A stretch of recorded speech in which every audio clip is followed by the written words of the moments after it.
The Almighty says, don't change the subject, just answer the fucking question.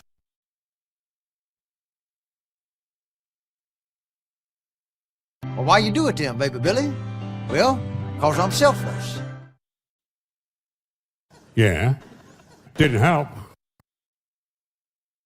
8 weeks with me, you're going to be ready for a commission in the Waffen SS. Oh, buddy! What? All the way Virginia, bitch.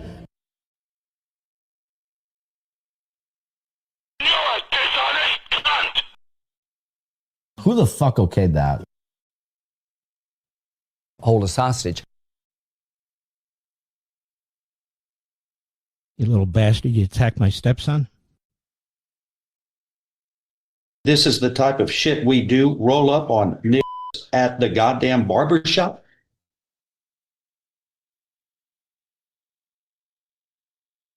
And you guessed it, a Jew. Enough. I will hear no more of this Hebrew nonsense. Is I'm very obviously gay. I look at him, I'm like, well, you're gay.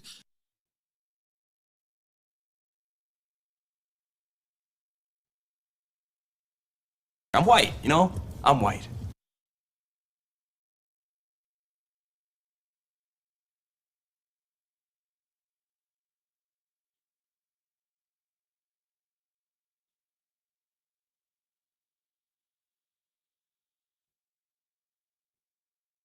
Oh, fart nigger. Wow. And there will be gorilla shit all over the Omni. Nobody's saying you can't own a gun.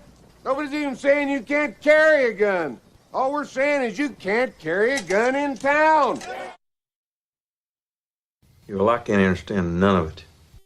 This one begat that one, and that one begat this one, and begat, and lo and behold, someone says some shit to someone or another. Just how retarded are you? Rest now, brother. We have the watch, and I'll see you in Valhalla. In certain extreme situations, the law is inadequate. In order to shame its inadequacy, it is necessary to act outside the law, to pursue natural justice. This is not vengeance. Revenge is not a valid motive, it's an emotional response. No, not vengeance. Punishment. Tonight we have a chance to say, yeah, you're right. We're too extreme. We're too wild. We're too out of control. We're too full of our own shit. Or we have a chance to say, hey, fuck you, you're wrong. Fuck you, we're right. Because you have all made it to the dance. Because believe me, this is the dance. Start the show.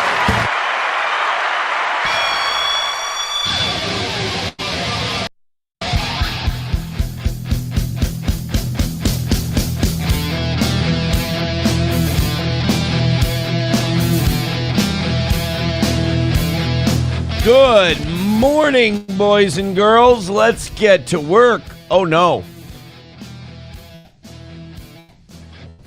I'm all right. You're getting a cold. You shut up. Hold on. We'll be fine. We'll be fine. It's that in-betweeny time of year in the great northern Midwest where we all start turning off the heat in our houses because we're getting those 60, 70 degree days. But at night, it's still getting down into the 40s or 50s, so you wake up to a bit of a chilly home, if you will. Yeah, like today, it's going to be 65. You don't need your heat on for a 65 degree day. Like I wake up this morning, it's 55. And I've got my heat turned down to like 67. I didn't turn it down I didn't like turn it off. I'm like, well, if it gets cold, you got to have a basement, right? You got to have a bottom. And so I went with 67. So if it gets under 67, it's going to warm it up a little bit, but it's definitely can feel it in the hands. It's chilly. So that's how you're going to end up with a bit of the sniffles this time of year in Minnesota, right around Memorial Day. Welcome to the show. We've got a great one. I cannot thank you enough for yesterday. Unbelievable. You guys, an incredible day. Thank you to Meme Copium for jumping aboard and joining the show. I was fully anticipating having some Keno Casino clips today. You're not going to believe this. Those guys are still going. So at 7:30, about 8 o'clock. About 8 o'clock Central Time yesterday, and they started doing their Jeremy and Chrissy Mayer episode. I had it on my phone. I fell asleep to it. I wake up this morning, and I shit you not, take a look at this. I'm going to end it all. Right now they're hurting you. For 50 songs! Oh, and then we tune in and they make $250. Look at that. They've been making thousands of. At one point tonight on Kick, they had 17,000 people watching. They were beating Clavicular and XQC combined at one point. It was ridiculous. The Keno, moments like this were made. Look at this bottom left. I'm covering it up. 10 hours and 33 minutes these boys have been on. 10 hours and 33 minutes. And it's like guys who can play poker all night. They don't look tired. They don't look beat. They don't look like they're dragging ass or anything else. They're still, they love this shit. Thought, hi, Cherry. Imagine, somebody in chat said this. I missed you saying this, whoever it was. I apologize. But they said, imagine running a coffee company and not being able to wake up at 9 a.m. You know? So these boys, they're still going. Now they just started digging into Chrissy. By the time I fell asleep, they were still on Jeremy. They deep dove into every nook and cranny and facet of this whole thing. So shout out to the Keno Casino. They're still doing it. Unbelievable. I can't. Look, I've been doing this for 20 years. I can't do that. 10 hours. Well, how long did we go in the 2024 election coverage? We did well that night. We had Sean on and a bunch of other people. Johnny came in for a little bit. How long did we go on election night? I feel like we went 7 or 8. I feel like we went...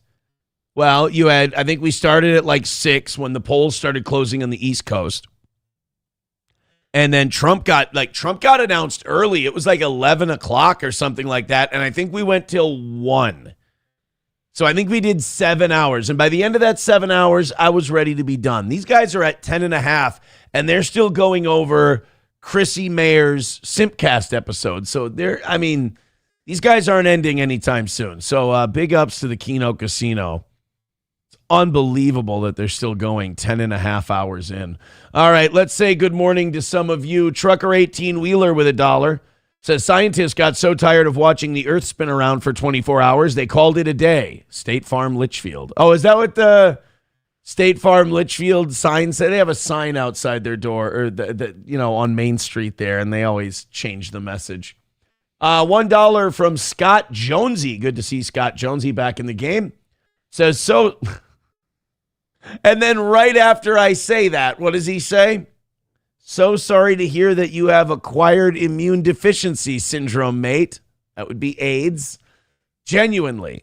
He's genuinely sorry. Well, to make you feel better, Scott Jonesy, and to give you a better Tuesday morning, I don't have AIDS. Whoever told you that, you heard wrong. You've been away a long time. They didn't go up there and tell you I don't have AIDS no more. Genuinely, Chrissy, I believe, allegedly is defo off from Friday Night Tights. Gary can't be arsed with any of this shit. Also, she doesn't contribute, really. That's the thing. Like, I was talking to someone last night about, like who was kind of like, not pro-Chrissy, but like, didn't understand why all this was happening. And I just started pointing out things. And eventually they went, oh, that, you know what? That does make sense. And I'm not saying they're like anti-Chrissy now, but they are like, yeah, there were signs like that. My whole thing that I've been pointing out on this Chrissy thing is like, dude, there were signs. Like, this didn't come out of nowhere. She's always been non-committal to whatever grift she's on. She's always let the mask slip. She's terrified of confrontation. She doesn't want to alienate anyone with a bigger sub count than her, and she will likewise throw people with a lower sub count than her who may be more honest or righteous under the bus for a scheming, thieving, shrunken boor like Jeremy from the Quartering or others who are known liars, and side with them because she thinks she can get a bump in more ways than one. I think she's going to be working for the Quartering by the end of the summer. I think she's going to be a co-host on that show. Honestly, if he's going to keep having co-hosts, and like Hannah Brimelow, she left. She's done. Jeremy said, oh, she might be back by the midterm. She ain't fucking coming back. Dude, you're more toxic than the Brimelow name, Jer. So she ain't coming back. And they're going to need a co-host. I don't know if Melanie Mack comes back, it's because she's got nowhere else. I got nowhere else to go. I think Chrissie will join. I think they'll reach out and they'll say, it's like better the devil you know than the devil you don't. I mean, it's either Chrissie's finished and nobody's going to watch her show other than to put onions in the chat, or onions. No, that's me. Oranges in the chat, and then make fun of her and shit all over her, make her show undoable. Or Melanie and Jeremy can reach out their wrinkled, demonic fingers and say, come with us, we'll help you, or however they talk. And then Chrissie will join them, and they'll all do a show together, and they'll insulate themselves from all this hate. And they'll call it SJW or whatever. So that's where I think she's going. For those of us who have been familiar with Chrissie, we've known what she is. And she deserves every second of this. I've seen 2 or 3 tweets of people going, God, this is really harsh on Chrissie. Are you sure she deserves this? She deserves worse. She's fine. Don't worry about this. She absolutely... I was watching Kino Casino just before the show started, and they were getting to the part where Brittany starts grilling Chrissie. And the way she's responding like a complete fucking asshole, she absolutely deserves it. Scott, and then using her kid and her dead dad as a human shield. Oh, fuck right off. Fuck right off. Scott Jonesy with $1 says Chrissie's husband Frank is well known to be a flagger. Oh, like Melanie's husband? Oh, flagger. I'm sorry, that's a totally different thing. For years, he fucked with people's YouTube accounts, and back when it was easy, he'd taken down Twitter accounts. That is true. That is 100% accurate. He didn't do anything without Chrissie's blessing either. Chrissie is on video as instructing Keanu on how to strike people. Frank called me and tried to walk me through striking Melton, and I told him, I'm not comfortable with this. And he said, well, it is harassment. It does violate the harassment terms and use. And I'm like, I remember telling him, I'm like, he'll get his. The truth will be exposed, and he'll get his. And another win for the toe.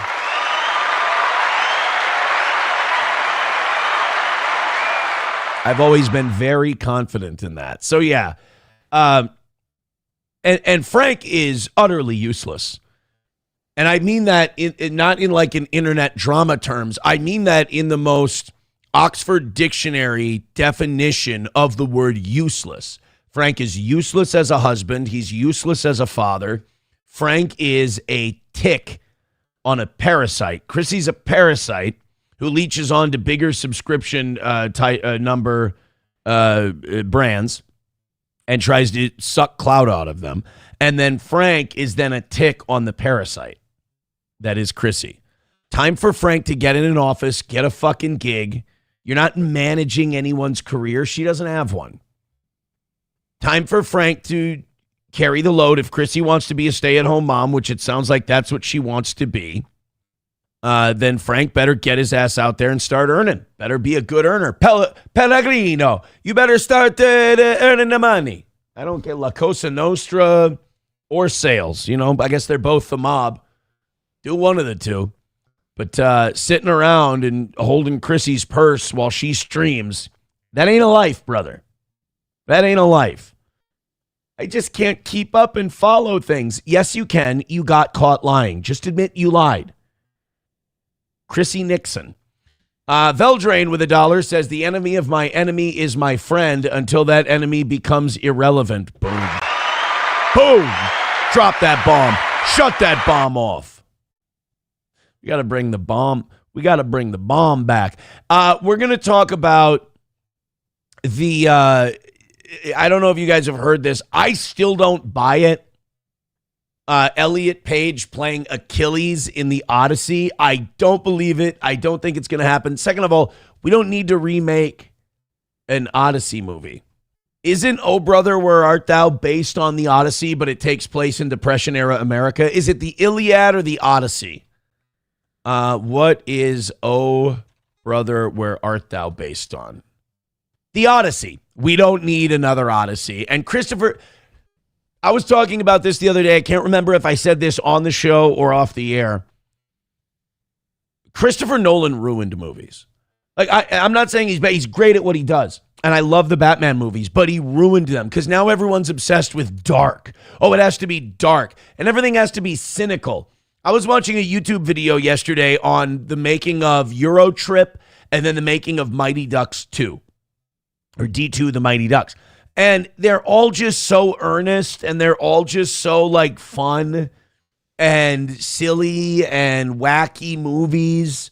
And it's like, if we remade those today, they'd be like, there has to be a dark twist, and it can't be so. We have to make it more realistic and believable. No, what's wrong with making my movies fantastical and outlandish and silly? We were talking about Colonel Tavington from The Patriot yesterday. If Nolan made that, it would have to be darker, and it has to be historically direct from the pages. Like, no, tell me a story, bitch. So, like, and then Christopher Nolan's like, oh, you know, it would be a great twist. He's kind of like going that M. Night Shyamalan direction, where it's like the twist for the sake of the twist. Is Elliot Page playing Achilles in Christopher Nolan's The Odyssey? Casting rumors swirl following trailer. And it's like, if he does it, it's retarded. And it's like, oh, yeah, that'll rile people up and get them talking. You don't want to get people talking by something that pisses them off or divides your audience. You want to get them talking with the amazing movie you made. But I'm going to say this. I think this is a swerve. I don't think Elliot Page is playing Achilles. There's no fucking way. Everyone knows the best portrayal of Achilles that we've ever gotten in cinema history is Brad Pitt. They're not going to go with Elliot Page. This is rage bait for the internet. I don't think Nolan's going to go with it. I don't. And I don't think that movie would do very well anyway. And like I said, Oh Brother, Where Art Thou is our Odyssey movie. We're done. Kevin Soundboard says, there's no twist. Come on, Nolan is incredible. I said that at the beginning. I want to clarify again, because when you start criticizing someone, people don't hear the nice things. He's an amazing filmmaker. I'm saying the direction he's taking filmmaking is fucking it up. He's really good at it, but no one else is. But it's so rife with, there's a darkness and a cynicism in it that I think ruins some of the better parts of escapism in cinema, is all. I'm worried about the influence he's going to leave behind for lesser filmmakers. Kevin Soundboard says, Tenet is one of the best espionage films ever made, and nobody will ever understand it completely. I just, Das Optic, forget whatever I was going to say. Das Optic Nerve with a great line. He says, the best Achilles was Joe Theismann.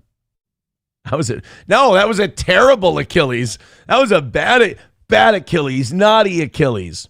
I think he snapped his leg. I'm not sure that was... I don't want to fact check your joke. I'm being a cunt. Bapa Shab says, fully convinced that Hollywood just exists to be subversive trash. I agree with you, but that's only because I've been reading too many of your chats. They don't care about making their money back anymore. I see all the Sydney Sweeney stuff. We talked about this last night for a little bit on that show. It might as well be called Subversion. Euphoria. And she's like an OnlyFans chick. And like she's the clips I saw, she's rubbing some ASMR mic on her pussy and shit like that. And it's like, this is all subversive shit. Like, just take the person who's looked at as like one of the hottest women in America and just have her do softcore pornography to fucking subjugate the masses. And I'll tell you this, it works. It works. Everybody's talking about this stupid fucking show. Look at Sydney Sweeney's tits. The only thing we can hope for is that you can see tits and pussy and ass so much anywhere you look that eventually the novelty has to wear off. And you're like, I got tits at home. I don't need to look at other tits. They're tits. They're everywhere. I'm good. We haven't gotten there yet. I'm hoping we do. It does seem like there's at least a part of the population that wants to do that, but it's in no way widespread, unfortunately. But yeah, Hollywood exists to be subversive trash. They definitely crank up the subversion the worse things get, like with this Iran war and with the gas prices and with no Epstein list and everything else. It definitely does look like they crank it up a little bit. Annoyed Wawa Supervisor says Aaron must have been infuriating to be around when Inception came out. My thing with Inception is just like, yeah, it's like you get insulted if you say Inception's fine. But like Inception is, again, another one of those movies that film student kids whack off to. It's self-aggrandizing, pretentious faggotry that you're like, hey, Inception, but do you really know what's real and what's not real? And it's like, I'm not going to watch a fucking movie to do riddles. Let's just watch a good movie. How about that? The Patriot is better than Inception. If you're going to be a talk show host, you got to throw shit like that out there. It is. I sit down and I watch The Patriot and I'm like, this is lovely. This is a wonderful film. Ransom is better than Inception. I just love Mel Gibson. And Delroy Lindo. And Gary Sinise. Reindeer Games is better. No, I'm just kidding. I'm not going to say Reindeer Games is better than Inception. But like, Inception is fine. It's fine, but it's not this amazing masterpiece of cinema. Shutter Island is better than Inception. God's latest gift, the violence. Oh, I know you. Oh, yes, but I do.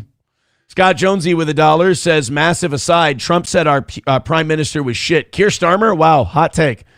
He just lost our equivalent of the midterms to our most right-wing party.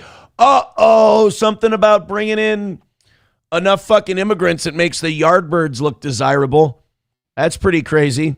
Now 83 elected members of his party have told Starmer to fuck off. Trump was right. Starmer's a librarian as prime minister. He's a pussy. Plus, wasn't his mentor a big Epstein guy? Yeah, Mendelsohn, right? Veldrain with $1 says it needs to be dark, very dark. So dark, important characters are DEI hires. The good guys are kind of evil and the bad guys are kind of good. The critics love it and the viewers don't. That's okay. That just epitomized kind of my problem with Nolan-type movies and the people who worship them. Oh, but our villain needs to be dark but understandable and relatable. No, he's got to be an evil sack of shit. He's Colonel Tavington. He's Darth Vader. You say, Vader at the end was... It's only because the Emperor was like electrifying his kid to death. It's not like Vader was a good guy. Vader did one... And it wasn't even like one good guy thing. He did one not a totally most evil person who ever existed piece of shit thing. You know? And then let me look at you with my own eyes. All right, come on. We got to fucking go. This place is going to blow up. Leave me here, son. All right, bye. But like, oh man, don't you empathize with this villain? I don't want to. I want the villain to be a piece of shit. And I want him to be no redeeming qualities. Like, there's nothing worse. You talk about subversive for the culture. Nothing's been more subversive than the Joker because all these sad, pathetic, weak-willed, needle-dicked white guys now look at the Joker as like, I understand him because society doesn't appreciate me either. Shut the fuck up. You're weak. You need to strengthen yourself, not look at a guy who wears clown makeup and whines all the time and go, that's just like me, you know. No, be Rocky. Be an Italian debt collector who beats the shit out of people on the docks. That's who you should be. Be James J. Braddock, you fucking queer. What's sillier than a trans man playing Achilles, says Dudapest. I can think of some if you give me a minute, but not much. Not much more ridiculous than a trans man playing Achilles. Roots Calhoun says 1980s horror is peak cinema. I never grew out of that shit. Late 90s, early 2000s is best teen comedy era. I was also just becoming a teen at that time, so that I might be biased. As far as horror goes, I guess I was going to say like kind of that Scream era, but that was very commercialized. And then now horror, they just equate horror with gore and screams and jump scares. And it's like, no. I think that he might be right. 80s horror might be peak horror. Because you know what the best horror movies are where you're not going to dig a knife into someone's chest and rip it open and there's blood everywhere. The implication of violence is far more effective. I'll give Nolan credit for something. In The Dark Knight, you never actually see the Joker shove a man's head or a pencil through a man's head. And you never see him cut the guy's... Oh, no, the pencil through the head I think you do see. But I'm thinking of we're going to have tryouts and the why so serious, and he cuts the guy's mouth. You never see him do that. It's the violin shriek and the cutaway to the guy's face, and that's it. That's the best kind of horror. That's the best kind of gore is implied where you then you envision what happened in your head. Taipan says, who compares themselves to the Joker? That's some real faggotry. Faggots do it. Some of them even spend way too much money on paintings to worship. $1 from Hulkamasha Baby says, Vader brought balance. 2,000 Jedi and 2 Sith isn't balanced. Not his fault the Jedi misread the prophecy. You're saying the Jedi Council are like evangelicals. Makes sense. Mountain Jews says, when you go to see a movie, the theaters, they do blur out the blood now? Well, I mean, if the person who made the movie wanted you to see the blood, then you shouldn't blur out the blood. Kevin Soundboard says, Payback is fire. Payback is a great movie. Payback with Mel Gibson. Sparky Rose says, quit labeling the show the wrong damn date. Asshole! I did! Shit! Well, that's gonna fuck up the numbers. Dicking up the date. Who's gonna tune into a show that's yesterday? Let's go. I can fix it on YouTube.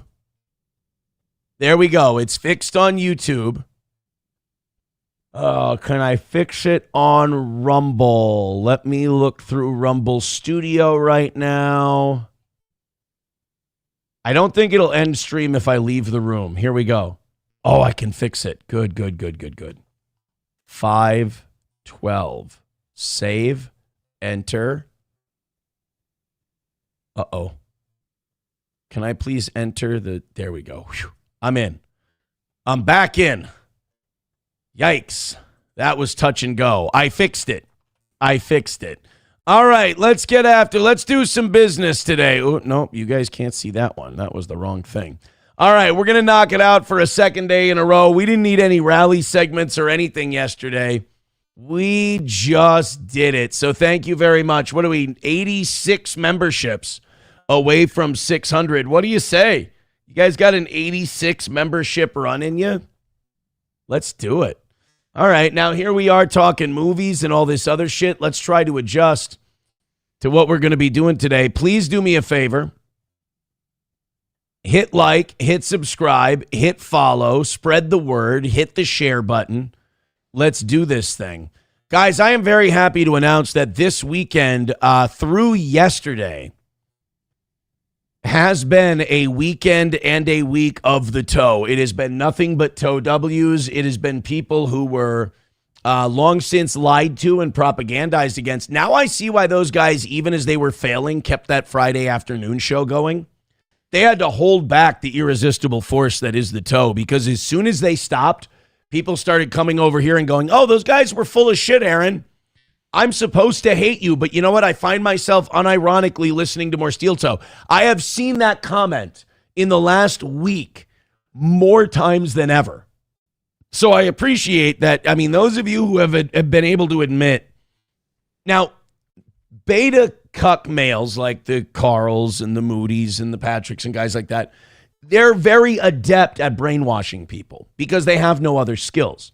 So I don't blame any of you for being brainwashed. Those of you who are coming by, when you come back to the toe, it's like a prodigal son type of thing. We will always welcome you back. So welcome to the show. Thank you guys for the bump in subs. Thank you for the bump in viewership. We appreciate you. Veldrain with $1 says Freddy Krueger, Jason, Mike Myers, Pennywise, and Pinhead have been replaced with people doing dumb things against some evil force. Part of that, sure. Part of that, sure. But we're also just getting old as well. We're also just getting old. So not only has Steel Toe notched huge victories this weekend, what with Alex Jones promoting the toe and with our big shows yesterday and a lot of this, our Chrissie stuff coming to fruition and a lot of our anti-steel toe, Carl Patrick Moody stuff coming to fruition. I turned out to be right. Those guys, they had to keep doing the Friday show. Otherwise, they'd be like, we're going to be exposed. And it didn't take very long after their defeat. So Alex Jones, we kind of thought that, Alex, putting steel toe on all his social media content and his show and everything, that would be a huge bump for the toe, right? That, the toe would get the Alex Jones bump. Well, it turns out, guys, it is the complete opposite. You embrace the toe, you promote the toe, and good things happen to you. It's not about me. It's about the person sharing the toe. Take a look at this. Alex Jones had to rebrand all of his channels and in some cases start new channels because he lost InfoWars. Now, The Onion doesn't get to take it over quite yet, but Alex can't use it because of that bullshit civil case. Well, a big congratulations to the Alex Jones Show live on Rumble. Just a day after they decided to retweet and broadcast steel toe content, Alex is at 621,000 followers on Rumble. Unbelievable. It's a 7-day-old account. Now, you might ask yourself, Aaron, why did it take Alex the 6th or 7th day to hit 621,000? Why not on the 2nd day or the 3rd day? It's very simple. On the 6th day, Alex Jones made the crucial decision to share steel toe content. And once you most people, they get shared by someone like Alex Jones. It results in a huge bump and a lot of attention for them. And while we did get that, steel toe is a magical entity. Steel toe is a magical brand where you share it and you reap the rewards and benefits. You're the one who gets the bump. So Alex doesn't cross 600,000 followers until he shares toe content. Imagine what can happen to you by sharing toe content. It's something to think about, boys and girls. Los Federales says, look at this bullshit. Quarantine guidelines for hantavirus. Fear-mongering. Yeah, I saw that France has enacted some pretty tough rules around the hospitals and shit where the hantavirus patients are. It's, look, keep an eye on it. Stay vigilant about it. Because I feel like if you stay vigilant about it, bad things won't happen. And you might say, Aaron, that sounds like complete superstition. It is. That's all we have is superstition because they proved last time they can do whatever the fuck they want to us. Rusty Grammer says, and on the 7th day, Alex rested. He did. Kevin Soundboard says, you basically own Alex Jones now. Well, that's the thing, Kevin Soundboard. I'm so giving with the steel toe bump that I don't ask for anything in return. Maybe a membership, maybe a $5 Rumble rant or super chat, nothing big, but I don't ask for your allegiance or your loyalty, or I don't own Alex Jones. I'm just happy he got the toe bump and everything's going well. I see big things for that kid. You deny the steel toe bump, you deny that steel toe has anything to do with you, you end up like Karmic. Karmic loses his YouTube channel. He's wandering around in the desert looking for a hole to crawl into. He's very mad at me. He's very mad at Mersh.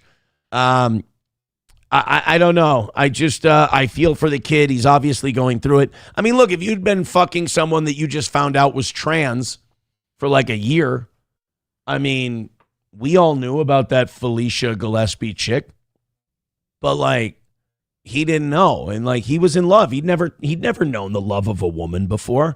Karmic had never known a woman's touch. He'd never even kissed a girl until this trans came along.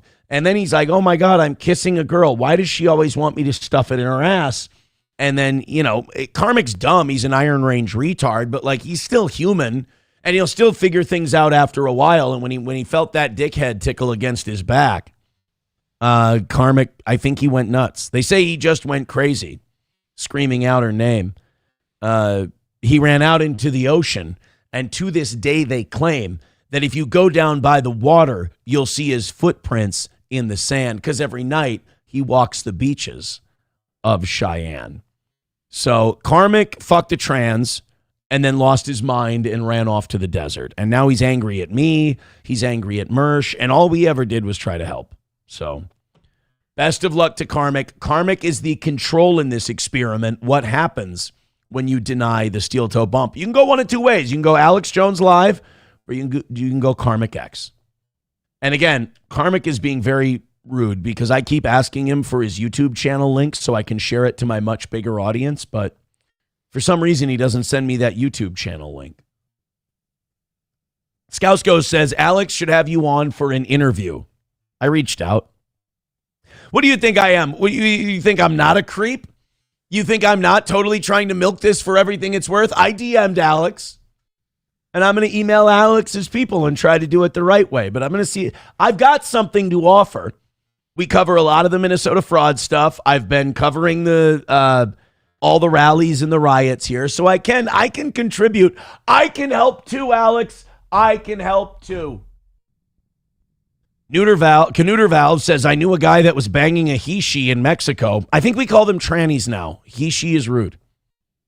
I think we call them... he-she is out. I think tranny is what they preferred to be called. Satan's Mechanic says, but did he get paid $8K to fuck the tranny, though? Ow, wait. Karmic did not get paid $8K like Granny to pound the tranny. Karmic did it for love of the game and because he oddly loves the feel of the ripples of the anus touching his member, allegedly.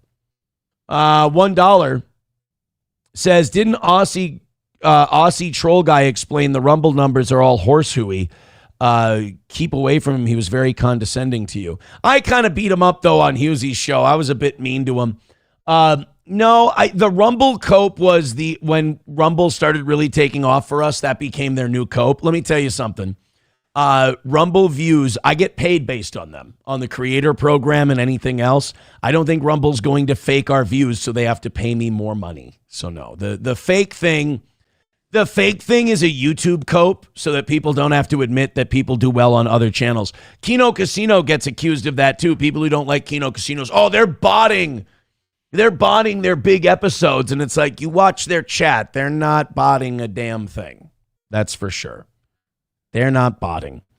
Mountain Jews says, it's weird why a man would dress up as a woman and still fuck a man in the end. It's kind of like a step too much. That's why I always say about trans people, it's like, just be gay. You're just gay. Just take it in the ass. That must have been like, trans is like you got super molested as a kid. Like gay is just you got fucked with. You got fucked with, you got a little molested, and to normalize it, you're just going to say, oh no, I like having sex with dudes. And that's your brain's coping mechanism. Or as the gay community calls it, the way they were born, which, whatever. It's probably a psychological coping mechanism for something very traumatic.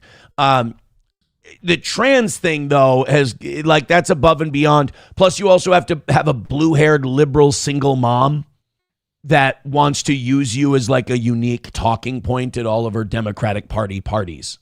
So there's a few things at play with the trans deal. Kevin Soundboard says, and you love your mother. I do. I love my mother very much.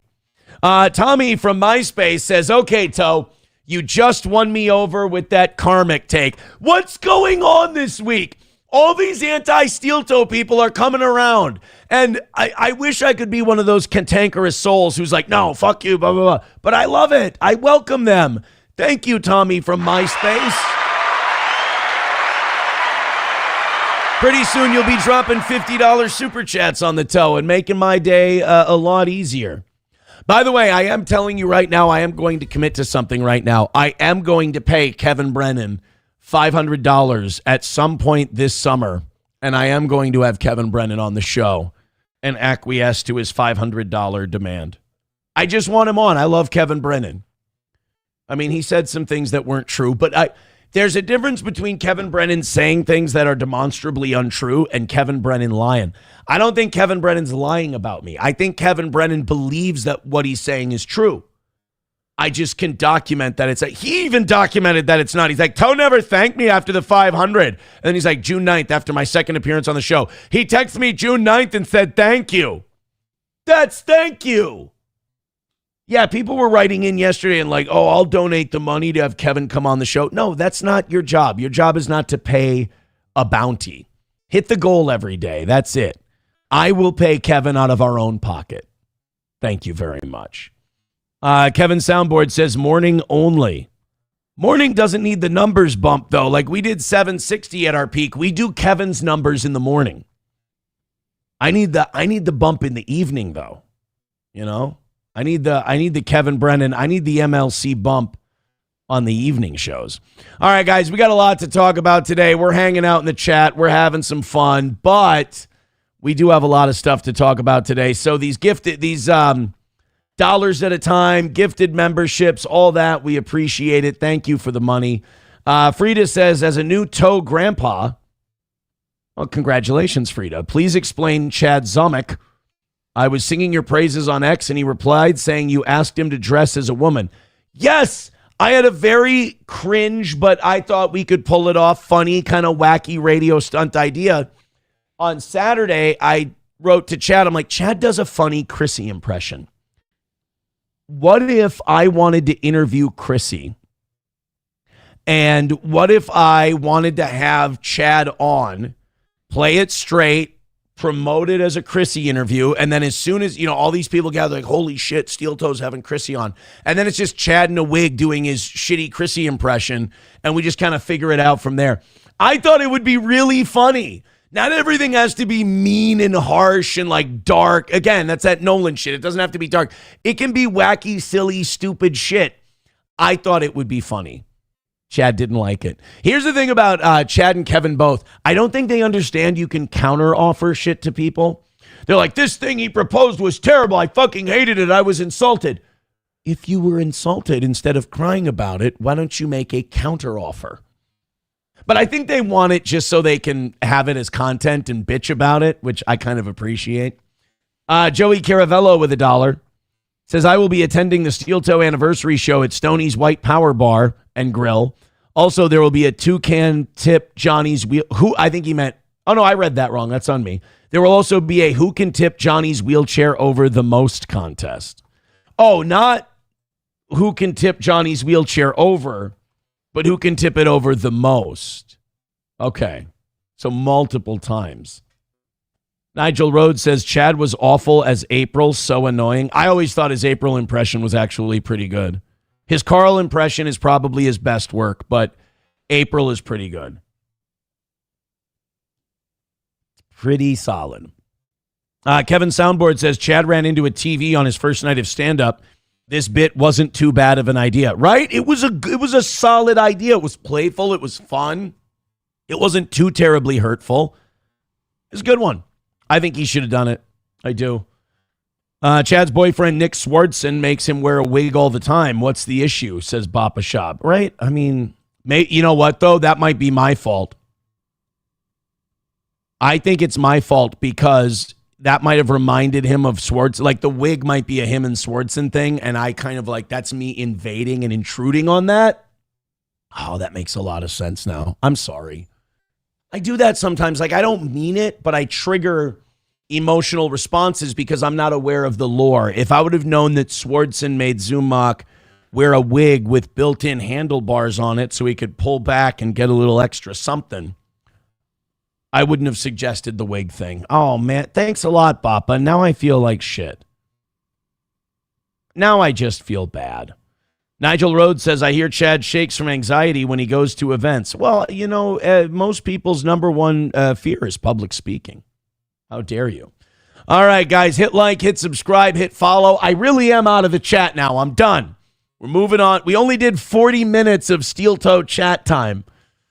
Gift a membership, throw in a couple bucks. Thank you very much. Speaking of Alex Jones, Alex had Dan Bilzerian on yesterday. Now, I'm still not all the way sold on this Dan Bilzerian guy, because when I think Dan Bilzerian, I think of the complete douchebag who's kind of in a way, Dan Bilzerian's kind of the forerunner to Clavicular and all these guys that we kind of ironically love.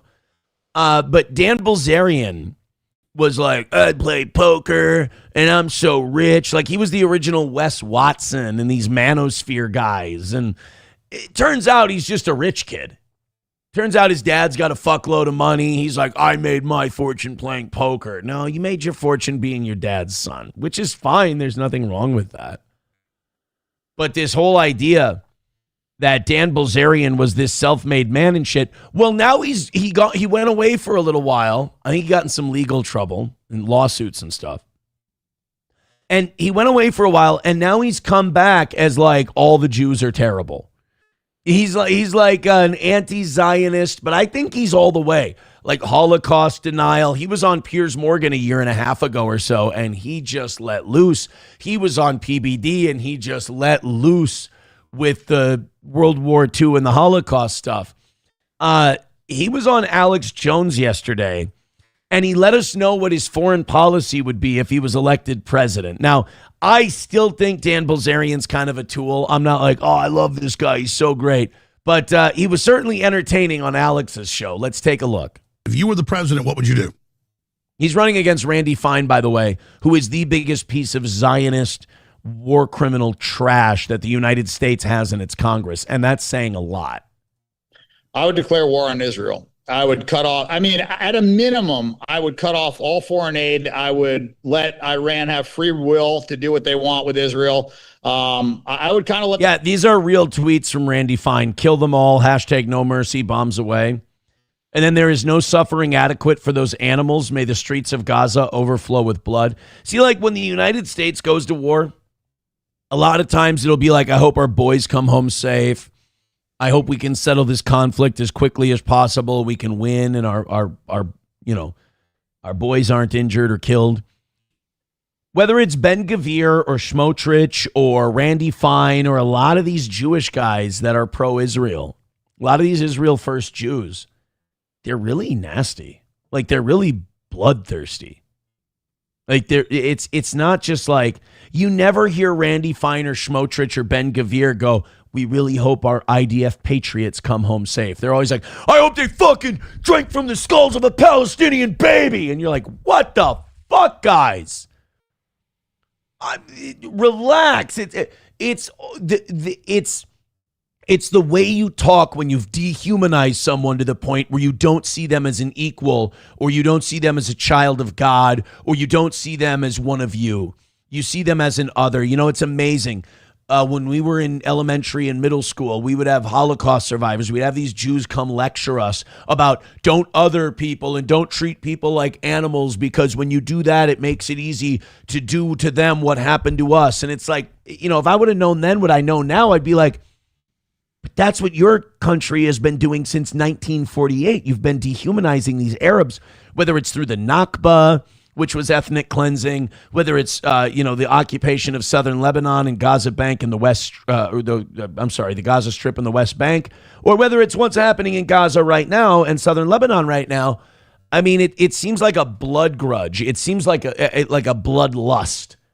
You know, it doesn't seem like we're fighting for our freedom. Like, even when we were being propagandized by the Bush administration, it was, we're going to fight for our freedom and defend, Lee Greenwood and bring the boys back and all that shit.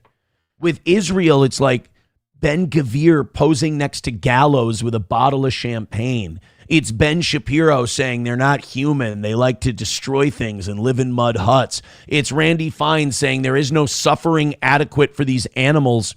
May the streets of Gaza overflow with blood. It's bloodlust, and it's disgusting, and it's just... But then they tell us not to other people, and meanwhile they treat their neighbors like literal penned up animals. Fuck them. Problem probably take care of itself, to be honest, because if we stop defending Israel, I think they would get what they deserve. They have been persecuting these Palestinians. They've been operating apartheid. They've attacked all their neighbors. I mean, they bombed 7 countries in a year. They continue to just have unprovoked aggression. I mean, they are a total terrorist nation. I just don't understand how they're not qualified as a terrorist nation. They have nukes. They acquired them illegally. They refused to sign the Nuclear Non-Proliferation Treaty, and they said that they would just kill everybody if they feel threatened. So, please tell me, Alex, how does that not make them the greatest terrorist threat to the world today? They are. That's what we call a rhetorical question. Dan Bilzerian is absolutely right. I just don't know if I'm 100% a Dan Bilzerian guy. There's just... It seems like a rich kid going through his latest fad, if that makes sense. Like, he was a poker guy, then he was a girls guy, then he was a manosphere guy, now he's a Jew guy. Well, not the opposite of a Jew guy, but you get the idea. Like, it just seems like like Dan Bilzerian doesn't have a lot of skin in the game. You know, this just seems like a bored rich kid who needs something new to do. And by the way, running on an anti-Jews platform in Florida, bold move, Cotton. We'll see if it pays off. This makes me nervous. I'm on X right now. I'm on Twitter. See, I don't like saying I'm on X right now because that implies something else. Michael Burry is trending in the business and finance section of Twitter, and that scares the shit out of me because if you know who Michael Burry is the guy who first rang the alarm bells back in 2005, 2006 about the impending economic collapse. And he said, if you look at these mortgages that are in these bundled mortgage-backed securities, a large chunk of them are failing. And these things are not what they appear to be, and our entire financial system may be fraudulent. And he warned everybody. He told everybody. He started making those bets against the housing markets. And he turned out to be right years in advance, and everyone poo-pooed him because they're like, oh, he's being a party pooper. He's speaking against the housing market. The housing market is always solid. And he turned out to be right. So if I click on Michael Burry right now, is he going to be like, we're all going to fucking die? Michael Burry urged investors to scale back exposure to surging tech stocks, saying the current market environment has reached historically dangerous extremes reminiscent of prior speculative bubbles. Yeah, the AI bubble, the tech bubble, I would agree with him there. The famed investor, best known for predicting the 2008 housing collapse, said investors should reject greed as enthusiasm around artificial intelligence and momentum-driven trades pushes valuations sharply higher. All right, so he's calling out AI in the tech bust. The problem is, like with higher oil prices, the tougher the real economy gets, and the real economy is in the shitter. A lot of these hedge funds and these billionaires are looking for people to park their money so that they can still find some kind of growth. And if all of them rush to tech, if all of them rush to AI, it's going to create this temporary ballooning of prices of these stocks. And it's going to look like on paper they're all making money and this part of the economy is doing well. But all it is all these guys are abandoning the real world economics, in investing places, and they're moving it over somewhere else, and they're all just parking a large amount of money in there, so it makes it look like it's doing well when there is no concrete evidence to suggest it should. I mean, speaking of the AI thing and speaking of data centers and shit, St. Joseph, Minnesota just put a data center on hold, and I hope they reject it. I hope they say no to it. But I don't think they're going to.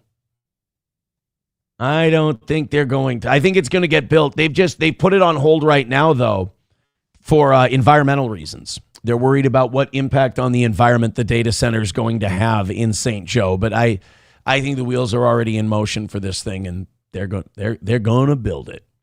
They're going to build it. Nigel Rhodes says something weird is going on with Bubba. He actually gave a shout out to YouTube chat. Here's the thing about Bubba. We're going to make good with Bubba. We're going to make up with Bubba. And Bubba's he's going to have me back on the show, or Bubba's going to come on our show. We love Bubba, and he's got to stop. He's got to stop with his anti-steel toe feeling because someone took him for a long ride on that one. Skousko says they call Bilzerian, they call what he's doing a grifter, Aaron. Yeah, I guess that's a nice way. I'm trying to, in a nice way, say grifter. All right, let's go back to you guys. $1 from Joey Caravello. Scousco says, yes, Aaron, apologies to Hobo. We want him back in our chat. Hobo's fine. Hobo's not banned. I jokingly muted him at the end of one live stream for a live stream. If he got butthurt, I apologize, but it was a joke on Hobo. I've done it to him before. Joey Caravello with $1 says, opinions on Nick Swardson. Aaron, if you was in movies, wouldn't you be dating lots of chicks? Nick has never been linked to a woman ever. He has to be a mo. I thought Nick Swardson came out. I've heard from multiple people who have worked with Swardson that he's gay and it's not like a thing. All right. I thought he was out. $1 from Joe. Oh, that one already came. Oh, that one came through 3 times. Dorkness Rising with $2 says, I suspect Dan Bilzerian, part of the America First hijacking movement. He's just a blowhard. He does go hard in the paint, and that's what makes me, again, I understand what you're saying, that he's trying to hijack that America First movement because he's like such a toxic personality. I get it. Okay, Root says, Hobo's not butthurt. Dude is working his ass off at this time now. See, well then, Hobo's fine, you guys. He's fine. Frida says, how does Aaron know Bubba the Love Sponge? Is it the cuck thing? No, it's not the cuck thing. I did swapping. I was the swapper guy. Bubba was more the just straight up cuck thing. Mine was a little more devious and destructive and gross and disgusting. Although his was gross and disgusting as well.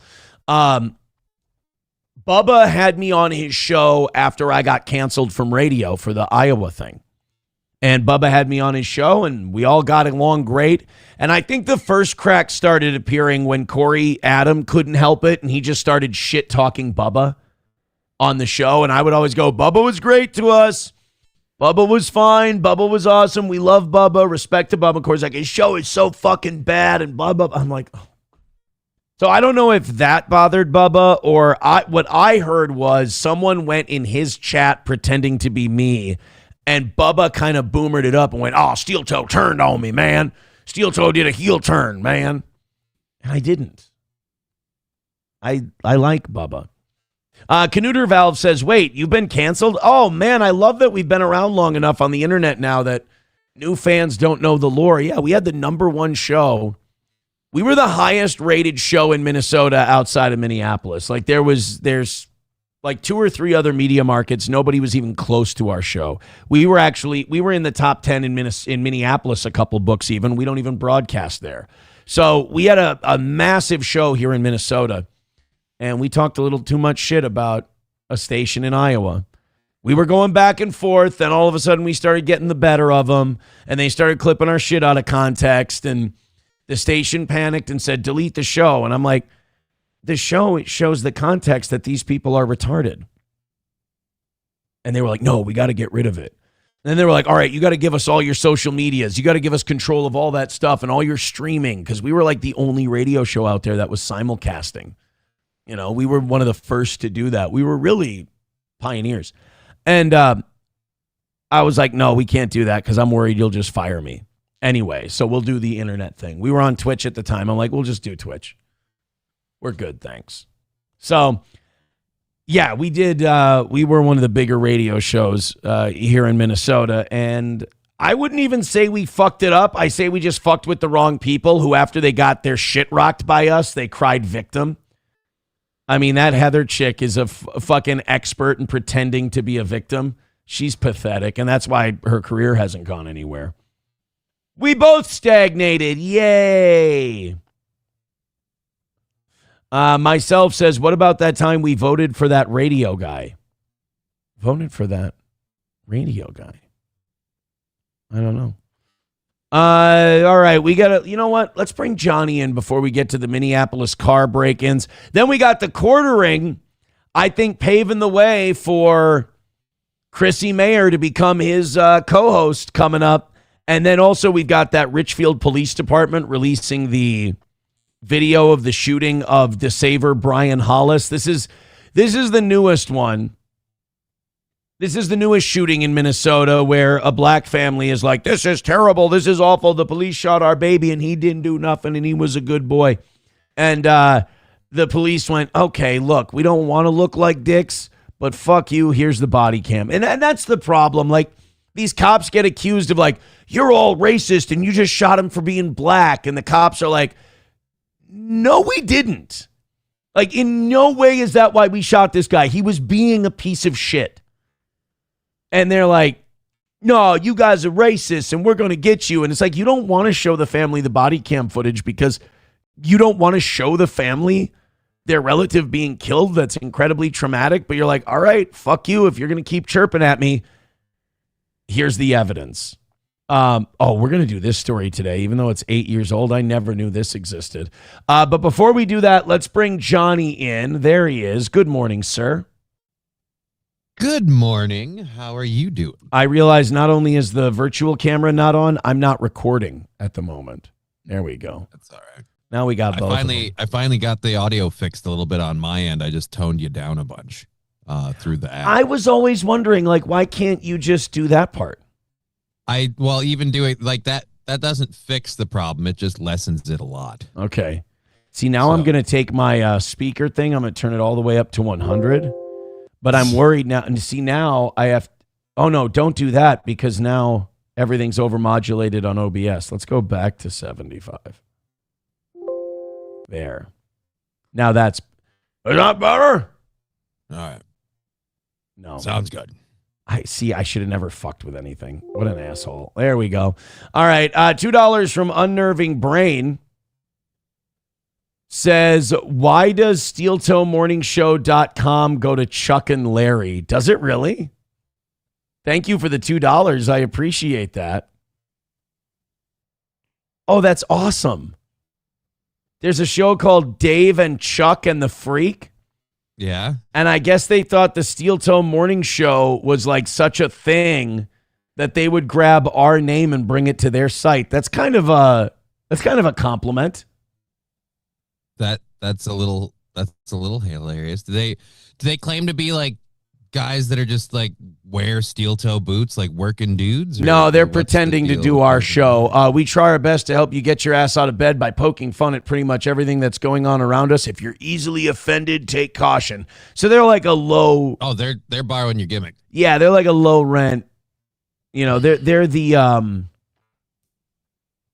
honey oats to our Cheerios, Honey Nut Cheerios. There are Honey O's. They're whatever the Aldi brand is, the Honey Nut Cheerios. That's Dave and Chuck the Freak. I mean, Chuck's a freak, for God's sake. Whereas here, the freak isn't the and part. I let my behavior speak for itself. I don't need to call myself the freak. Right. Yeah. Frida with advertise it. Frida with $1 says, you should get a lady for your sidekick. This handicapped John kind of kills the mood, and he's a weed addict. No offense. Hey, she did say no offense at the end. Yeah, no offense. I guess you just don't like people who smoke weed. When was the last time I even did that on this show? I stopped doing that a while ago. Johnny's a mood killer. He's low energy, and he's a weed addict. Hey. No offense. No offense. I mean, he's also a horrible piece of shit. No offense. Johnny really sucks at his fucking job, and he's a junkie. Hey, I just want to let you know, I didn't mean anything by it. Frida's a cunt. No offense. See, now we're fighting. I don't want fighting. I want everyone to get along. I want everyone. I wasn't fighting. I said no offense. I want us all to make a lot of money today and do very well. Although Frida has a point. You know, it went so well the last time you had a female co-host. Yeah, I think Frida might be new to the show. Like, April's been gone for over 2 years now. Oh, and so now we grab new fans who don't know the 2 years ago lore. That's try it that way. Yeah, it's a long time ago. We tried it that way for about 3 or 4 years. It ended in coke addiction and life ruination and disaster. Like, what I got out of the whole deal, I mean, I look like someone who lived life on a royal throne compared to what she got out of the deal. I mean, that was a fucking epic crash out disaster. Oh my God. Brutal. But yeah, we want to try that again. Yeah, we did try it. It did not go well. Nobody leaves the toe unscathed. Except maybe Oz. Well, he had a stroke. So not unscathed. I think, I don't know what Corey's doing for money down in Austin. But he doesn't stream anymore that I know of. He doesn't stream. I don't really know if he does any comedy anymore. I think he's just doing the RV drive again. I think he's driving the RVs. Whatever makes him happy, man, as long as he's doing what he loves. Whoop my baby mama hoe ass with $1 says hashtag make Johnny cry again. I fucking dare you. I bet you can't. But you have to do it $10 at a time. Otherwise, it doesn't count. If you can make him cry $10 at a time, then it's fine. I'm not going to let you make Johnny cry for free. I'm only doing it by dunk tank rules. All right, we got a lot of stuff to talk about today, and I'm very pumped. I'm very excited. Hey, people, if we're going to shit on the country and the world and a bunch of other stuff today, I think we ought to do what we usually do, and that is start in our own backyard. And what have we fucked up lately? The list is long. The state of Minnesota? Yeah. This is a new fuck up, my friend. This is a fuck up taking place in Minneapolis, which is always a great place to go for state of Minnesota fuck ups. This one is car break-ins. You know, you can always tell you have a crime problem and an economy problem when cars are getting broken into at record rates, because that's people who are smashing windows just to get gift cards, loose change, cash, get their hands on anything they can get their hands on in a car break-in. So let's see how things are going in Minneapolis. And honestly, if this was becoming a problem in my neighborhood, I mean, you just fucking leave. You just move. I don't understand these people in Minneapolis who, like Renee Good gets shot out in their front yard.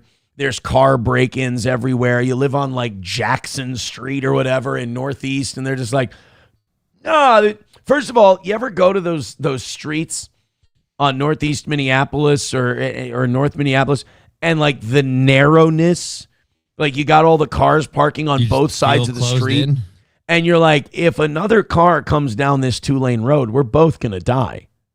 Yeah, you can't fit both of us through here. Right, we're both gonna have to find a parallel parking spot. One of us moves over, the other one comes through, and it just looks like packed in trash. It sucks. It looks like sardines.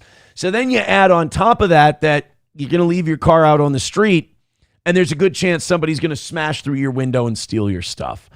This is what's going on in Minneapolis now. Neighbors in southwest Minneapolis are reporting several car break-ins during the overnight hours Sunday. As our Jason Rantala shows us, it appears to be a continuing trend.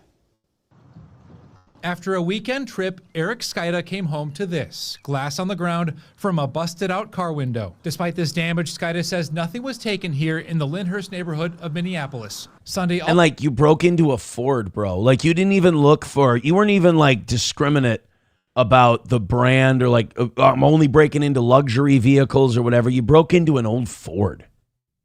It says, despite the break-in, nothing was taken, which means there was nothing in your car. Exactly. So the person didn't even look. They just smashed the window and then decided to see what they could get out of it. Also saw several reports of car break-ins further south. Look at these in the Kenny pieces and of Armitage shit. neighborhoods, where we spotted several broken windows, some covered in plastic. So I came out this morning, was going to run out and get my day started, and happened to come upon this. Dude, you're wearing a T-shirt for some band called The Beths, which I'm sure is like some local Minneapolis band that like plays in the coffee shops, and you just wanted to support them and everything. You ain't built for this, dog. Like these fat David Cross looking motherfuckers who are insistent that they live in the city. It's like, bro, you're burbs material, always have been. What are you doing? He's just waddling back and forth with the nervous energy. Like, I don't know what to do about this because I can't do anything to protect myself. But hey, they broke into my car again. I love it here. I don't want to be part of white flight. I don't want to leave to the suburbs. That's what the suburbs were made for. Smart whites. That's why God created suburbs, was to give us a place where we could dance. If you want to see heaven, brother, here's your chance.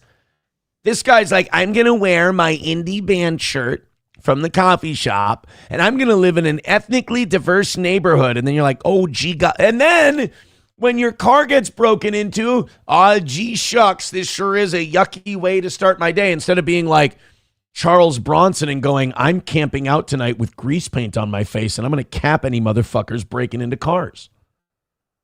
Like, get it. You got to get angry. Like your Patches O'Houlihan. Why did he suddenly say like, oh, I came out to this? I'd be fucking pissed. I don't understand how he's smiling about it. Like it's not. His therapist. This is a sign that shit isn't safe in your neighborhood. How long until they're breaking into your house? His therapist told him to greet the day positively no matter what, and his Beth's t-shirt is his emotional centering ground. Oh, that's why. Yeah. On second thought, keep this faggot out of the suburbs. Happened to come upon this. Paul was one of the unlucky victims. He says the thieves found nothing of value. Talking to some of my neighbors, it's actually been more prevalent than I thought. Fucking leave. Do you got a couple bucks in your pocket? Go. Home prices are crazy right now. Do you know how much money you can get for one of these little shitbox houses in Minneapolis? You can probably get over $300,000 for this little tiny shithole, and you could pay a buttload of rent because I'm positive this guy doesn't have kids.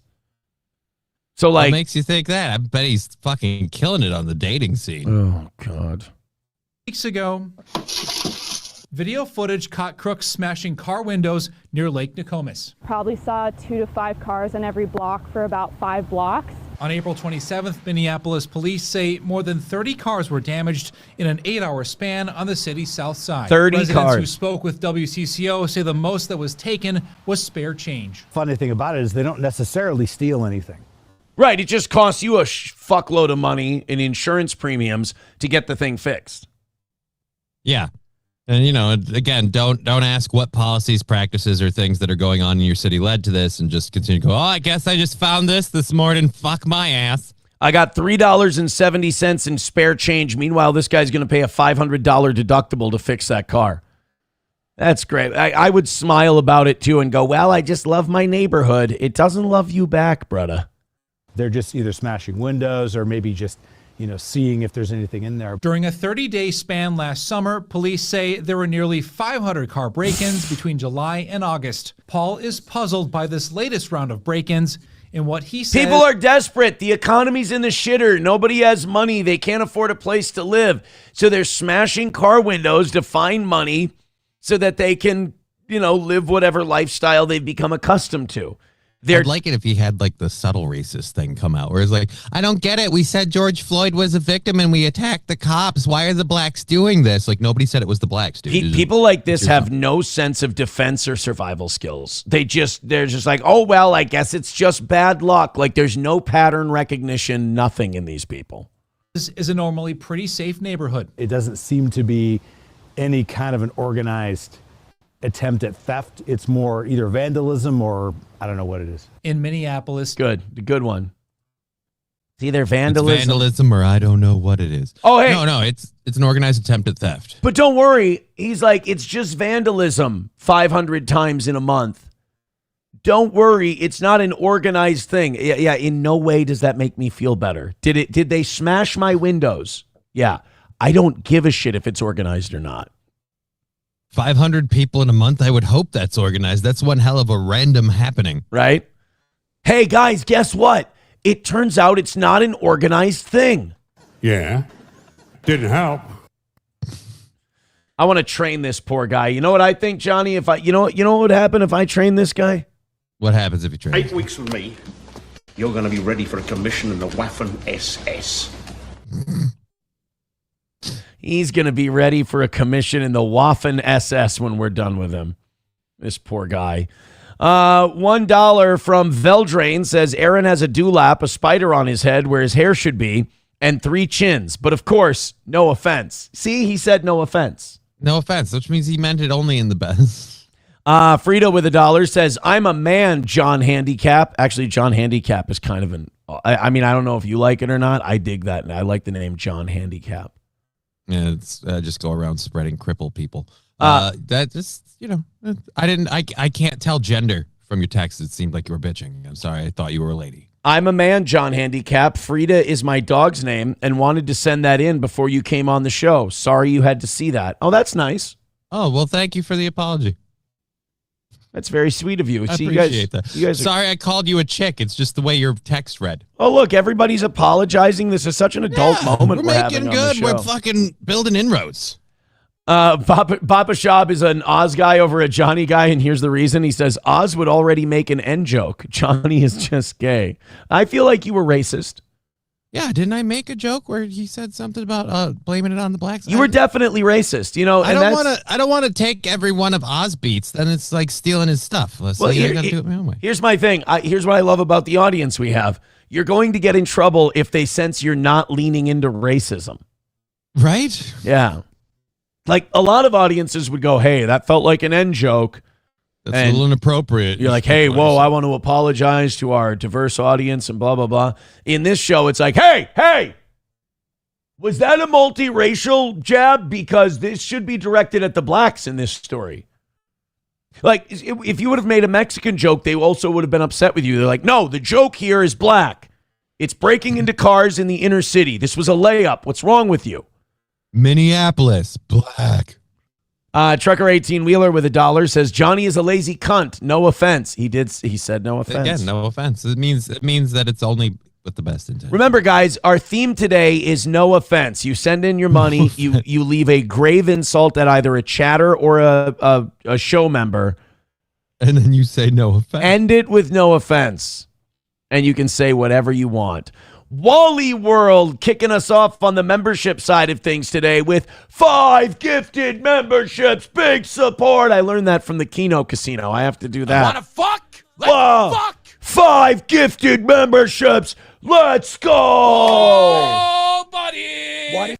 Those Keno Casino guys deserve a world of credit, man. They started at 8:00 last night. I went to bed listening. I woke up. They were still on. And just still at that energy level? Dude, I'm not going to say tired by that. I'm not going to say they were screaming the whole time, but like they were still doing a coherent show. They weren't like, next clip. Oh, fuck, I'm so tired. They were doing like they were up and alert and doing a show. Knobs Dog, Frida, Taipan, Victor Vic, and James J. Weed all got a membership from Wally Word. Not Wally World, Wally Word. Thank you, Wally Word. Thank you very much for that jumpstart. Hey, a few more of you do that. I'll be going till 11 today with the 600 memberships. I think we're 80 away from 600. That's a lot. Let me see. If we get to 15 away, I'll gift the last 15 to send us to 600, and I'll go till 11. So that would still take a hell of a rally. But thank you guys very, very much. Comedy Villain says, Hantavirus, we're all going to die. I just figure if I keep an eye on it and I freak out about it, then it won't happen. It seemed like they're almost trying to push it. Hey, we got these people. We're confirmed that they're sick, so we're bringing them home. Wait, what? Why? Just let them be sick there. Right. Yeah. Don't worry. We're transporting them very carefully. And like, yeah, you know what? Kevin Spacey was very careful in Outbreak. Guess what happened? One tear in the suit. Done. By the way, that's what I mean with like the 90s had the best movies because they didn't have the Christopher Nolan cynicism and all that shit. So like you could watch a movie like Outbreak and you're like, a disease would never be that catchy. Like where the guy ripped a hole in his suit. And they caught it the second it happened. Right. Or like, is that how he got it? Did he get it from the rip in the hole in his suit? Or did he I thought the centrifuge broke. Who was the one who got stabbed with the needle? Wasn't it the love interest who accidentally got poked with the needle? Or was it him? Yeah, see, now I forget because, yeah, Rene Russo got it too. No, Rene Russo was the one who got poked with the needle because she takes the glove off and you see the underglove and the blood spot. Right. Was it a crazy patient that stabbed her or how did she get stabbed? I forget. I don't even remember that. Kevin Spacey fell asleep. Oh, I thought didn't his air hose get hooked on something and he pulled too far and it ripped? Who was the one who was falling asleep on the microscope? And I feel like that was Spacey. But yeah, his suit ripped and all of a sudden he's got Mataba. Yeah, Come on. Come on, man. That ain't how it works. Trucker 18-wheeler with $1 says, Aaron is a fat fag. Hey, wait a minute. He just wrote that part. He didn't say, you forgot the part where you say no offense. But Trucker 18-wheeler, I think you just forgot. You just forgot the part where you say no offense, and it makes it fun, and we can all enjoy it. I think you just forgot it. If you want to try again, that would be fine. If you'd like to kiss the corpse, that would be all right. All right, we got a little bit of Jeremy here. We got a little bit of quartering. I made a prediction today that by the end of the summer, Chrissie Mayer is going to be a co-host on the Quartering. For a cup. Now, you said you've been keeping up with all the quartering stuff. I've been keeping up with it for the most part. I didn't know he's getting ready to bring Chrissie on. Well, I didn't say that he said that. Oh. I'm reading the tea leaves and I'm making my predictions. And my prediction is at the end, a lot of things are lining up where Chrissie is going to be working for the Quartering. Number one, Quartering's set to lose some people. One of his co-hosts, Hannah Claire Brimelow, who's from a white supremacist family and makes it hard for her to get work. Jeremy is now more toxic than the Brimelow name. And she's got to leave to go be a Brimelow again because fucking Jeremy's too embarrassing to work for. Now, you tell me what you think of this. Quartering said, well, Hannah is leaving us. She's taking a temporary leave. As you know, she's got a new baby, but she'll be back around the midterms because summer's a slow time in the news. You think Hannah's coming back? No. I don't think so either. I don't think Hannah's going to be coming back. And then you got Melanie Mack, who's a fucking embarrassment, and Chrissie Mayer, who lied to her audience, lied to the entire internet, and then pretended like we were mad about something else and not her being a lying, deceptive piece of shit, which made it worse for her. She's going to lose Friday Night Tights. Melanie Mack's not going to be welcome anywhere because, and again, this isn't just petty drama. The point of this is Jeremy is false flagging channels and getting them kicked off using his alleged connections at YouTube. If this becomes a thing that goes unpunished, more people will use these tactics and the internet will not be a place where you can do shows anymore. Yeah. So this does need to be pushed back against if you're a fan of shows or if you do a show. I understand why some people think it's petty drama, but there's something behind this that kind of we're all invested in. The other one is stealing content. That's the douchiest one. It's not the most important one, but it's the douchiest one. The what are the oranges for? Yep. Oh, well, I bet it tasted good. Like, it's just a shitbag way of doing business. Mm-hmm. And Chris... taking someone else's short, just slapping 2 seconds of you on there to go, look, this is my video that I'm sharing. Like, fuck off. It's really shitty. It's, I watch a lot of black reaction creators do that too. Like, a lot of black guys did that on YouTube where they'd play someone else's content and they just go, oh Lord, like a black guy watching a horror movie at a movie theater.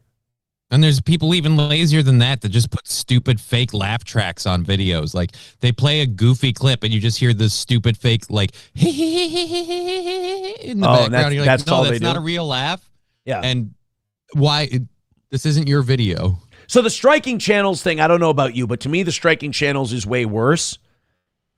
The stealing, nuclear gay ops. Yeah, the stealing content is the gayest part of the whole thing. Well, so Jeremy has basically isolated himself. He's got his boomer MAGA audience because Jeremy's content, and I finally decided to watch an episode of The Quartering yesterday. I got about I'm sorry. I got 5 minutes in. It honestly, it makes Tim Pool look like Joseph Goebbels, and I mean that as a compliment, Tim. What I mean is it makes him look charismatic and dedicated and picking a side and being fanatical. And everybody knows Tim Pool's got a fence post so far up his ass. When it comes out of his mouth, it turns into douchey wannabe Nickelback music. So Quartering is more milquetoast than Tim Pool. He just slaps an edgy title on it like SJW ruins Hollywood movies with woke nonsense. But then it's just him ripping and reading a story. That's it. Yeah. He doesn't have a take. He doesn't. Wow, that's crazy. Wow, is that even real? What are the oranges for? How was your weekend? You know, that kind of shit. So he's isolated himself off, and he's kind of counting on his mega boomer audience not really following any of this shit, and a lot of them don't. In his chat yesterday, I noticed a lot of people going, what are these trolls even here for? Stop it. Why don't you just go away? Find something else to do. And in fairness, that was the majority of the chats. So whatever he has left, he's hoping is devoted. He's hoping that they will carry him and just kind of remain ignorant of this whole deal. Well, Hannah's RUNNOFT. Melanie Mack is shaky at best. So Chrissie's shot. Chrissie's done. Whatever she was doing before, she's fucked herself. She's tried to grift off my faith, off the Catholic thing, but she's still interviewing OnlyFans models and letting them promote their OnlyFans and talking to them about sex work. You can't do that and be a respectable Catholic. That's not my judgment. That's just, you look it up. Them's the rules. Them's the rules. It's in the book. So that, I think over time, that was going to be a cancer that continued to metastasize for Chrissy, and it was going to become a problem. But then she stepped into this quartering thing, lied about Brittany Venti in her messages, lied about what she knew about the quartering drama when she had Melanie Mack on, and then sifted through super chats and only read the ones that wouldn't cause any problems. So she just did a lot of shitty, dishonest, trying to trick and lie to her chat moves. And then when confronted about it on Simpcast Sunday by Brittany Venti, she kept obfuscating. She kept deferring to other things and then kept telling Brittany, I'm sorry I made you mad. I'm sorry you feel that way. I'm sorry I had my friend on. And it was like, that is not what any of this criticism is. That's not what we said. So. And then people said, well, this is getting repetitive. Well, yeah, because Chrissy wouldn't admit what she did. So she's toast. She's done. Friday Night Tights. You're a comic book and movie guy. I've never been familiar with them. That's a big show. I mean, it can be, yeah. If you're really into that stuff, it's a good show to go to. But it's just okay. You think she's going to get booted from that completely? It seems like the people on it don't want her back, and the guy who runs it. And I'm sorry, Gary, Nerdrotic. He runs that whole thing. Yeah. I watched a clip of him for the first time. He's really good. He's a solid guy. He's a better human. Like, he does better human being podcasting than we do. We're garbage. I watched him for the first time, and that D-Day Cobra guy, he's really good. And so you're going to start checking out Friday Night? No, because I don't. No. They're great as personalities. I don't give a fuck about the stuff they do a cover. Batman episode? And they just focus on Batman. I'll watch an old fat man on Batman with Kevin Smith. Okay. I'll just do that. Which I won't. But right. I just, again, I cannot give a bigger compliment to someone that I don't give a shit about what you talk about, but I find you interesting and you do a good job. So these guys, they don't want any part of this drama shit. They want to talk about Marvel movies and stuff. So I think she's toast. She's gone. She'll kill their credibility too much. They have a good relationship with their audience. So the only place for Jeremy to retreat to is his boomer audience. And the only safe space Chrissy's going to have is that easily trickable boomer audience who will like that she says Republican talking points. Oh, so then her and Jeremy are going to be fast friends. And she's going to need money because she's got that 2-year-old kid that she hides behind when she gets in trouble. She's got her, me dad died in the Holly, that whole. So she's going to need some cash. Frank's a lazy, useless chunk of monkey shit who's not going to go out and provide for his family. So Chrissy's going to have to do something, and she's not going to be able to make it on her own. She's going to have to work with the quartering. And this is why I say this clip from Stalin 19. Great job, Stalin. Dirty Jersey Rat's been doing a great job covering this stuff too. And Alyssa clips, of course, one of the best. This 1-minute snippet here leads me to believe that we're heading towards the Jeremy Chrissy union because, better to reign in hell than serve in heaven. These two are not going to make it to heaven anytime soon. They got a long road ahead of them and would have to admit to a lot of shit and take a lot of heat if they were ever going to get back into anybody's good graces. So might as well retreat into the hell you've made and control it. This is Jeremy from the Quartering on Chrissy. Imagine holding a leftist struggle session and thinking they're good guys. I felt so bad for her. I'm not going to talk about it. I'm just not going to do any drama. Again, people... I love that. I'm going to create all the drama. I'm not going to talk about any of it. I'm gonna delete content that like involves other creators without talking to them. I'm not gonna create any drama. I'm just not gonna talk about it. Would you want to talk to Count Dankula? Yeah, to find out if he's fucking pissed as fuck after what happened. Yeah, Yes. I was thinking of DMing Count Dankula this weekend, but I didn't pull the trigger on that. I'll see if I can get him for tomorrow or something. Or tonight, Cool. and I'll let you know. If he's coming on tonight, I'll let you know, and we can do something there. But yeah, I'll reach out to Count Dankula because Jeremy did a podcast with him and Bering. Yeah, for a while. Bering's And he took all of it off. And he took all of it down. And they were pissed. They were tweeting about it. They're like, it didn't have a huge audience, but like it was memorable. It was something we did and we worked on. And, you know, we would have liked to keep it up there. At least give them the heads up so they can download copies of that stuff should they choose to want to have it for any reason. Like to just flat out, it's gone, nobody knows why. And then Jeremy tried to pass it off for a hot second, like his channel got struck. We're like, yeah, but it's gone from Rumble too, and YouTube doesn't strike Rumble. Bingo. You're right. He did. He tried to play it off as it was the cancel mob. It was the lefties that were doing it. I got hit by it too. Like, no, you didn't. No, you didn't. And then he had to admit that, you know, yeah, I just deleted it. And he deleted it because he was panicking because people were going back and finding his old stuff and finding where he was full of shit and doing creepy things. So he was just deleting it, which is kind of an implication of guilt. So Jeremy goes on and says, I don't want to talk about any drama. He'll create it, but he won't talk about it. And he doesn't want to make problems for Chrissie, which means, again, I think she's going to be aboard by the end of summer because I watched Jeremy do a show by himself. He's incapable. He needs someone to bounce off of. He needs someone there, and Chrissie will be so happy to just not be getting roasted by everybody. She'll go do a show with Quartering, and they can be each other's kind of soothe session, if you will. Okay. If you will, baby. Where's your Twitter? Twitter was not good for me. I was getting sucked in. Sorry for pausing so much. It's a short clip. You were drinking. Twitter's not good for me. No, it's fine. It's just you don't want to read what people are saying. No, I get it. Jeremy, drinking is not good for you. Drinking to excess every single day is not good for you. Twitter's fine. Twitter's an inanimate object. It's a service. It's a social media company. I use it to prep for the show. If I'm like, it cuts down on my prep time so much because like if I'm at the gym and I'm in the sauna for 20 minutes, I can scroll through Twitter, find stories, retweet them to myself. And there, I got one. Or I got 2, 3, 4. I got a good chunk of tonight's show ready to go, just sitting in the sauna scrolling on Twitter. If you're like Jeremy and you just doom scroll looking for bad shit about yourself, yeah, it's going to be pretty toxic. But I go on Twitter for 2 reasons, to gather stories for the show and to fuck with Karmic X. That's it. He is so mad at me. And what did you do to him now? Nothing. He's angry because we joke and we have fun at his expense. And then he goes, you're a gay guy who eats cum. I fucking hate you. You're a piece of shit who makes this whole state look bad, you bitch. And he wants me to get mad at him, but I refuse. So I'll retweet it and I'll go, hey, kid, sounds like you're having a tough day. I remember when I was an upstart content creator. Why don't you send me your YouTube link and I'll shout you out on my much bigger platform and help you out, kid. He got banned from YouTube a couple weeks ago.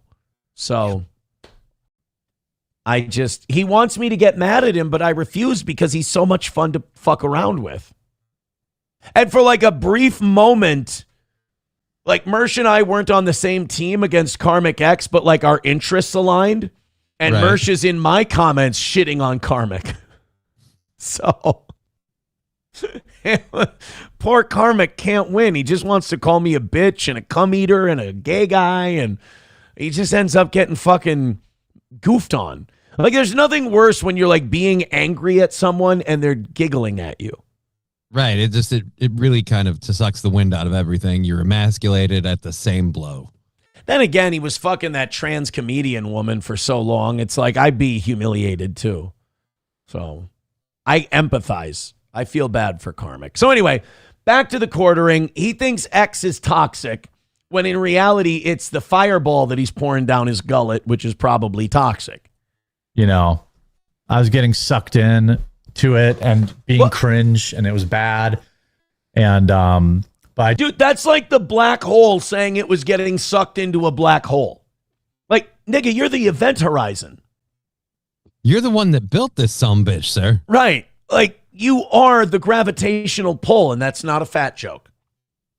but you are the gravitational pull. Like, you got sucked in. No offense, buddy, and I know this isn't the first time you've heard this. You're doing the sucking. And I'm not talking about the Jew Bull or the Sky Bull. Which, by the way, it sounds like that Sellers guy, the bull neighbor. You've heard about that? Sounds like he's this close to spilling the beans. Oh, my God. Keno Casino made a fuck ton of money today and last night. They could start making some offers. Apparently, Sydney Watson was ready to spill the beans on Jeremy's sexual improprieties and his drinking because she worked for him for a while. And he got in touch with her and I think threatened her, blackmailed her from what I hear. I don't know. And that shut that shit down and she didn't come out with anything. Well, fortunately, why would Keno have anything against the Quartering? It's not like he went after them on their YouTube channel. That was the dumbest thing you could possibly do. They're a comedy troll channel. They're a comedy troll drama channel. And all you had to let them have their fun.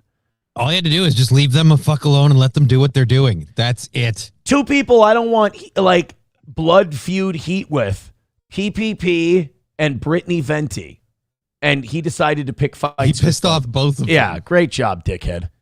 I did see what they did to Chrissie, and that was... Dude, you pissed off Gary from Nerdrotic, who, from what I've seen of the guy, seems like one of the most mild-mannered, chill dudes with a show. Which is amazing because he's also a comic book nerd. It is a rarity, right? I think that's what age does to you. It makes you a little more chill. That might be it. And but I did see what they did to Chrissie, and that was dumb. Can't wait to see Chrissie on the channel, though. Been a while. I don't know. I haven't heard from her. I hope she just has her job back after. See, there you go. First of all, she didn't lose a job. She was a guest on Friday Night Tights, and she's not getting that back. They'd be stupid to have her back on. And second of all, just say you're hiring her. You're the only safe space for each other. This is a union of convenience, the Quartering and Chrissie Mayer. Neither of you have anywhere else to... I got nowhere else to go. Neither of you. I hope that she just has her job back after what she had to go through. She didn't lose a job. I can get Chrissie to fill in, but I don't want to cause any more problems for Chrissie. So let's just see, now to me, that would be even shittier. And maybe I'm in the minority here. For you to for her to become part of this and her to even half-ass defend you by soft-soaping the Melanie Mack interview and then not apologizing for her bullshit behavior in it. She's like one of the few people who's even come close to defending your orbit. Again, not a fat joke. And so if she got in all this shit and then you also ghosted her and wouldn't let her back on the show because you're like, oh, I don't want to cause problems for her. That would be a super dick move. I think the only rational thing those two can do at this point is link up. It's better to be hated together than hated apart. Right? So guys can do one show together and have a great time with an audience that doesn't pay attention to the internet. Imagine Chrissie crucifies herself for Melanie Mack and the Quartering, and then the Quartering goes, thanks for taking some of the heat off me, Chrissie. See you later, fuckhead. Enjoy hell, bitch. No, but I don't want to make anything more difficult for her. Yeah. Boy, Jeremy, you're a gem. It's perfect timing that Hannah Claire Brimelo is out. Chrissie and Melanie Mack both like each other. Hire Chrissie. She'll probably work for cheap. She doesn't make any money. I mean, it's a match made in hell. I think they should pull the trigger on it. You don't got a lot of other people willing to jump in for you, buddy. No. I tried to defend her and only made it worse. So I don't want to. I don't want to, everyone else is getting all this bullshit and it sucks for them. And the best thing I can do is just, let everyone be. I don't want to, I wish everyone the best. Well, that's good. Hey, breaking news. Jeremy wishes everyone the best. He wishes everybody the best. After he got your channels struck, he wishes you the best. He wishes you that. PPP Worski, if you haven't heard, Jeremy wishes everyone the best. Yeah. Didn't help. And by the way, you know, I don't want to defend old Jer here, but Jer, you didn't make anything difficult for Chrissy. She did it to herself. And she's like, a lot of She people. shit in that bed on her own. Yeah, a lot of people have been caught up in this. Nobody is caught up in this who didn't get themselves caught up in this. Gary's fine. D-Day Cobra's fine. Dude, Camelot's fine, and people hated him like 2 weeks ago because all he ever did was sweep for Ricada after his kid tested positive for coke. Like, Camelot tried to launder his reputation using goodwill that Camelot had built up. He sacrificed a lot of that. So, like, he'll be a loyal sweeper. So if you're Jeremy, you know you fucked up. If the guy who was like, yeah, sure, I'll help you cover up kids testing positive for coke, buddy, I got you. And that's how serious people take striking channels. Even he won't defend you now. Yeah, kids on coke, see you tonight. Striking channels, you piece of shit, you're dead to me. It's, you know, so like even Camelot's getting a little bounce back from this. You know, Gary from Nerdrotic's doing fine. D-Day Cobra's doing fine. Brittany Venti, Kino Casino, they're all doing great. Nobody got drama bumps. Actually. Right. Like, people are going to tune in to Friday Night Tights that have never watched it just because of this shit now. Nina Infinity's doing fine. The black guy's doing, of course, I don't know the black guy's name.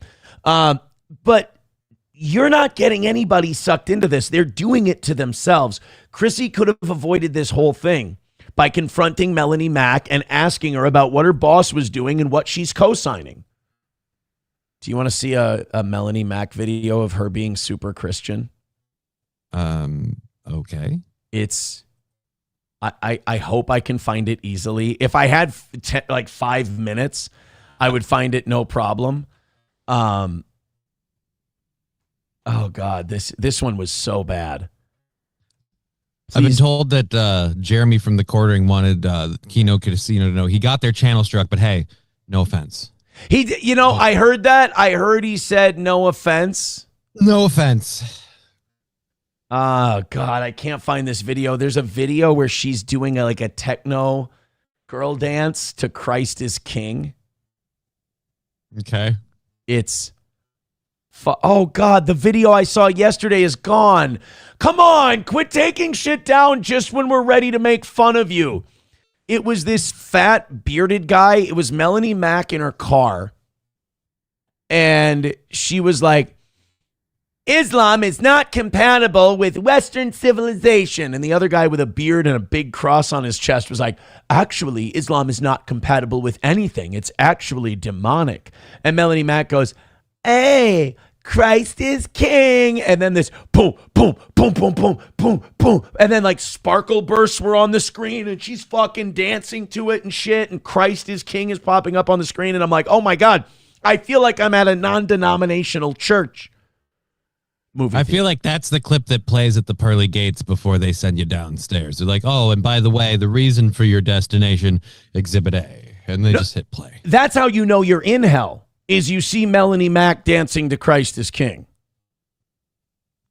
That's, you're like, oh shit, I thought I was going to the good place. This is going to be rough. I'm going to be here a while.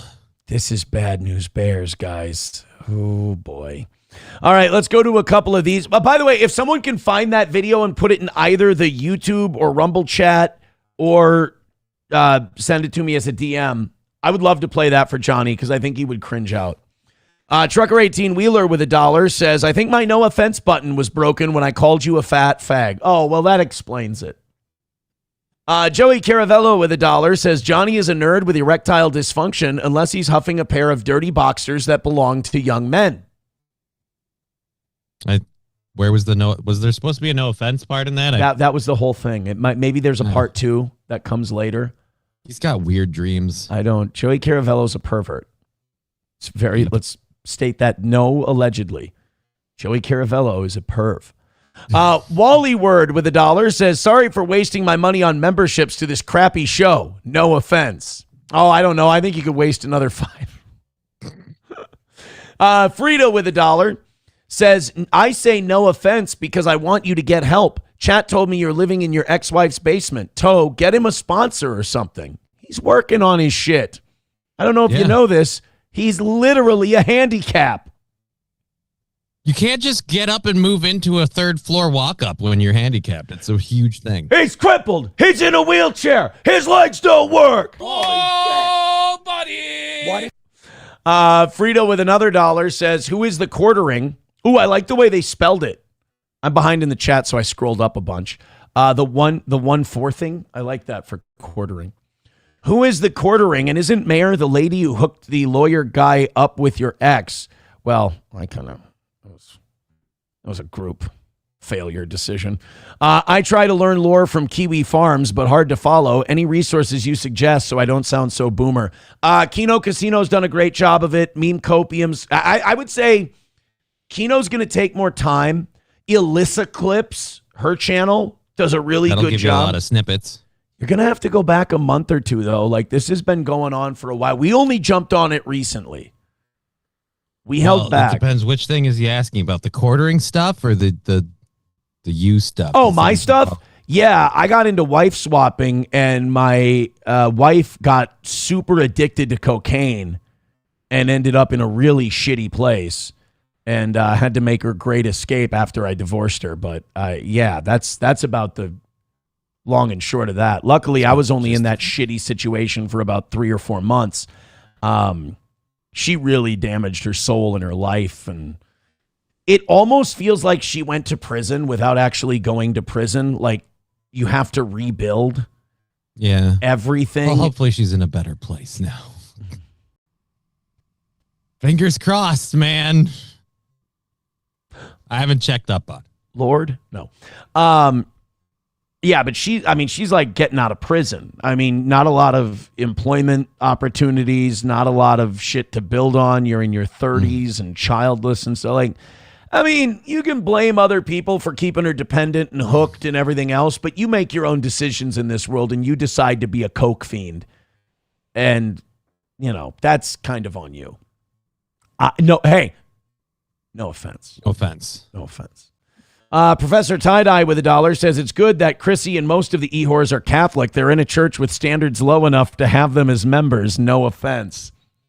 What I find beautiful being a Catholic is that this is why I think it fucking sucks that Chrissy calls herself one.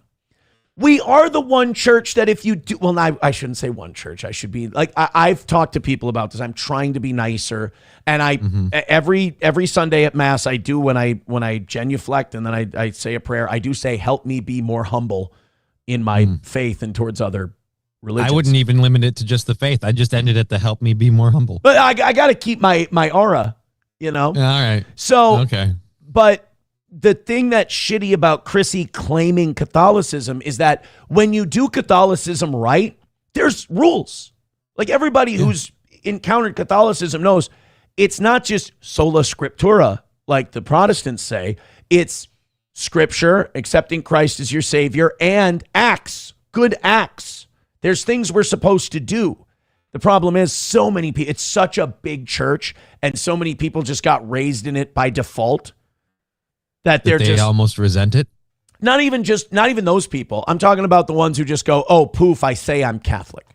Oh, and I just do it because I go to church every Sunday. That's all I got to do. Yeah, but there's rules. There's rules. And he's right. The more of these people that convert, the more it kind of, unless you're going to lean in and do it. And I suck at it, but I'm doing it. I'll get better, but I'm doing it. And then she said something like, I'm a Catholic, but I'm not a Bible nerd. It's like, okay, the entire service, the entire liturgy is we read the Bible and we invite Christ to bodily turn bread and wine into his body and blood. Like those are the two things we do. We read a bunch of Bible passages, we talk about them, and then we do the Eucharist. So, like, I'm not a Bible nerd. All right, well, then go to the movie theater church. They're not Bible nerds at all. They read like 2 passages a day. You'll be like one little piece. Why are you going to church then? I'm not a Bible nerd, so you don't pay attention to the book that is the foundation of your faith. And then she goes, I'm not a church person. So, in other words, you're not a Catholic. Christ and the Pope both say every weekend, you got to receive the body and blood. Saturday night counts, but we'd prefer it was Sunday. Thursdays don't count. Weekday masses don't count. It's got to be a Saturday night or a Sunday. You got to receive the body and blood of Christ.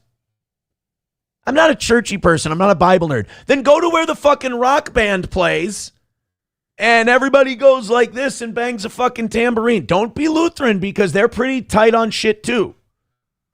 Just go right to the movie theater church. That's more for you. That's Why are for you driving with a 40? I'm not really a law person. So That's for the performative. Here, Professor Tie-Dye, I'm going to do your church a favor since I feel bad that I play things like this. You believe in hell and stuff? Yeah. Who do you think's down there? Who's down there? Martin Luther? Besides, Martin Luther was based as fuck on Jews. And by the way, people forget this about Martin Luther. He was like 99% Catholic. Like he just had some problems. 1%. He just had some problems with the church. And the church agreed with him on most of the things he had a problem with. But anyway, yeah, I can't remember now. But like, I'll give this to Lutherans. Lutherans have enough rules where a Chrissie and a Melanie Mack don't belong there. Don't become Lutheran. That would be an insult to the Lutherans. Don't do that. $1 from Main Vein says, doesn't April have a kid now? I have no idea. Most of the stuff I say about anything regarding April's life now, I just say to fucking troll people. I have no idea what the fuck she's doing, and I'd like to keep it that way. I say things like separate corners. I say shit like she's married and she's having a kid just to troll. I have no fucking clue what she's doing. Somebody too with $1 says, I mean, it's tough to find another streamer in this area, let alone who would let you quit your job and let them work for you. I was a sucker, that's for sure. Hulkamash a Baby with $1 says, you pray for humbleness, maybe pray to lose 5 to 10. No offense. He said no offense at the end. I'm not allowed. We're doing a new thing today because we've been doing so well on hitting the goals in the morning the last couple of shows. If you say no offense at the end of the rant, we're not allowed to get mad at anything you say. Right. You can say whatever you want. Just no offense. I say turn the heat up from $1 to $5. But we'll be out of here in no time. Oh, shit. We're going to fall behind in 45 minutes. We got to make about $50. Okay, let's go. We've been on a roll lately. Rachel says, get married in the church, Aaron. I'm going to try my next time. I'm going to try. Nigel Rhodes says, Jesus, mute Aaron if he is blasphemous. I'm not muted. I'm not muted. So what does that tell you? Dorkness Rising says, I heard April is 500 pounds and works at Chuck E. Cheese. Right. That is as dependable information as anything I'm going to give you. Guys, I mean, it sounds accurate. I'm just fucking with people when I say this stuff. I thought people kind of knew that. Like they were under the impression that I don't know anything about or don't want to. I just think as a former people kind of forget, like as a former co-host to us, she's in the same vein as Corey Adam or Zach Halverson. We'll do jokes about Corey and Zach from time to time. Well, we don't really do many about Zach. He's gay. That's why I do things on Zach. I find that's like the funniest part about Zach. There's a phrasing one for you. But honestly, the thing about Zach is like him being gay is the funniest part about him. What's that line in Dirty Grandpa? The Dirty Grandpa, he goes, holy shit, you're gay. And the black guy goes, yeah, I'm black too. Do you want to make jokes about that? He's like, that's funny too. Somebody too says, I mean, I can't believe you thought getting married in Vegas was going to last. Well, you know, I mean, who was there to warn me except my father? The saying holds true. What happens in Vegas stays in Vegas. Your marriage fidelity was there. That's not true. The divorce was in Stearns County. How dare you?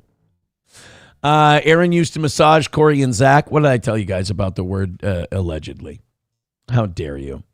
Some Soper says you can't unless you have your previous marriages annulled. Incorrect. I was never married in the Catholic Church. The church does not consider me married, ever. Which means they do see my 3 kids as born out of wedlock, unfortunately. So you are a blasphemous sinner. Every day. Do my best. Do my best. No, I'm a horrible, like I should be like Dave Chappelle. Dave Chappelle doesn't talk about his Islamic faith because he's like, I'm such a horrible representative of it. I don't want people to think that's what a Muslim is. Nobody went up there and told Dave that most people think they're goat fucking terrorists. So it's like, Dave, maybe if you talked about being Muslim, it might help. You could really ground it, give it a little bit more of a real face. No, I have to go through what's called an investigation by the Catholic Church. They have to look into my last 2 marriages, and they go, it's not through the church, so we never acknowledge them or recognize them. But they do have to kind of go through a fine-tooth comb my first 2 marriages and to make sure I'm okay to get married in the Catholic Church. So they have like a private eye, like Father PI comes out and starts sniffing through all your stuff. I don't think it's that thorough. I don't think they go through my garbage can or anything. Okay. Here, I'll read it to you guys so I don't get anything wrong. But people are like, are you sure? I don't think that's true. Act like I haven't looked this up, motherfucker. Act like this isn't something I've been very curious about. Recognize marriages outside the church. That's what I was talking about. A Catholic marrying outside the church without prior permission is generally considered invalid by the Catholic Church due to a lack of canonical form. While legally binding by the state, this union is not recognized as a sacramental marriage by Catholicism. To be valid, Catholics must be married before a priest or deacon and 2 witnesses. So yeah, I'm outski. I've never been married in the eyes of the church. So you can get this 3rd one. So in a weird way, this 3rd one would be your first one. Yes. If I married SP, it would be my first marriage. The only thing is, SP's Lutheran. Ooh, so now it's a battle. Which one do you go to? I mean, you know, what are you going to do? 2 worlds collide, rival nations. In the warrior's heart. I can't remember. Venting years of frustration. Bravely we hope against all hope. Does the crowd understand? Is it Protestant versus Catholic, or man against man? Can any nation stand alone? All right, go ahead, Johnny. No, I just... In the burning heart, just about to burst. All right, sorry, go ahead. No, there's a quest for answers and unquenchable thirst. Sorry. Well, in the darkest night, rising like a spire. So if you guys in the burning heart, an unmistakable fire.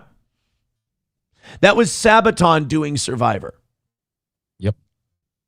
And a shitty guy singing it. $5 from Shuli Madoff says one of the top young players in the soccer world was waving a Palestinian flag at the championship parade this week. Zionists lost their shit. Love the Gen Z kids are all right. Gen Z is all right. Gen Z is going to be okie dokie artichoke. I'll tell you that much. Professor Tie-Dye with $5 says that gay couple where one is the trans chicken nugget is the template for Johnny and Digger. Johnny is the chicken nugget to Digger's crippled dinner. No offense. No offense. He said no offense. So obviously he meant it with only the best of intentions. Exactly. You get it. Hulkamasha Baby with $1 says, so cheating plus wife swapping, no church is going to trust you to marry a woman. Guess what? The Catholic Church believes in confession, my friend. That's what the investigation is for. Aaron, how's that confession going? I'm having a hard time getting there to confess those particular sins because they weigh heavy on the soul and you're going to feel judged no matter what. But that's kind of the point. Should. Probably, yeah. Thursday, I should get my fucking ass in there. Probably shouldn't say fucking ass when talking about going to confession. Main Vein with $5 says your church has to investigate you before you can get married, like the Spanish Inquisition. One of the coolest fucking things the Catholic Church ever did, the Spanish Inquisition. It ruled and it was fucking based and it was awesome. So yeah. Just like the Spanish Inquisition. Not what I'm used to hearing about the Spanish Inquisition. Spanish Inquisition was ruled and it was based and it was awesome. Based and awesome, just like the Crusades. We punished the wicked.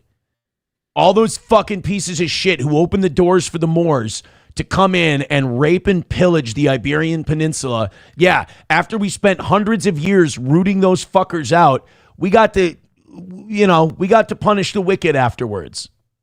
Okay. Guess who we ended up taking? Pretty sure it was the Jews, wasn't it? It's mostly Jews. Yeah. Ask me who opened the gates at Cordoba and Toledo and Granada. Again, I could be wrong, but I think it was the Jews. The Jews. What did we do? Oh, just got a fuckload of us killed and almost destroyed our religion because we know you secretly hate it. You let the blacks in. They did. And guess what happened to property values? Went down. Hundreds of years. Hundreds of years. Yeah, Grand Poobah says, no one expects the Spanish Inquisition. Spanish Inquisition was based. The Crusades were awesome and didn't go far enough. Yes. The Catholic Church has done some baller-ass shit that your Jewish textbooks have told you is bad. It's not too late to pick these two causes back up and finish them once and for all. Locations have changed. Goal's still the same. Crusades rule. Spanish Inquisition was based. Michael Jackson was protecting children. That's my mind blown in a nutshell. Especially that last one. God, was I raised with different beliefs. In terms of the Spanish Inquisition, the theme should be the Catholic Church did nothing wrong. Here, let's see what happens when I Google it. Was the Spanish Inquisition awesome? Ready? The Spanish Inquisition is widely regarded by historians as a period of profound fear, religious persecution, and bureaucratic control rather than awesome. Well, you're wrong. While modern scholarship shows propaganda exaggerated some details, it was a state-run institution that executed thousands, forced conversions, and enforced religious uniformity through torture and surveillance. Right, because we got fucked with by the Jews and the Moors. It was awesome. Awesome. Ask me if I really think the Spanish Inquisition was that great. Do you really think it was that great? Some mistakes were made, but like the general added... Like the stopping part. The idea, right? It's like, you fucking pussies. We had them. There were instances where they went too far, but the general idea of making the wicked pay, based. Los Federales with $1 says, faggot, you never looked at the link I sent you yesterday after your sauna shower head came in.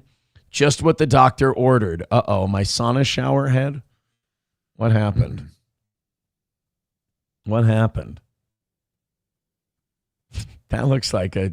Oh, my God, it's only $2.86. By the way... Now it's almost a deal you can't pass up. Look at that thing. Yeah, it's almost as awesome as the Spanish Inquisition.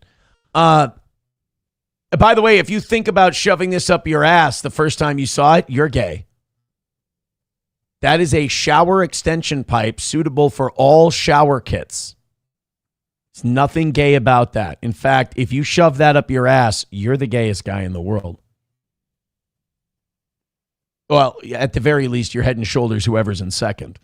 Yeah. That's one of my dad's sayings that I always liked. He goes, I may not be the best at X, Y, or Z, but I'm head and shoulders above whoever's in second. Love that one. Professor Tie-Dye with $1 says, sent a text on the Catholic and Lutheran weddings and how it works. Oh, you ready? Okay. Ready? How does it work? To find out how SP and I can pull this shit off? For a Lutheran and Catholic wedding, we do what's called a co-celebrant. Example, I perform all non-canonical and the priest performs the vows and what would be binding in the Catholic Church. Where I am, we are mostly Lutheran and Catholic. And then there are a few non-denominational churches that are pagan enough not to do this cooperation. They are pagans. Thank you. That's what makes me feel closer to my Lutheran spiritual cousins like Professor Tie-Dye is, we can stop fighting each other and we can go, those guys are fags. Fuck the pagans. Yeah. Those guys are fags, and that helps us. Thank you, Professor Tie-Dye. So SP and I could do a joint thing. A joint union. Okay. All right. Let's make $35 in the next half hour. That ain't so bad. No, we can do that. That ain't so bad. I mean, let's make more than that. We can make $100 in the next half hour. You can all throw Red Boys in if you want to. That's okay.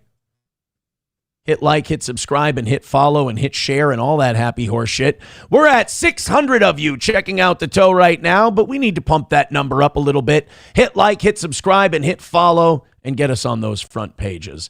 Someone sent us a BitChute documentary called The Spanish Inquisition Did Nothing Wrong. How long is this? 43 minutes. You want to watch it? You want to do a little, people who say, oh, don't do so much drama, this and that. Should we do a little Spanish Inquisition today? A little history? Yeah, let's see what happened in the Spanish Inquisition. Hey, if we make no money doing Spanish Inquisition shit, that's okay, but I think it's worth a shot. We'll give it a try. If you ask me. Cruelty, terror, and tyranny. Off to a bad this image start. Is false. A distortion disseminated 400 years ago and accepted ever since. Now a new generation of historians is looking at the Inquisition afresh. Nice. Fucking Nazis, baby. Wait, what? Every one of the cases that came before the Spanish Inquisition during its 350-year history had its own file. These files, gathered together from sources such as this library in Salamanca, are being properly studied for the first time. In the Salamanca library, when you agree with something, you just ring a bell. Oh. It's the Salamanca library. Oh, boy. Salamanca with the bell. Thing. This is how you know that the Spanish Inquisition is misunderstood and awesome. Did you hear what he said? He went, they kept files on every single case. Every single one. They were proud so of I can it. look through everybody's file, even fucking centuries later. We can be like, hey, look. Right. They're not hiding anything. They're like, look, motherfucker, this is what this Jew did. I think our views of the Inquisition have been changed largely by the opening up of the archives of the Inquisition. They had everything on tape, as it were, hidden away in their archives. And we can go there, calculate, put it all on the computer, and arrive at very firm statistics about its activity.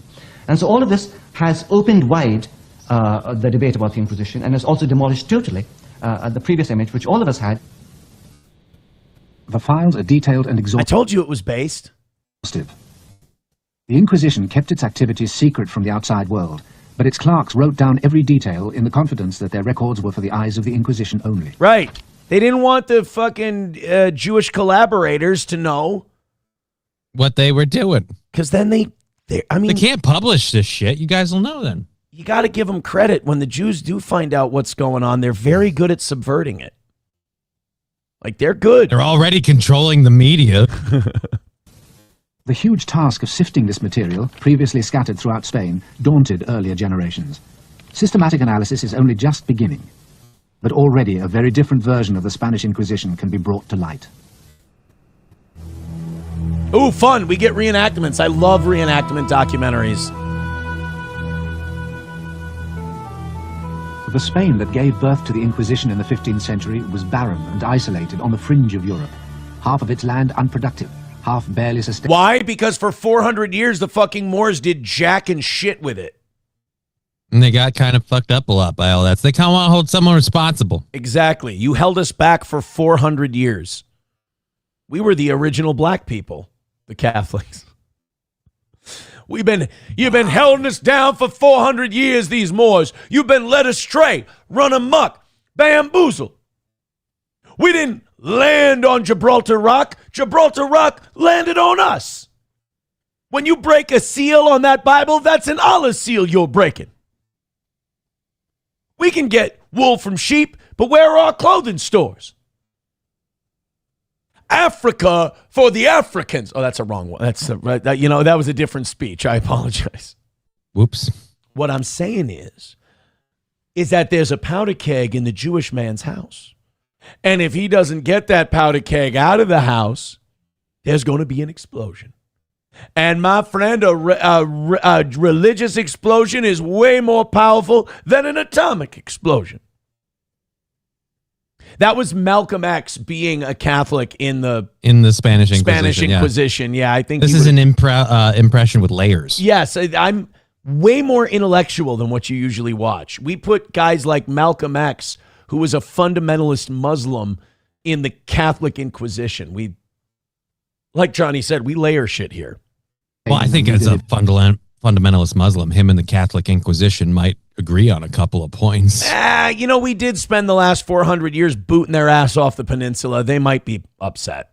Well, yeah, with that, but I'm saying like you guys might have one common enemy. No, the Jews were their pal. The Jews helped them out. Oh, really? Yeah, back then the Jews helped them conquer Spain. Also, they could subvert him later. Sneaky. Yeah. Burning. Yeah. hey, Muslims, you befriended the Jews in the 15th century. Yeah. Didn't help. How'd that work out?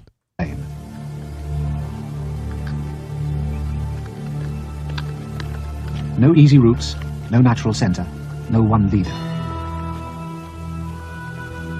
Should I maybe comb through this later? This does seem like Yeah, it's it a seems like we might be here 45-minute for a bit. documentary, but it's nice to know there are documentaries that get made that show that the Spanish Inquisition kind of fucking ruled.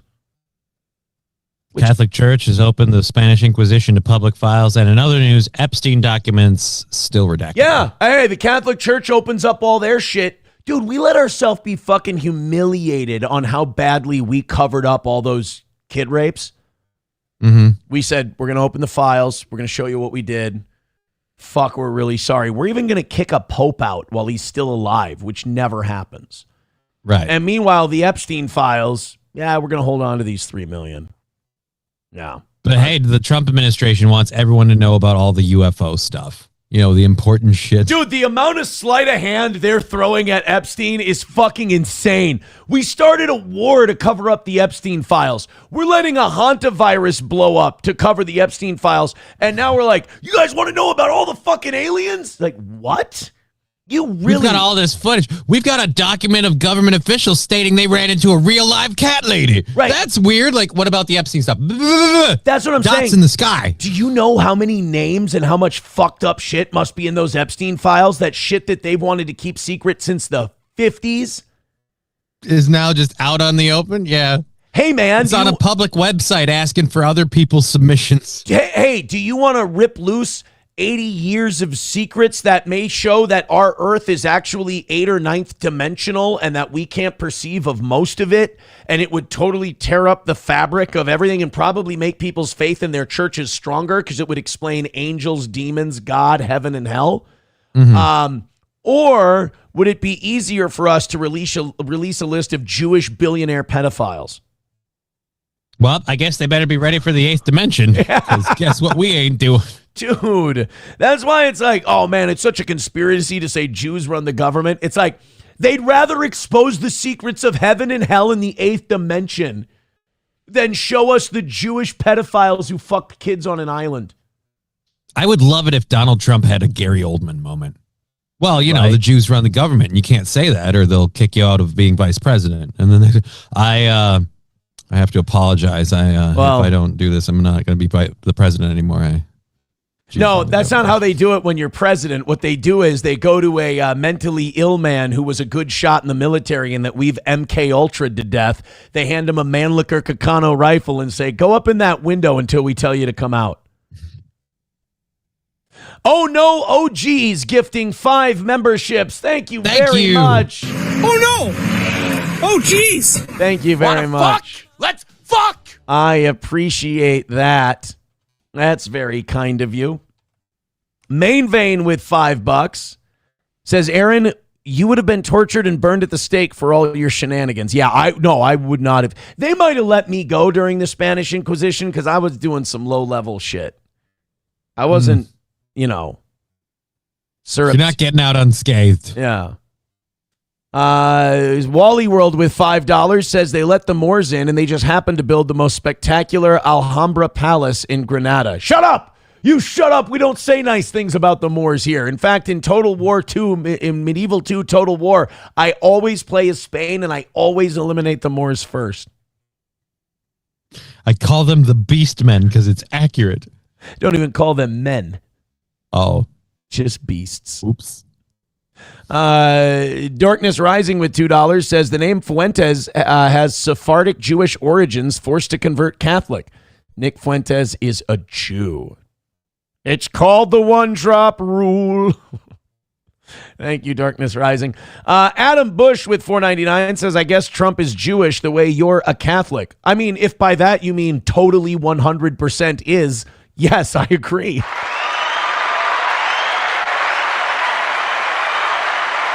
You kind of walked into that one, Adam Bush. I guess Trump is Jewish the way you're a Catholic. Yeah, in all the ways it matters. That is a perfect analogy. Thank you. Doing exactly what the rules of that thing tell him to do. Yeah, so. Exactly. Thank you. Adam Bush confirming my Catholicism. By the way, that $30 we needed in by 8:30, we got it. See, here's what I say. Keep it going. A red boy, and we're way ahead, you know? And it was just a day to do today. Let's do this. Let's keep this Monday vibe going that we had rolling. Wednesday and Thursday and Friday, happy days. Tuesday, Wednesday, happy days. Go Away 91, becoming a member for 48 months on YouTube, says 4 years on YouTube. Whoa, buddy! What? Should we check and see if the casino is still, if they're still going? That's fucking bananas. That's like 12 hours. That'll be insane. It'd definitely be ready to crash out if I were them. Oh, no, they're done. Okay. They're not on still. Holy shit, though. They went a long time. Holy like fuckaroni. 8-10 hours? 11. I think 11. Because they were still on at 6:30. That would have been 10 and a half. They were at 10:33 when we checked in. So, yeah, they made it 11 hours. Holy damn.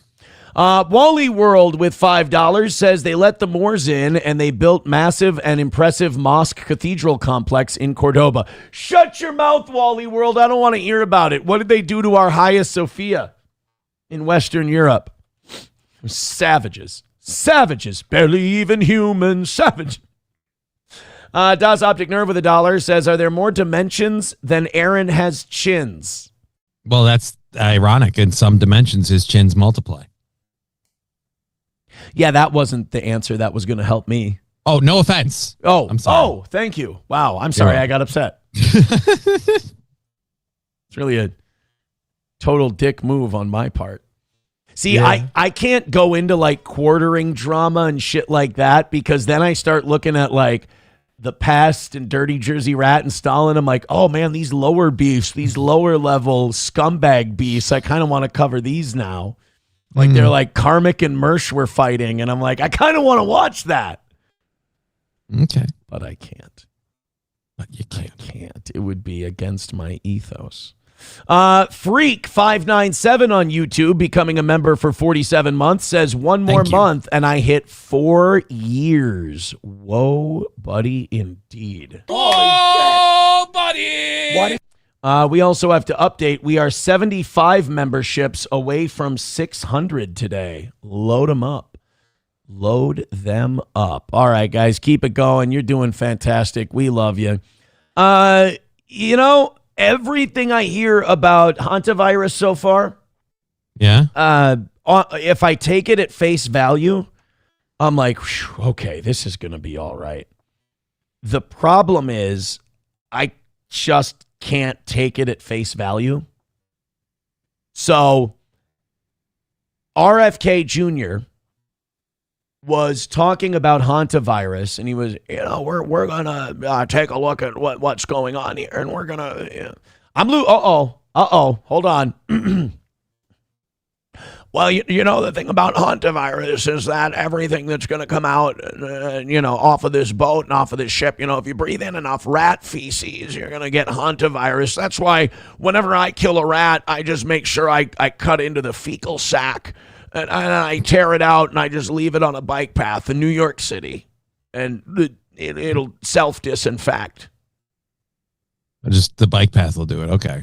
The heat from the sun heats the bike path to such a degree that the fecal sac of the rat shit. There's also a membrane. If you've ever, I practice amateur autopsies on animals in my spare time. It's one of my favorite things to do. I've cut open. Are you familiar with the fecal membrane sac on a common house rat? No, I've never dissected a common house rat. Let me help you out. So when you cut open into the fecal sac of a rat, their colon is what we would typically call it. And you cut open into that colon, and there's a thin membrane that protects you from the actual fecal matter, so it can't escape through the colonic membrane. Okay. So if you just cut out the rat's anus and you leave his colon intact, and the colonic membrane will protect you from any of the exposure to the hantavirus. So you can breathe it in, but as long as you cut its ass open, you're fine. What I'm recommending everyone do is if you see a rat in public or in your home, what you should do is you should kill that rat. You should immediately skin him, and you should cut out the colon, and you should dispose of it properly and not breathe in any of its fumes. But as long as you leave the rat shit inside of the colonic membrane, typically you're going to be safe. But don't nick the bladder, because then if you nick the bladder, you risk exposure to the urine contents in the bladder, and that can, of course, lead to a hantavirus exposure. Okay. This seems like a lot, but this is a guaranteed way to keep from getting infected? I mean, there's that. I also have some alternative methods as the head of Health and Human Services, if you'd like to know. What are the alternative methods? There's one where you go in your backyard and you find cartoon depictions of rodents, and you have a seance fire in the middle of a fire pit. It has to be anchored by Class 5 fill.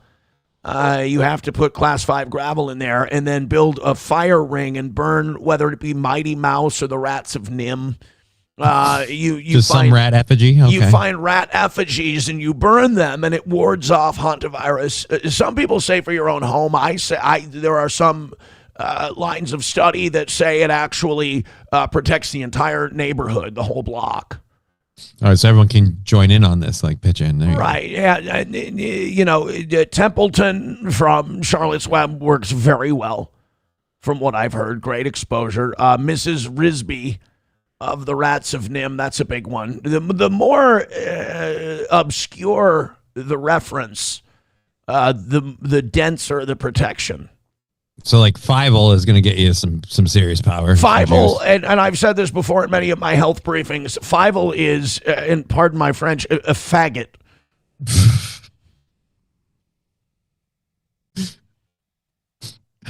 Continue. Any other? I mean, this is important. We need to get these questions answered about hantavirus so everybody can be safe from the exposure. What was the fucking? What was the name of the chick in the fucking Rescue Rangers? She was a mouse. Yeah. Gadget. As you may know, I've seen from some online sites. Some people claim they're parodies. I think they're documentable evidence. Gadget was a whore, and if you burn a whore effigy of a rat or mouse, that actually provides a larger overall cover for hantavirus, though not as dense. Okay. If you burn, if you take the movie, for example, Rock-a-Doodle, you take the nerdy mouse from Rock-a-Doodle, that is a very learned mouse, and that will protect you. Again, all of this needs to be done while respecting the continuity of the colonic sac membrane that protects you from the rat shit. So if you can catch him, Speedy Gonzalez would be pretty useful too. That's the holy grail. No one's been able to do it yet.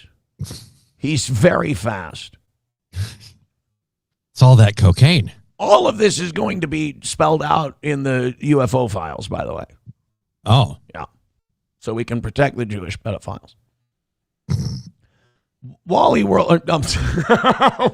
You were so in it, you weren't coming out. Dude, it was getting better. Like, as I went on, the RFK Jr. was tracking, so I didn't want to stop talking like RFK Jr. because it took me a couple minutes you found your niche in there, yeah. Yeah. Wally World with $20. Thank you. He's taunting me about the Moors. Wanna fuck? Let's fuck!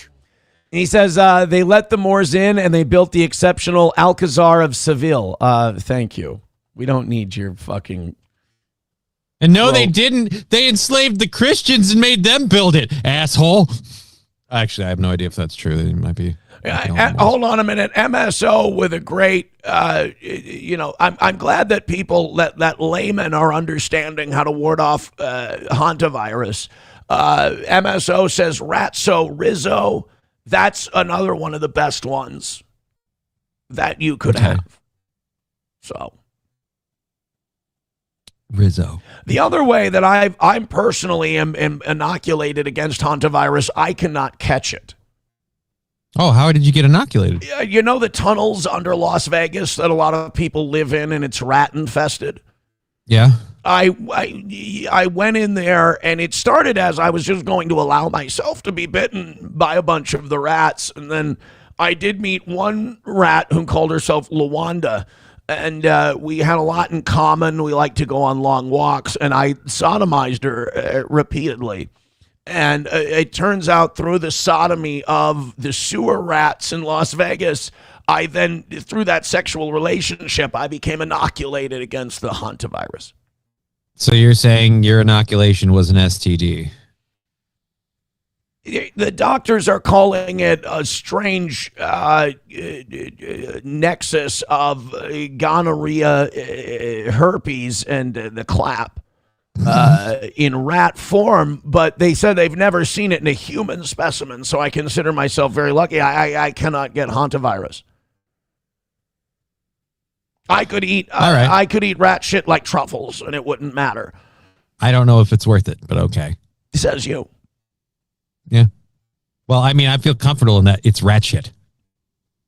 You Need Me More says, this certainly is illustrative, Aaron. Now I'm picturing a dead rat's bloody guts and shit. Good morning to me. I didn't say that. Robert F. Kennedy Jr. said that. I don't know if you saw that. He was on the show.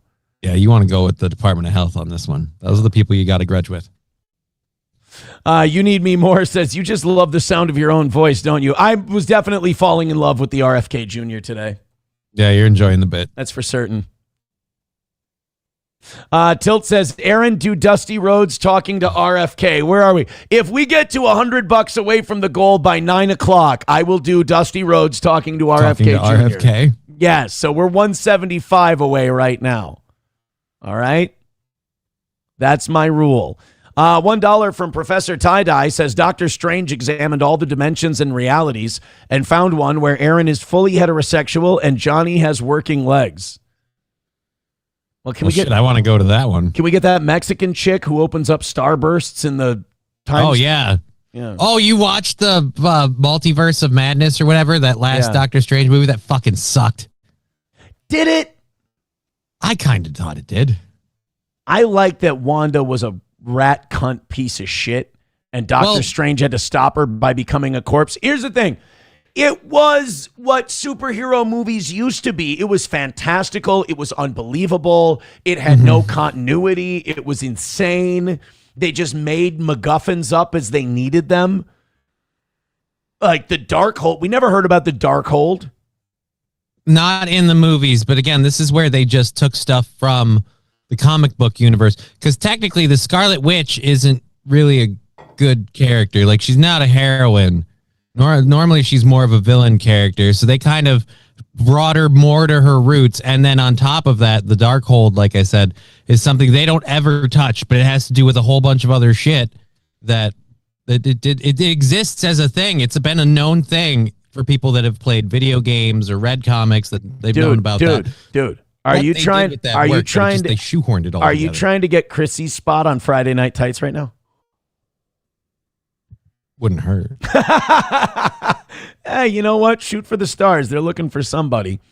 No, I didn't mind the movie. It kind of like exists outside of like that whole Marvel universe in a way. Yeah, like it doesn't fit in the whole thing. I don't give a shit about the Doom movie. Oh, Doomsday. To or me, whatever, to me, the Thanos thing was it. Like, I'm good. Those are my Marvel movies. This can be a new generation of Marvel movies now. Well, I always tell people I'll watch it when it's free to watch. Like, I'm not going to go see it in the theaters. And that's about it. That's okay. All right, guys. 576 checking out the show right now. Hit like, hit subscribe, and hit follow. A lot of fun being had here on the program today. We can skip this RFK Jr. story now, right? I mean, we pretty much covered all the important parts. He said we're not worried about it when they ask him about hantavirus, which means we're fucked. We're not worried about it. You guys just imported 2 sick people. They came out of a plane in hazmat suits with a guy spraying everything they touched behind them. We're not worried about it? Why are we going to these levels? Yeah, no, we're totally fine. Don't you guys worry. Totally fucked. Don't you worry your little head. All right. Oh, these are fun. We don't do enough of these on the show. Body cam stuff. Oh, yeah. Every time we do body cam stuff, whether it's morning show or evening show, people love it. They get really engaged. They watch it with us. It's a good time. We do a little commentary, what have you. We're going to start this at 1.5 speed. We might have to bring it down. But how much do you know about the DeSaver Brian Hollis shooting? Only that it happened and everyone said it was racist. Okay, yeah, you're caught up. Congratulations. Yeah, I think so. Know. So a black guy got shot by the Richfield, Minnesota Police Department. Mm-hmm. And his relatives were like, he didn't do nothing. He was fixing his life up. He was a good boy and shit. And Richfield Police Department started taking so much shit that they're like, look, we don't want to show you the video of your loved one being killed.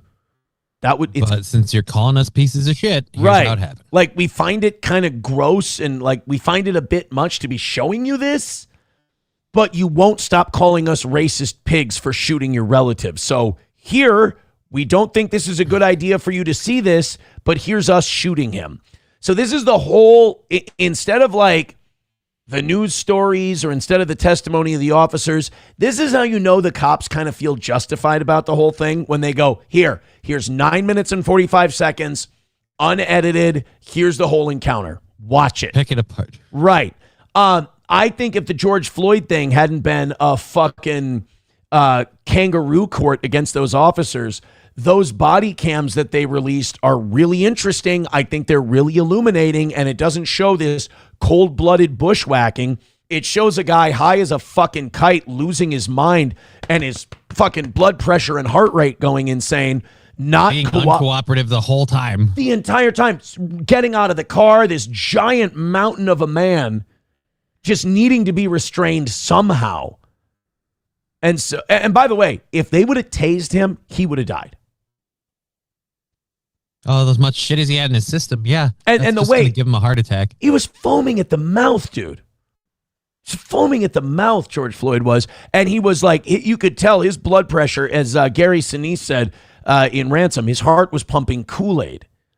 I mean, you tase that guy, there's a good chance he drops dead right there. So I don't think there was anything they were going to do to George Floyd that didn't kill him, because that amount of fentanyl in his body might have gotten him at some point anyway. I think it's what got him overall. So, yeah. Yeah. So here's the Richfield Police Department with this DeSaver Brian Hollis shooting. The family says the cops are a bunch of racist pigs. It's just another black man who didn't do nothing. They released this, and now the great thing about this is we get to decide together. I have not seen this yet. Nor I. From April 29th. Richfield police respond to the 7500 block of Morgan Avenue regarding the report of a car prowler. We talked about the break-ins in Minneapolis. Sergeant Mario Leon checks the area for the suspect. Sergeant Leon observes a vehicle with an open door on Oliver Avenue. Sergeant Mario Leon observes a suspect walking northbound at 3:38 a.m. on Oliver Avenue. And that's where we start. The following sequences are unedited. The following videos contain graphic material that may be harmful or traumatizing to some audiences, but they made us release it, so what the fuck? This is the sergeant's body cam. Ran a red light.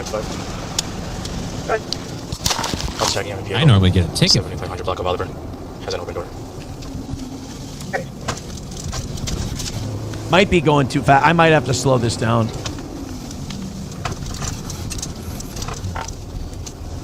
255. Let's go 1.25. I have that male walking north on Oliver.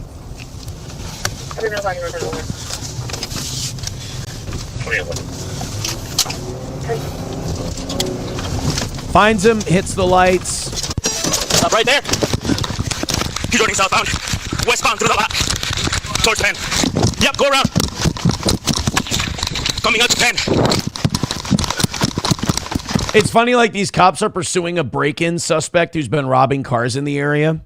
But, like, we're watching this as a movie, so you're, like, getting mad at the cop who's doing his job. You're like, take your fucking hand away from the camera, you dick. And you're like, oh, wait, they're not. Stop using your radio. I need to see what's going on. Yeah, he's not shooting this for a Kubrick film. He's going to apprehend a suspect. Put your body camera somewhere else, you dick. Orange shorts, white shoes, black male, backpack. All right, I think that's the end of the video. He's guilty. That was a good shot. Good work, guys. Wrap it up. And done. Wait, there's more of the video. Let me rewind. You know, sometimes these videos, they cut out early, and if you rewind them, there's more of the video. So let's... Okay. Orange shorts, white shoes, black male. All right, that's the end of the video, and looks like a good all we shooting got. to me. Yeah, that's... Oh, wait, there's another 7 minutes. I apologize. I read it wrong. Backpack. Still on pen. Loop back around. Go to the parking lot. Coming out on 7-6. Police, you're under arrest! Stop right there! Stop! Oh, no. Fuck it. Nice takedown, bro. Somebody remembers playing the offensive line. Oh, man, that was a Braun Breaker spear right there. Holy shit.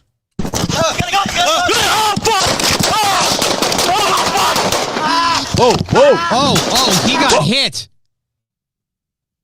I didn't... There was too much tumbling and shit going on. What? I missed that. I didn't know that was where the shooting was going to happen. Well, that was the suspect who did the shooting. Oh, the suspect had the gun. Because, yeah, they land on the ground. I don't know where he got the gun from, but the suspect had a gun pointing it at the cop, and then we hear bang, bang, bang. Next thing I can see is the cop's arm has clearly got blood on it. So if it's not his, it's the suspect's blood, which seems weird because, again, cop wasn't the one shooting that point. Out on 7-6. I'm slowing it down. We'll go through it again. We'll keep slowing it down. Police, you're under arrest! Stop right there! Stop! Stop!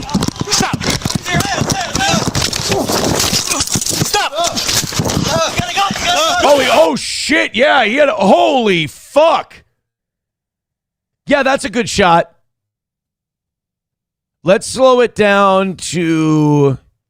Did you see the gun? Like, I saw the barrel of the fucking I saw the barrel of that sumbitch. I couldn't tell if it was a pistol or a shotgun. I thought it was a pistol, but when we played it slower, it looked like a shotgun. Let's go to 0.5. Stop! Oh, it's a hand. Oh, yeah, right there. Oh, God. I'm surprised that officer's not dead. Well, they can't shoot for shit. Oh, my God. I want to see. I want to go. Right there. Wow. Keep in mind, up until this point, I saw like the IR dot. I think they were going to use tasers on him. I'm going to get that off there because YouTube doesn't like when you have guns hanging out. Right. But like, now that we've seen that, we can speed it back up. How this is what frustrates me about the families of these black men who get shot by police. Are you still going to... Are we still going to go with this fucking charade that the cops are bad and the cops are mean? The guy was tackled. He was down. The cops were going to put cuffs on him. He pulled a fucking gun out and pointed it point blank at the officer. There is no debate here. This isn't even something we need to argue. And why are you taking this hardline stance before you know a fucking thing that they didn't do anything? You understand that black activists in the inner city who stand up for every piece of shit who draws a gun on a cop are doing the same. Worse. They're doing the same thing, though, that these women in the Me Too movement did to rape allegations and SA allegations. You make so many false ones that we go, I'm skeptical of your immediate claim, even when you might have a point. So you take really any chance for actual victims to get justice away when you do it. Philando Castile is a great example. I, to this day, say that Philando Castile was a victim and he didn't get justice. No, he didn't. But we put that lady in prison for what, 2 years? No, Yanez didn't go to jail at all. She didn't go to jail at all? No, as a dude, Officer Yanez. Oh, fuck that me. shot I was thinking Philando of the Castile. lady who drew her gun as opposed to a taser. You're thinking of the woman who shot the guy, Dante Wright. Yeah. Yeah. I'm thinking of Dante Wright. And Dante Wright sped up and he was trying to flee a traffic stop. And I think she even yelled taser, taser, taser, and then shot him with a gun. Yeah. But Philando Castile literally was obeying the police officers. He was handing over his gun and somebody got jumpy and fired. Yeah. And a bullet landed like 3 inches away 3 from inches a from child. his daughter. Yeah. Yeah, that was in a car seat. Chrissy Mayer couldn't stream that day. Stop! Oh, fuck! Yeah, he got hit in the hand. By the way, "oh fuck" is the appropriate response to what just happened to that officer. Yeah. Fuck, that would hurt. I mean, on one hand, getting shot through the hand's got to hurt like a motherfucker. On the other hand, that was point blank. You're just happy you're living. Right? But ooh. That goes a little bit further to the left and you ain't moving no more. That's going to burn. You're going to want to put some iodine on that, buddy. Oh, yeah, he's wounded bad. I think he's dead. I think you got him. I think this is like killing a spider with an aluminum baseball bat. I mean, I think he's dead now. Easy, guys. If you keep going, you run the risk of hitting your partner. I'm shot! I'm shot! Yeah, I'm sorry. I don't care what the family says. This piece of shit, like, he had it coming. He did everything he could to ensure this outcome. Yeah. Get back! Oh! Hey, pull him! I'm shot! Mario, get down! Tourniquet! I got you, Mario. Tourniquet! Got you. Hold him! What a shitty night of sleep the people in these apartment buildings got, huh? Yeah. Bunch of loud bangs, screams, sirens. They end up killing this guy in the parking lot. Some old man opens his window. Shut the fuck up! I gotta work in the morning! You guys have somewhere to be? Got him! We got him! Tourniquet! Anything! Stay there! Just stay there! 2-5-2. You don't have to keep yelling at him. I think you got him. 5, I'm shot. I think I got bullets too. Where you hit? Arm? Right arm. Got you.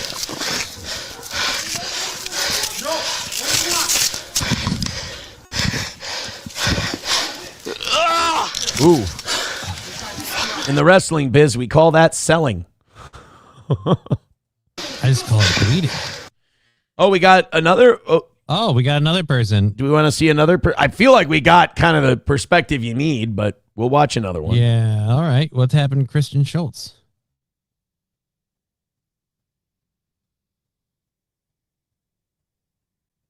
Stop! I'll go around, Mario. Coming up to 10. Was that the baton he just put away? I think so. He's like, yeah, I'm not going to need my ass whooping stick for this one. I might need something a little heavier. And he's right. Yeah. White suit, black male, backpack. Let's go. Rev it up. You don't got to pay for gas. Yeah. Hey, the gas is on me, buddy. You rev that thing up. Coming out on Matter of fact, put it in park and then gas it. You know what? Let's make some streaks in the pavement. Let's really make a show of this. Stop! What? Stop! Get down! Go! Yep, he has his taser out like I thought. They were going to tase him if he didn't. Yeah, bro, taser ain't going to work on this one. Hands! Oh, nice shot. He's got a gun! Dude, that was like real life first person shooter, like weapons change we just saw. Like, he had the taser Yeah, out. he just went boop, boop, just down and up. I'm going to say, like, he fired a lot of shots, and I know they're whatever trained. Like, your fucking coworker is really close into the line of fire. Like, you got to keep that grouping on point, otherwise a stray or a ricochet could hit a friend. Yeah, no, that was I don't know how that can be viewed as anything other than a legit shooting. There's just no. It starts with being black and then saying the police are all the problem. The black thing is pretty powerful, I guess, in that situation. No, but really, I mean, that's as justified as it gets. I mean, the number one rule, white, black, Latino, otherwise, is if a gun comes out and gets pointed at an officer, you're dead. Mm-hmm. I mean, that's pretty understood. I thought black people were supposed to be having, remember, I have to have these conversations with my kids about the police. About how to interact with the police. One of the first. Clearly they didn't have that conversation with this one. One of the first conversations we should be having with our black children about the police is, hey, you point a gun at them, you're fucking dead and it's on you. figured that I would might have started the conversation at don't break into cars in the middle of the night. Good point. That's also a good conversation we can have. I love when, like, after George Floyd, when black people knew they had all the white guilt, even the right was feeling white guilty after George Floyd. Like, they didn't take it as a time to, like, self-reflect or anything. They just, like, oh, pile on the white guilt now. Just really beat them up with it. Like, did you know we have to talk to our children about how to interact with police? Oh, I'm sorry. You mean be a fucking parent? Yes, that's a normal thing. Maybe instruct them breaking the law is bad. Violence is bad. Resisting arrest is not a good idea. Yeah, these are good conversations. Well, we have to have these as black people. Good for you. I have them as white people, but they also include conversations like don't commit crimes, and usually that's how it goes. Right. The kid behaves themselves. Grand Poobah with $1 says there's a slow-mo that shows the cop's wrist exploding from being shot. I'm good on that. Yeah, I don't know that I need to see that. Yeah. I believe you. I believe Seeing you. the aftermath, I bet that happened. Yeah. Ablo Pacheco says Yanez, the guy who killed Castile, was acquitted. That made me extremely angry. Yeah, there was a trial for him. Fauci's, but there are people who have arguments against Castile. Fauci's Pangolin says Castile was told not to fucking move and he reached for the gun anyway. He did say, I have a carry permit, I have a firearm on me, and then he reached and then they shot him. I do believe he fucked up, but not in a lethal way, in my opinion. I do believe he was trying to comply. Yeah. That's and by the way, like gun control people, that was like their big argument against carry. It's like, oh, what if it leads to more danger for law enforcement or it leads to more miscommunications? It's like, yeah, that was a bad example of the whole carry argument. That's for sure. Just looking through the chat here. I'm a bit behind after we went through all that. 09 Canyon says, I want a telescoping police baton. My 65th birthday is coming up. Just saying. I mean, it's Approachable says, one of my all-time favorite body cams. Well, we'll take a look at it. Since we're on the topic, we're 175 away from today. We're looking pretty good. I would say a 5 membership drop in the next 20 minutes makes us look even better. I would say $75 in the next 45 minutes makes us look aces for today. So thank you guys very much for your contributions. We are, I want to say, we're 75 memberships away from 600. Thank you guys so much for your contributions. Streamlabs, PayPal, Venmo, Super Chats, and Rumble Rants, all of the links are in the chat. And we thank you guys for your generosity. We're off to a little roll here. Yeah, especially love to see a red boy fall out of this. Oh, you're learning. Nice work. I love 20 membership drops as well. Dude, I'm watching Kino Casino and just like they're running off like, thank you for the 40 subs. Thank you for the 25 subs. And I'm just sitting here going, sling, sling. I'm just saying, how many days off am I taking? Holy shit, these guys are killing it. Good for them, man. But yes, 175 away from starting a 4 morning show streak for the toe. Thank you, guys. Let's see what the raw body cam footage shows. Man hit by SUV after Colorado deputy used taser on him. This is from 2 years ago. I don't remember this one. Nope, don't know it. Your discretion is advised.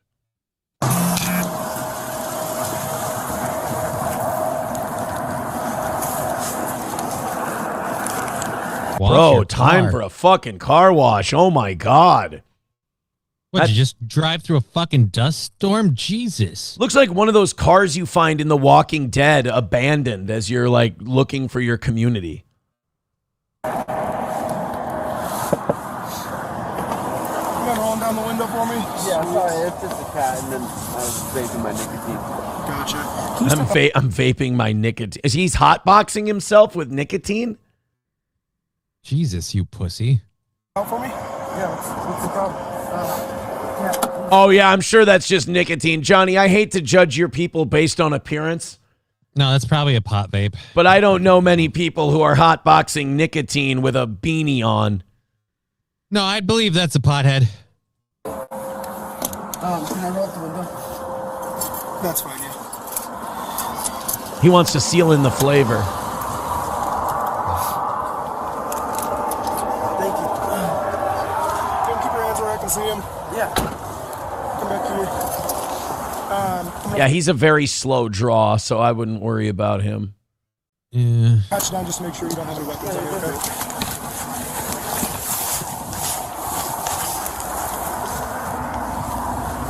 You can relax. Go ahead and put that stuff on the so, did you give me the right name? Yeah. What's your name? Jacob Todd Jones. Okay. Why don't you give me the right name? It is the right name. No, it's not. Yes, it is. Brent, I know. So, right now you're under arrest. Oh. Stop me or you tase! Stop! I love how, like, they have your car, they have all your belongings, but somehow you're going to run away and this is all going to go away for you. You gave him a fake name and it didn't work, so you thought, now I will foot chase, give them the slip. Like, no offense, they apparently know who you are. Yeah, and dude, you were probably speeding and you were on weed. You're going to be fine here. Just take your licks. Oh, I remember this one. He gets smoked. They tase him in the road and he just gets fucking smoked. Douched.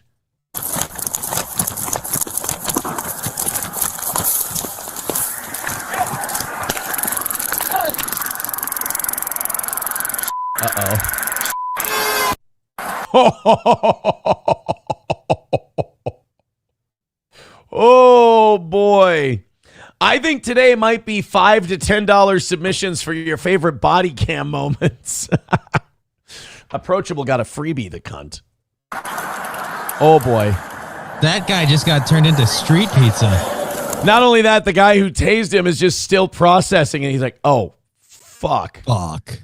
What does this mean for me, though?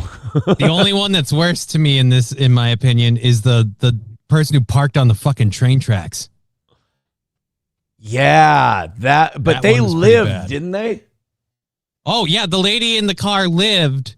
Oh, wait, and I thought it was a believe sued cop. the shit out of the fucking state. I thought it was a cop. Oh, no, you're right. It wasn't a cop who parked. They wouldn't let her pull her vehicle off the tracks.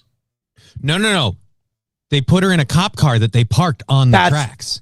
Bingo. There we go. And yeah, she sued the shit out of the state. And she got like $10 million, I thought. She got a nice chunk of change. She'll never walk again. Bro. Oh. Do you keep tasing him to make sure he doesn't run, or do you think he's good now? I don't think he's going to be a problem.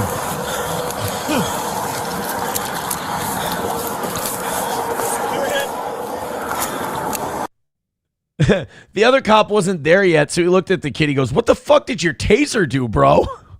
Holy shit. Just laid him out. I've never seen it do that to somebody before.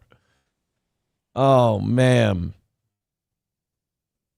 Root says, can we get the unblurred version? I want to see how bad this was. I don't think they're going to allow that on YouTube.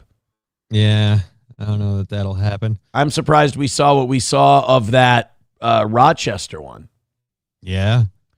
I'm amazed they didn't blur the gun or the blood. Somebody, too, with $1 says, I like how they even sounded their horn like, get out of the way, you idiot. Like, hey, come on. What are you...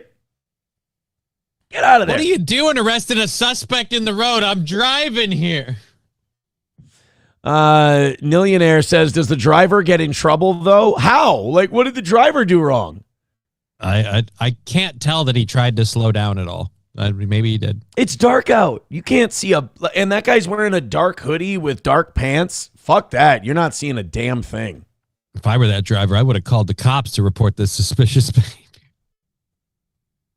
Right. I don't think the driver can get in any trouble for that at all. That was just, well, you learn the lesson. Don't run. What are you doing? Wash your car. Oh, yeah. Wash your car. What's up, guys? Reformed Rapscallion says, Paul Harvey, well, good day. No, that was a bad night. That was a bad night. 175 away from today. We've stagnated a little, but you guys are doing great. Let's keep it going. Streamlabs, PayPal, Venmo, Super Chats, Rumble Rants. Who's the best? You're the best. You. You're the best. You're the fucking trooper, you. All right, this is an 8-year-old story, but I saw it and I've never heard of this before. Okay. A middle school teacher. Well, you know how like nowadays middle school teachers, they find out that you've got an OnlyFans and you get shit canned? Yeah. Well, back in the day, before there was OnlyFans, we had podcasts. Like teachers, everybody had a podcast that like 3 people listened to, on like SoundCloud and shit like that. When we were doing radio, I would do a once a week podcast and nobody fucking wanted to listen to it and whatever. I was on KLFD. You just like to do the broadcasting thing. So this middle school teacher had a podcast, and much like in OnlyFans, it got discovered by the parents, and well, they were none too pleased. This teacher at a Florida middle school has been taken out of the classroom because administrators learned that she had a side job as the host of a white supremacist podcast. So in other words, she's going to be taking my job next week? Okay. Based. Sarah Seidner has the story. 25-year-old Diana Volitich had... So she's like a young, cute white supremacist. You don't see a lot of those. They usually look like Fairuza Balk in American History X. Dude, after this news story airs, she's going to get a job at Fox. Right. Well, I don't know. Fox News now, 8 years ago, yes. But now Fox News can't do the white supremacy grift. They have to do the Zionist grift. Oh. So if you're a white supremacist, you're out of their grace. You got to go on Fuentes' show. One job, teaching social studies to middle school students at this Florida public school. On her off time, she had another passion, sharing white supremacist ideals and anti-Semitic conspiracy theories on a public... I need to know what the so-called anti-Semitic conspiracy theories were 8 years ago, and I want to know how they're doing today. That tracks. Let me just shorten it for you. That tracks. I need to hear it. If she's like, Israel controls our foreign policy and we will go to war for Israel on their behalf, even against countries that don't attack us. Oh, shit. Media website, that aged poorly. Including her own podcast under the Russian pseudonym Tiana Dolokhov. So many other researchers have already looked into this, and that's just the way it is. There are races that have higher IQs than others. I mean, that's a factual statement. I mean, what you glean from that is up to you, but like that statement in and of itself is not, I mean, it can be offensive, but it doesn't make it not true. It's back in 2018 though. That was spicy shit for 2018. Now we make orangutan jokes. This woman walked so we could run. Also shared her views on Twitter under the same pseudonym, saying things like, it isn't supremacist or hateful to prefer your own people over others. That's true. That's also literally true. That's also true. Yeah, like what I always say is when a white person says it, now put those words in a black person's mouth. Are you okay with it? If you say yes, it's fine for everybody. And America's education system is designed to enable victimization when teachers are forced to learn about institutional racism and prove it's real when it isn't. So that's not a fact or a myth. That's just an opinion. It's a based opinion. It's base as fuck. I mean, but that's how she feels about the shit she has to learn. Now, she kind of fucked herself by using a photo of herself and kind of going a little too heavy on the teacher stuff. It's kind of doesn't leave a lot to the imagination. After the myriad of tweets and comments were first reported by the Huffington Post, the publication shared what they found with the Citrus County School District. The district has removed Volitich from the classroom pending an investigation. In a statement through an attorney, Volitich denies being racist or anti-Semitic, saying her comments online were all political satire and an Oh, I was just pretending to say black people have lower IQs to be funny. See, what's really funny is then I hold up the test scores that prove it. Oh, shit. I don't think she knows what satire means. Fuck. It was just satire. You see, I say a thing, and then I provide documentable statistical evidence to support my claim. Yeah, ma'am, that's not satire. That's just called saying a thing. Oh. And it's not hateful. After I call black people dirty animals, I do say no offense. I learned that from a radio show in St. Cloud, Minnesota that I listened to. Say no offense. I picked it up over on Twitch, and I'm hooked on it. Apparently, if you say no offense, none of it can be held against you. But I think there's something wrong with that guy. I think he might be a sex pest someday. Like, wow, holy shit. She called it.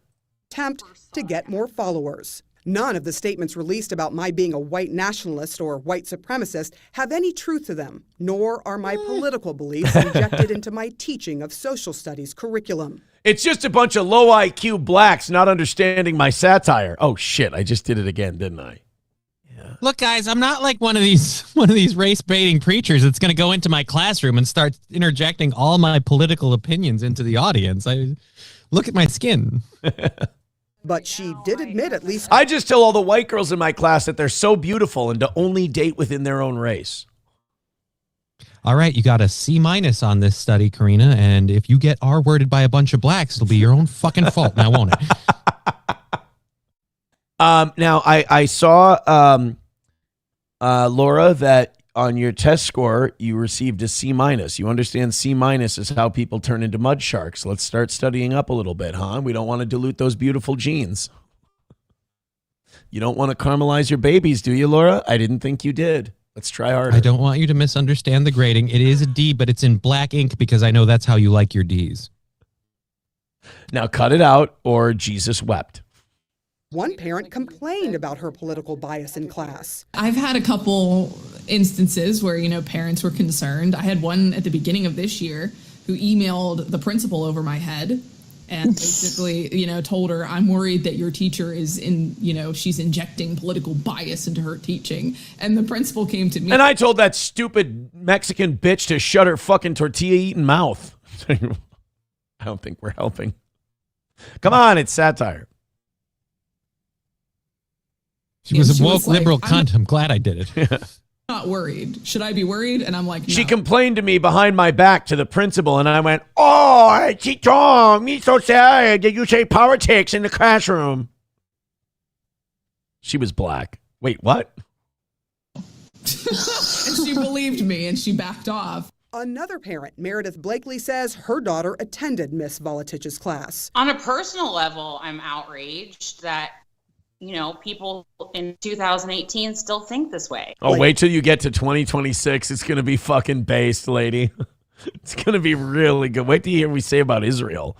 And it's not only is it allowed, it's like the most popular fucking thing you can do. Dude, if you were telling us about this teacher today, we'd give her a promotion. We call her a pussy. She remembered a comment by Volatich that made a mixed-race child in class uncomfortable. All right, raise your hand if you're white. Evan, shut the fuck up. Everyone knows you're bullshitting. Put your hand down. You're a mud baby. All right. She made a comment that made him uncomfortable. Yeah, I also feel like family gatherings might do that too. Imagine you're a kid. You go home. The teacher called me a mud baby today. Like, what the fuck? We have to do something about this teacher. All right, let's find out what the kid said. Or what the teacher said. It's uncomfortable. She believes she heard a comment from the teacher where she was saying that during segregation they had separate water fountains, and the teacher somewhat alluded to that in the teacher's opinion, it would be okay if that was the way that it was today.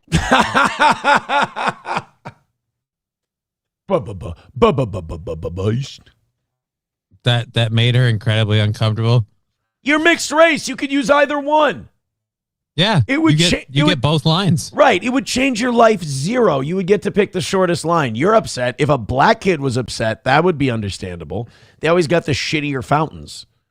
But hey, and back when this chick did this shit, wasn't that one of the golden heydays of we're black people and we need our own spaces so we don't feel oppressed or abused or taken advantage of or whatever. You guys reinstituted segregation because you wanted your safe spaces, but if she calls for segregation, she's an asshole. 2018 was kind of the tail end, of that whole thing of we need safe spaces for our kind. It's but if I call it your kind. strongly believes in due process and the First Amendment, and that she will wait to see what happens with the investigation into the teacher before she passes judgment on whether or not that teacher should be fired. I'm going to guess that in 2018, that teacher got fired.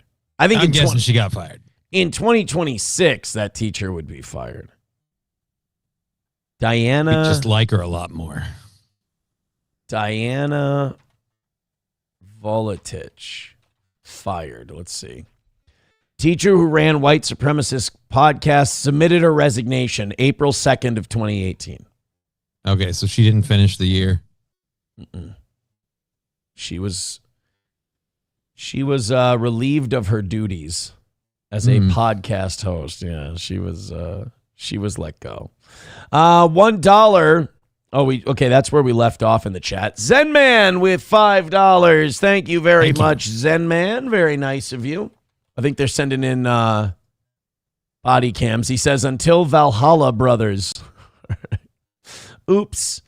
I lost Main Vein's $5 from my displaying it up on the thing. Main Vein with $5 says, where is your podcast and what is it called? I'd like to subscribe. Nothing is hotter than a cute racist white chick. It takes a 5 and magically turns her into a 9. I call it the Lauren Boebert effect. I'm wondering if she's still doing the podcast. Like, she lost the teaching gig. Now lean in. Right. Yeah, you've got an opportunity here. Veldrain with $1 says, a student saw the teacher stub her toe and heard this teacher say, oh, fart nigger. Thank you, Veldrain, for the $1. 165 away from banging out a W today. How about $65 in the next half hour? And I say we're on pace for a W. What do you say? Sam Show says the Boebert effect is just boobs. She does have a rockin' set of tits, that Lauren Boebert. Well, she paid for him. She better. Did she? Well, no, I think her husband paid for him. Somebody paid for him, the point is. Then she started whacking off a guy in a movie theater. Yeah. After they were getting divorced. By the way, if you ever look into the Lauren Boebert divorce, it's a white trash breakup, bro. It is a very white, like, Lauren Boebert, the she fucked Kid Rock rumors, I believe, because that's just a white trash match made in heaven.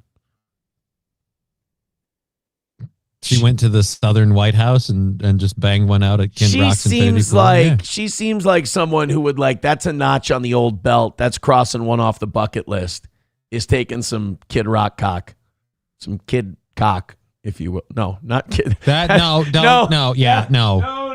Lauren, I am not accusing Lauren Boebert of taking kid cock, Kid Rock cock. I was trying to make it.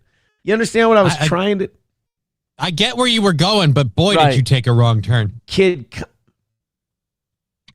mean, it doesn't make me look bad. It would make her look bad, but that was Even not. just trying to dig out of the whole thing. Sometimes, you don't think before you.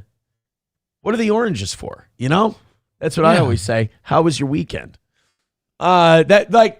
The quartering is going to be your get out of jail transition card for a while, you know, just like if that's your sleight of hand, like, hey, what are the oranges for? I remember that, fat queer. Honky says Nancy Mace looks like a better fuck than Lauren Boebert. Wow. I got to take my glasses off for that one. I got to think about that. Looks like a better fuck. That's so there's no way to know by looking. There just isn't. Yeah, I'm gonna press X to doubt on that one. Just with she looks like she'd ride a dick like crazy. It's like she might also just be a lay on her back pillow queen type. You don't know. She might be a limp fish. You never know until you're in the moment. But I'll say this: I'm Boebert over Mace. Mace would. I feel like Mace, if you got comfortable enough with her, she'd be like, "Can I try sticking a thumb or an object up your asshole?" And I'd be like, no, thank you. Of course Peggy, not. Let's not. I don't want you to put anything in my ass. She seems more domineering than Boebert. And Boebert will whack you off in a theater.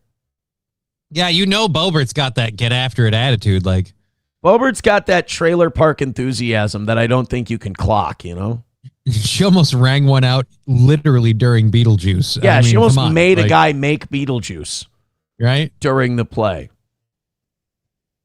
Yeah, daylight come and so did my date. Come, Mr. Tallyman, jack off me banana. Bobert, come and I don't watch the play. And he was trying to get in her pussy, too. He was trying to slip a didge. Oh, I'm betting he did by the time they got into that car. They were all over each other. Just a couple of white trash who do not belong at a nice theater, you know?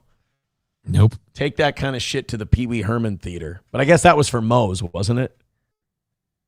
I guess they were jacking guys off, too, spreading AIDS and whatnot. I don't remember. Was the Pee Wee Herman thing that, or was it just like a fucking... Oh, no, that was just a whack-off theater. Yeah, that was just a whack-off It wasn't theater. And gay. it's because he was a kid's host that people got pissed at him. And it's like, ironically, this is the closest to a sane adult we have. Like, the rest of them, trust me, you don't want to know where they'll go. Like, that's... Main Vein with $1 says, call me crazy, but I'd take Marjorie Taylor Greene over all of them. Oh, you're absolutely crazy. I was gonna be tolerant of everyone's opinion, but Johnny beat me to it. Sir Furberger saying Anna Paulina Luna is my choice. It's too into Israel. That matters to me for some reason. That means I'm way too deep. Zen Man says, I agree, Mace would be better. Bobert's tits remind me more of SP's tits, so I'm partial to hers. I guess, I don't know. If Mace's set is all natural, then I might be willing to give Mace the benefit of the doubt. But even still, I'm saying, nah, Bobert's just naturally cuter. All natural is so fucking gay. Who no, cares? I'm just saying, who gives a shit? Those are going to sag and get weird. Take the nice right, but one. it's just, there's things that come with a person who gets a boob job, too. There's different mental attitudes that come with it. Yeah, wanting to keep everything nice for their man. Or just being that obsessed with their appearance that they like put fake things and make things about themselves fake so they look the way they are because they're deeply unhappy. I'm saying that's a possibility, and I usually steer away from it. So it's time to more of those flags I see, the more we take a turn. You know what I mean? It's time for this boobs is chat. The first flag. We can go past that plenty of times. It's time for this chat to defend Lauren Boebert a little bit here. This is feeling like a personal attack. I'll be honest. Tim the Toolman Taylor says Anna Paulina Luna is hotter than both of them. Reformed rapscallion Mace can get it. The chat's down with this one.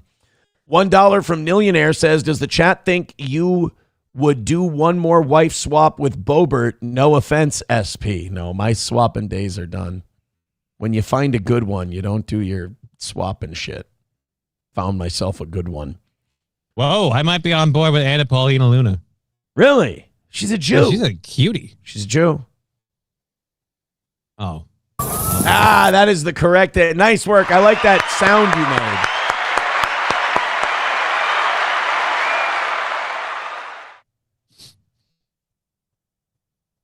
Last name like Luna, I wouldn't have guessed. Nancy Mason Boebert is a tough one, but Nancy Mace has made the rape accusation against guys before.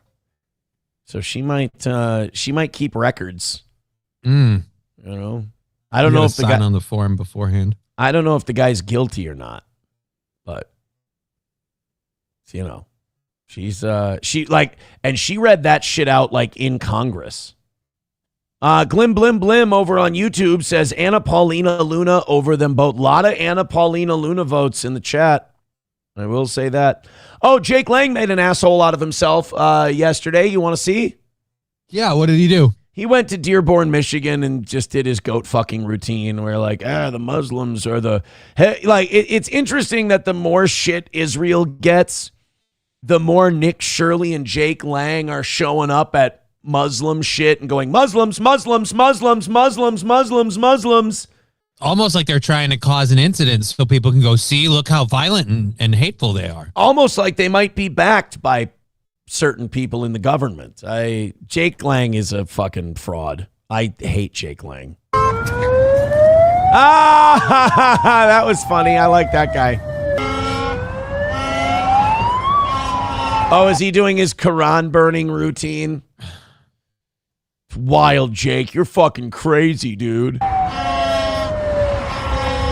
Wow, this guy's so creative. Oh, and then the cop puts out the... And by the way, people are going to be like, oh, Hodor, you're such a cuck for Islam. But like, really what it is that guy, his department's going to have to deal with the crazy shit that happens because of this. Right. Firstly. And then secondly, the guy's just starting a fire somewhere You can't just do that. Yeah, you're not allowed to do that. But I just don't want people going like, oh, look at this guy cucking for Islam. No, he's not. He doesn't want to have to be there for the next 2 days with riot squads because some dickhead retard Jewish plant burned a Quran. No thanks.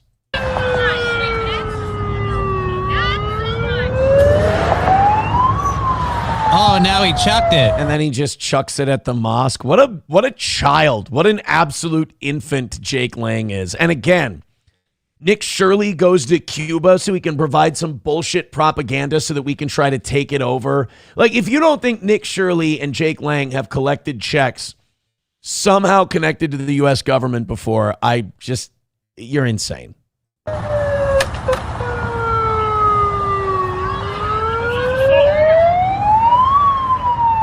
Yeah, he goes and he incites all these people. Then when one of them touches him, he goes, "It's assault. It's assault." Shut up.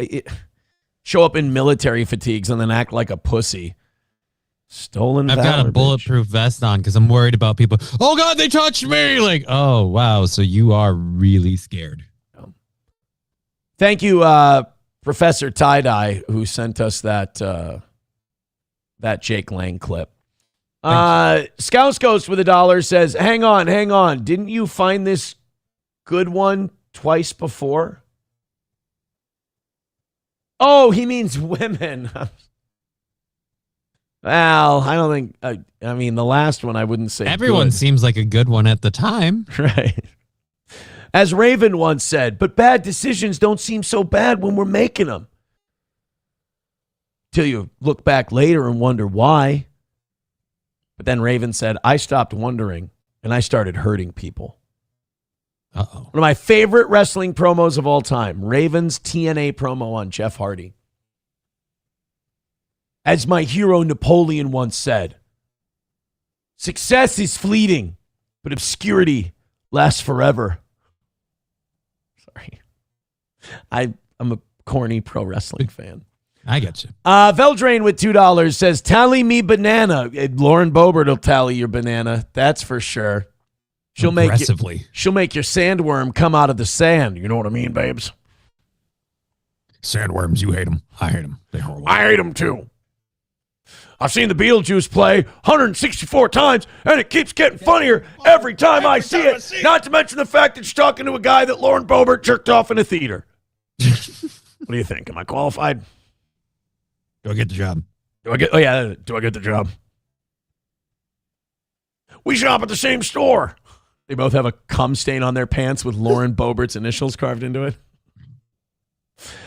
Tilt says, Dusty Rhodes, Hard Times, best promo ever. That's a good one, too. Ric Flair, that's Hard Times. When you work a job for 30 years and they give you a gold watch and they kick you in the butt and they boot you out the door because they said, sorry, daddy, but a robot just took your job. That's Hard Times. American Dream, Dusty Rhodes.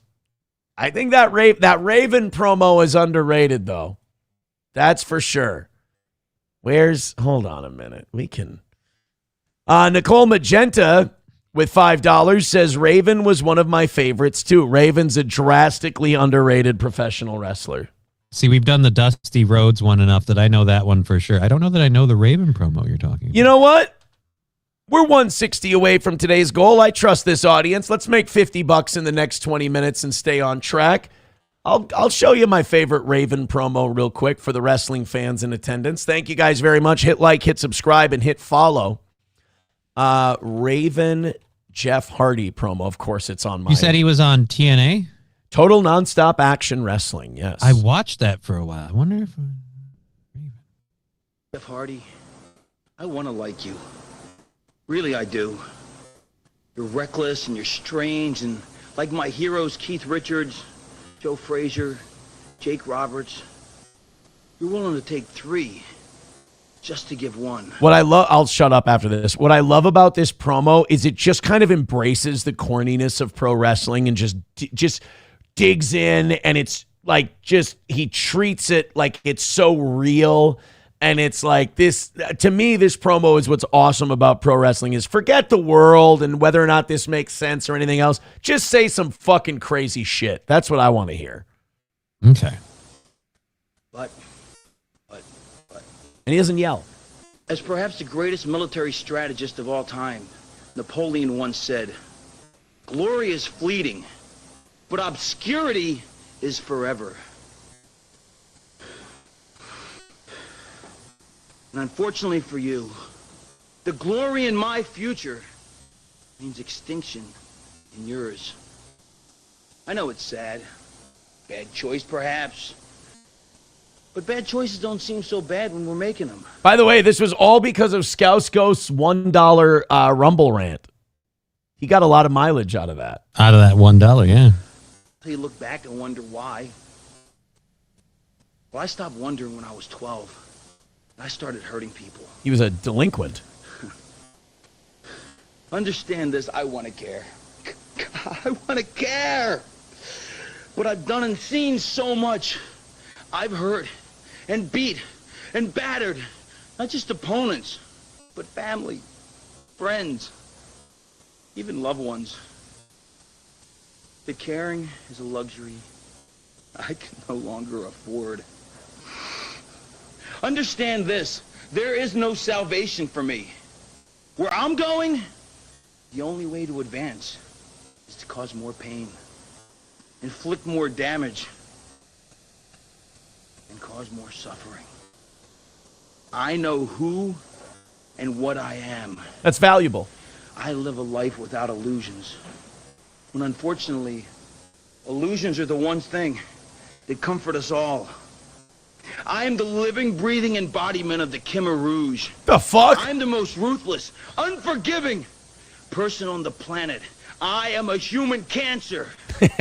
I am a killer and a warrior and a slaughter of so many souls that even God, Allah, and Buddha working overtime are having a hard time keeping score. Jeff, I'm sorry, but some must die so that others may live. I have a legacy to fulfill, and you are standing in the path of my immortality. If I could, I want to comfort you with the words that my evil, abusive father said to me. He said, this is going to hurt me a lot worse than it's going to hurt you. But that would be a lie. And we both know it. So Jeff Hardy, May 15th, prepare to be terminated with extreme prejudice. So it is written, so it shall come to pass. Quote the Raven, nevermore. Oh, brilliant! Boom! And he sticks the landing. He was one of my favorites. Fucking love that guy. He's got Parkinson's now. He has Parkinson's? Yeah, he's not in good shape. Oh. He stopped. He was doing a podcast for a while, and then he stopped doing it. He just said, look, I'm getting sicker. I think, I don't know any updates on it. Wrestler Scott Levy, pro wrestling legend Scott Levy, I like that, revealed in October 2025 that he has been diagnosed with early onset Parkinson's disease. He experiences tremors, which worsen with anxiety or exhaustion, and a severe sleep disorder. Raven suspects the condition stemmed from years of taking chair shots to the head and drug and alcohol abuse. Well, I mean, like I said, he's self-aware. He knows who and what he is. That's for sure. That's weird. I would never have assumed that my wrestling career is what brought on the Parkinson's. Yeah. Also, Saint Caesar says this. Well, the Steiner Math promo is one of the best, but for very different reasons. The Steiner Math promo is great just for the sheer hilarity of it. Yeah. All right, guys, we got to open up these 7 o'clock hour stories. And while we do, let's talk about our friends at All Care Towing, 320-253-5203 for All Care Towing of St. Cloud. Of course, our friends at All Care. Dave and the team will come get you when you go in the ditch, when you get in an accident, when something bad happens and that car just won't go where you need it to go. All Care Towing can help you get there. That is All Care Towing, 320-253-5203 for All Care Towing of St. Cloud. Midland Armory in downtown Foley, midlandarmory.com. Of course, what you need for home protection, personal protection, carry, or the, what do you call that? The suppressor process. They handle it start to finish. at Midland Armory. Downtown Foley, Minnesota, midlandarmory.com. Check them out today. Stoney's in downtown Rockville, Minnesota. Stoney's has, I was going to say White Power Wednesday, has bike night. You guys do that. Thinking. No, you guys do that to me. Bike night on Thursdays at Stoney's in downtown Rockville, Minnesota. The Stoney's garage is now open. The patio is open. Enjoy yourself. Live music on the weekends. It's a great hang. It's a fun place to be. It is Stoney's in downtown Rockville, Minnesota. Another one here. Our friends at MeWe. Ever feel like the phone is eavesdropping? That's because big tech treats every user's life like a corporate paycheck. It's time to stop being the product. Millions are making the move to MeWe, the place where private connections and online communities actually thrive. On MeWe, privacy is a human right, not a hidden setting. They don't track users. They don't sell personal data. They truly believe in free speech. No shadow bans, just conversations. Join the 21 million people taking their digital lives back. Click that link below to get started. Use code WELCOME2026. That's WELCOME2026 at checkout to grab 20% off MeWe Premium. Click the link below to get started on MeWe. Thanks, guys. Here we are. Hello. Knock out the goal. Make it another win for the toe. 160 away from a win today. Thank you, guys. People in the chat saying that's so Raven. No, different. Hey, different Raven. Totally different Raven. All right, one more person had a body cam thing they wanted to show. I don't think this isn't really a body cam, though. Body cam released after officer hit by pickup truck. Oh, this is a okay. That doesn't look like a body cam is all I'm saying. Whoa. Oh, there's a body cam. 6'2". Show Whoa. your hands. Hands. Get out of the fucking car. Oh, shit. On the ground now. Down on the ground. Get on the ground. Where's he at? Where's the officer? Go get the officer. He's over here. Joe! Okay. Is he okay? He's down here in the creek. Joe! Damn. Can I get a car right here? I don't think he was doing okay. Yeah, I'm guessing he was probably pretty hurt from that. That sounded... He got torpedoed by a truck. That sounded a little death rattly, I think.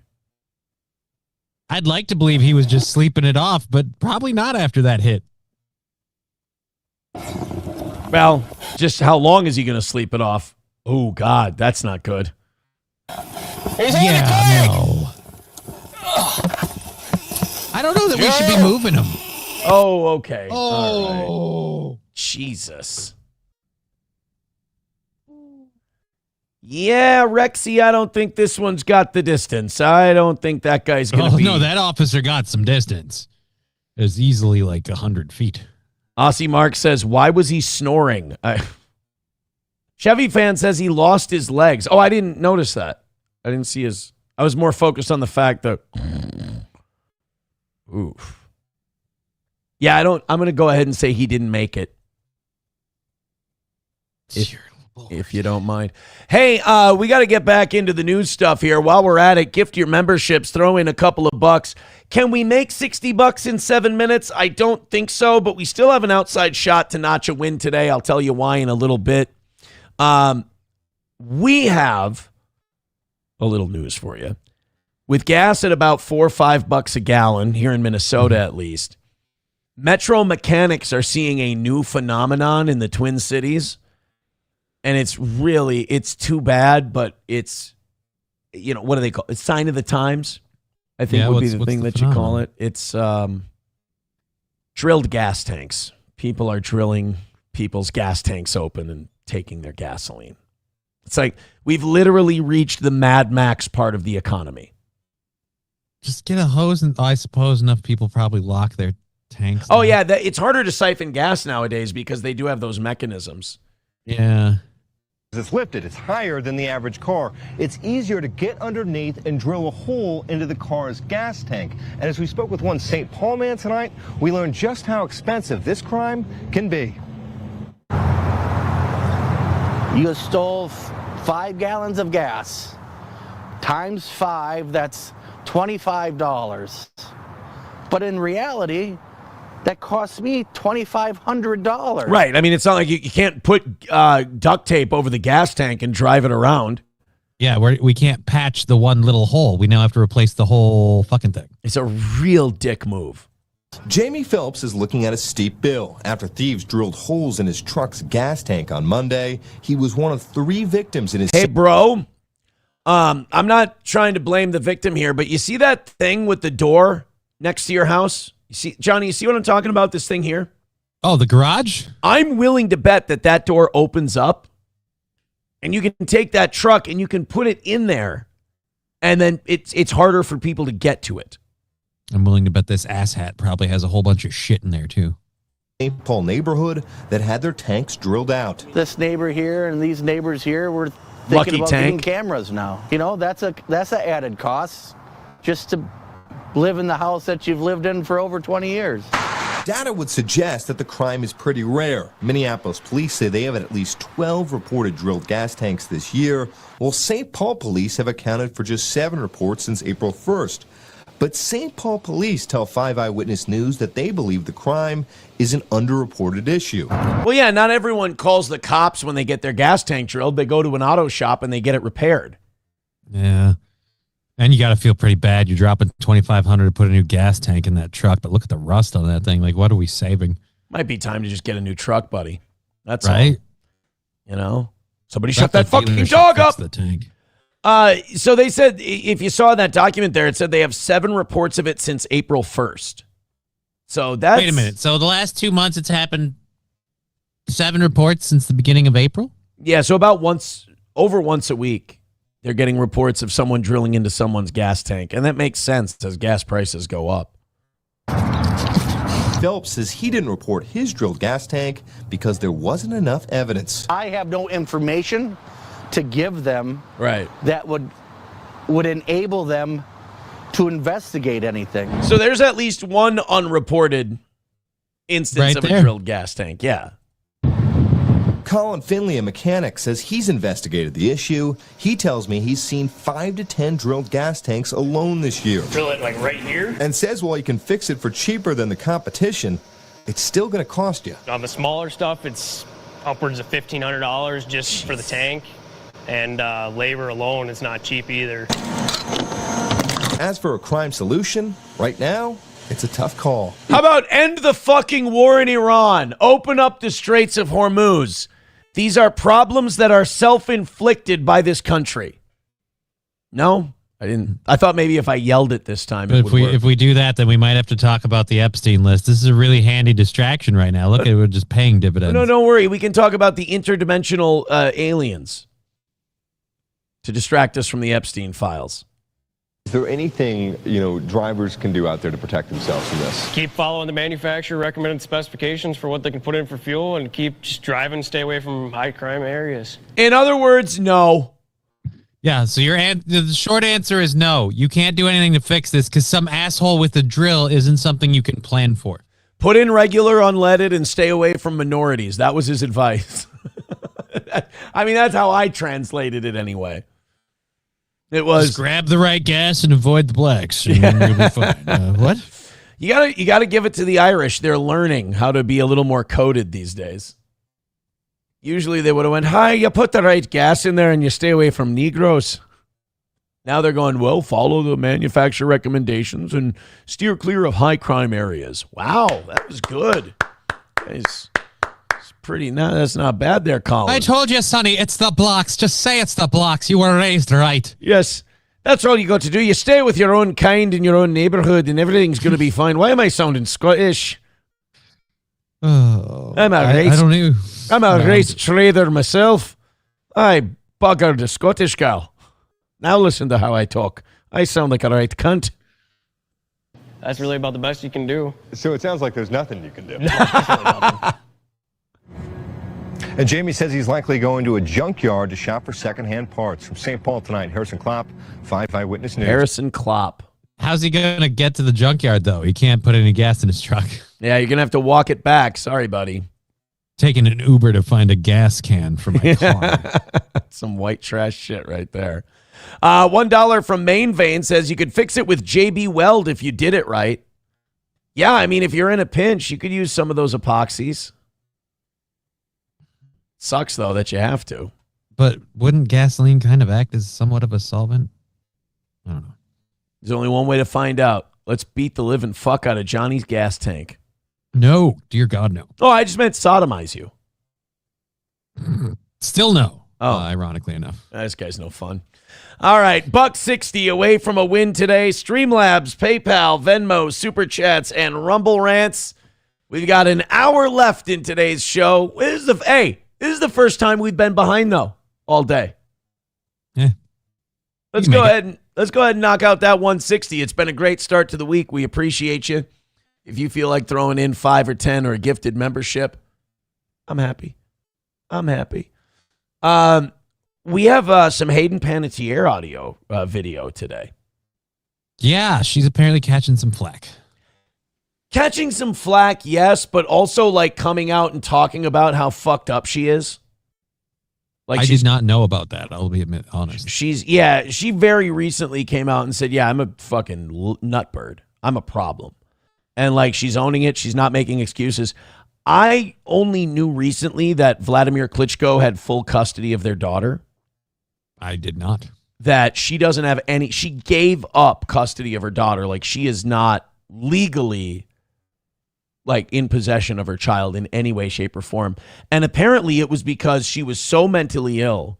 She had such depression problems and shit like that, that she couldn't handle having a kid because she was using all of her focus to not blow her head off, I guess, essentially. And now Vladimir Klitschko is raising their child by himself. And like, if you want to find out what a saint, like you imagine a guy who beat the living shit out of people for a living for like 20, 25 years. It was like one of the longest reigning heavyweight champions of all time.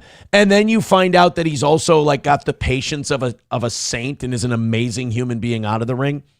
Vladimir Klitschko might be one of the most highest quality human beings to ever hold like a sports trophy, because not only did he take full custody of his daughter, not only was his ex-fiance a complete, basket case, but you've never heard him complain. You've never heard him badmouthed her. You never heard him say anything bad about her. In fact, has only complimented her. And you've never heard him like use it as like a badge of honor, like I raise a daughter all by myself and like cock off about it or anything. Talk about a patient guy who's really decent. Vladimir Klitschko is okay, but this is Hayden Panettiere on a podcast this weekend talking about giving up her daughter. The idea that anybody would think that I would just give away my child and be okay with it is heartbreaking. Couldn't be further from the truth. Also kind of none of our business. Right, it is kind of like your life that you're living, but I suppose you're a celebrity, so we all have to know. But like the why part, that's what I mean. Like if she wants to let the public know she gave up her kid, I guess that's public information. But like the why part is really none of our fucking business. And it's not like the kid's going without apparently has like an amazing dad. So the kid's fine. Dad probably has a few bucks with all those title wins. Vladimir Klitschko might have a buck or two. And then on top of being a high-earning heavyweight prize fighter, he also has a doctorate in sports medicine. So in other words, he's kind of got his shit buttoned up and ready to go. I feel like Vladimir Klitschko's got his shit together. The only decision he made in life that some would consider questionable is he decided to get punched in the head by big, strong men for a living. And even if you questioned it, it worked out for him. It did work out. Said I was struggling with mental health and anxiety and the postpartum and having to act my way through it and just feeling like I completely lost myself. That dude, I mean, whatever gets her through the day, fine. But I'm picking up on something here. Maybe I'm reading too much into it. That is a medicated vocal delivery, boy. She is geeked to the gills. She's probably got a few pills keeping her on the ground floor. This sounds like SSRI talking, because she is like as subdued as you can be. A misconception is that I have been in the past forced into treatment when in fact I have been the one who sought it out, who was saying, I desperately need help. The host of this podcast is the JD Vance meme. I didn't know that person actually existed. Yeah, but she is fried on the pills, man. I mean, I'm not saying like abusing them, like she needs them. Holy shit, like the dead eyes and the low voice. And I almost feel bad that I never knew that Hayden Panettiere was going through all this shit. That shit sounds like and you know what? I hate to make this connection, but another one who spent their youth in Hollywood. And then all of a sudden they've got messed up shit. I'm sure they fucked with her, and I'm sure all kinds of bad shit happened to her. It never fails. I know this is going to look terrible, but I cannot live like this anymore. I have an incredible relationship with her. I travel as much as I can. I see her. I do spend a lot of time on FaceTime with her. But we talk about really deep things. We have a really intense, incredible bond. And I'm very grateful for that. And I know that she knows that she has two parents who would do anything in the world to make sure that she is happy. And only one of those parents literally risked their life to have a life that would make sure you would never have to work. I'm just kidding. Look, I know that. I know your mother. I understand your mother. She loves you very much. I risked CTE, the brain damage, and could have killed a man with my bare hands just so you would never have to worry about the money. But yes, go be with your mother for Christmas this year. I support it.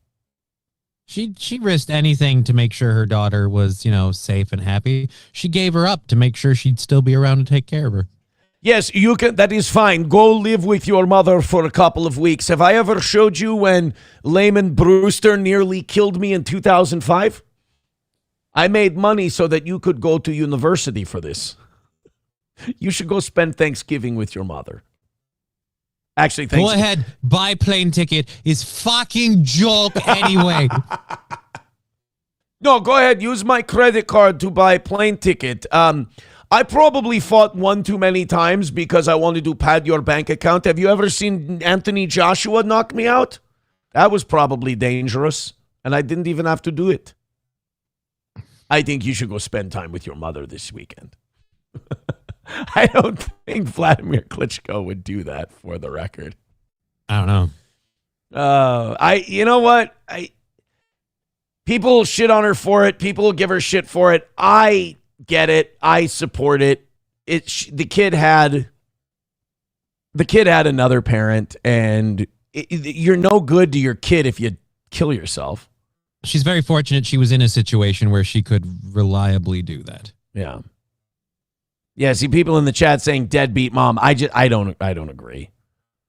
I mean, it sounds like, according to her, if she stayed, she would literally be dead. So, I mean, which one's more of a deadbeat mom? Yeah, right. A deadbeat mom or a dead mom? Reformed Rapscallion says, poor thing is damaged. Let's plan a weekend. She sounds like antipsychotics and vocal fry on top. A lot of women with that vocal fry are medicated. Oh. Because you will have that kind of indifference about you. That's the thing. Like, I really think that those antipsychotics and those antidepressants should be saved for like the people who are really hanging on barely by a thread, because it's just here, how we're going to help you deal with everyday life. You're not going to feel. I'm not on anything anywhere near that powerful. How fucked up is she? What is she dying from that she's got to get this? Right. Yeah. Like you've got a debilitating, crippling, progressive illness that, I mean, I've got some SSRIs, but they're all low dose. Like we don't. We don't fuck with that shit very much. Actually, she had something way worse happen to her than you. She was a kid in Hollywood. Oh, fair enough. You know what? I'll take the MS. You're a fucking pussy. The MS. Yeah, you ain't going through shit. She was in the Harvey. Dude, she was a kid in the Weinstein era. Oh, boy. Yeah, you're a fag, dude.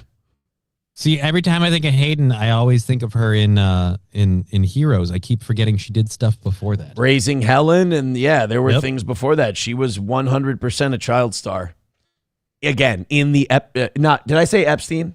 I meant to you say said Weinstein. Yeah, the first Weinstein. Time. You yeah, almost she said came Epstein up the second time. She came up in the Weinstein era. Skousko says, Johnny, I hate this, but you was actually funny and enjoyable today. Well, thank you, Skouskost. On my end, I just wish that came with a couple of bucks, but we had such a great day yesterday. I really can't complain about these fuckers. I really can't. Thank you very much. Streamlabs, PayPal, Venmo, Super Chats, and Rumble Rants. Throw us a couple of bucks, support the show. We do appreciate it. Lexi Vaughn says, why is a single dad amazing, but a single mom is trash? Because I'm a dude and I'm biased and sexist. How long have you been here? Vladimir Klitschko rules. And I don't consider, like, when I say single mom, I mean, like, dad ran out, mom has blue hair, turns the kid trans. I don't think of, like, Hayden Panettiere. Hayden Panettiere, what she did is, like, I'm probably going to catch shit for this, but like borderline honorable. It's like self-aware and in a way putting the kid first. Because there's a lot of people who would battle the mental health and go, and I'm raising a child and I'm doing this. It's like, well, maybe right, but do now less. you're just fucking with the kid. Yeah. Because the kid's growing up in that environment. Like, at least by doing this, she took her shit outside of this kid's sphere of influence. What's worse, the kid not having their parent the full time or having full-time crazy mom? Or like traveling around with your world heavyweight championship dad. Kind of like the coolest fucking superhero dad ever. Like imagine. I mean, yeah, you're gonna feel safe. You win every single my dad could beat up your dad argument.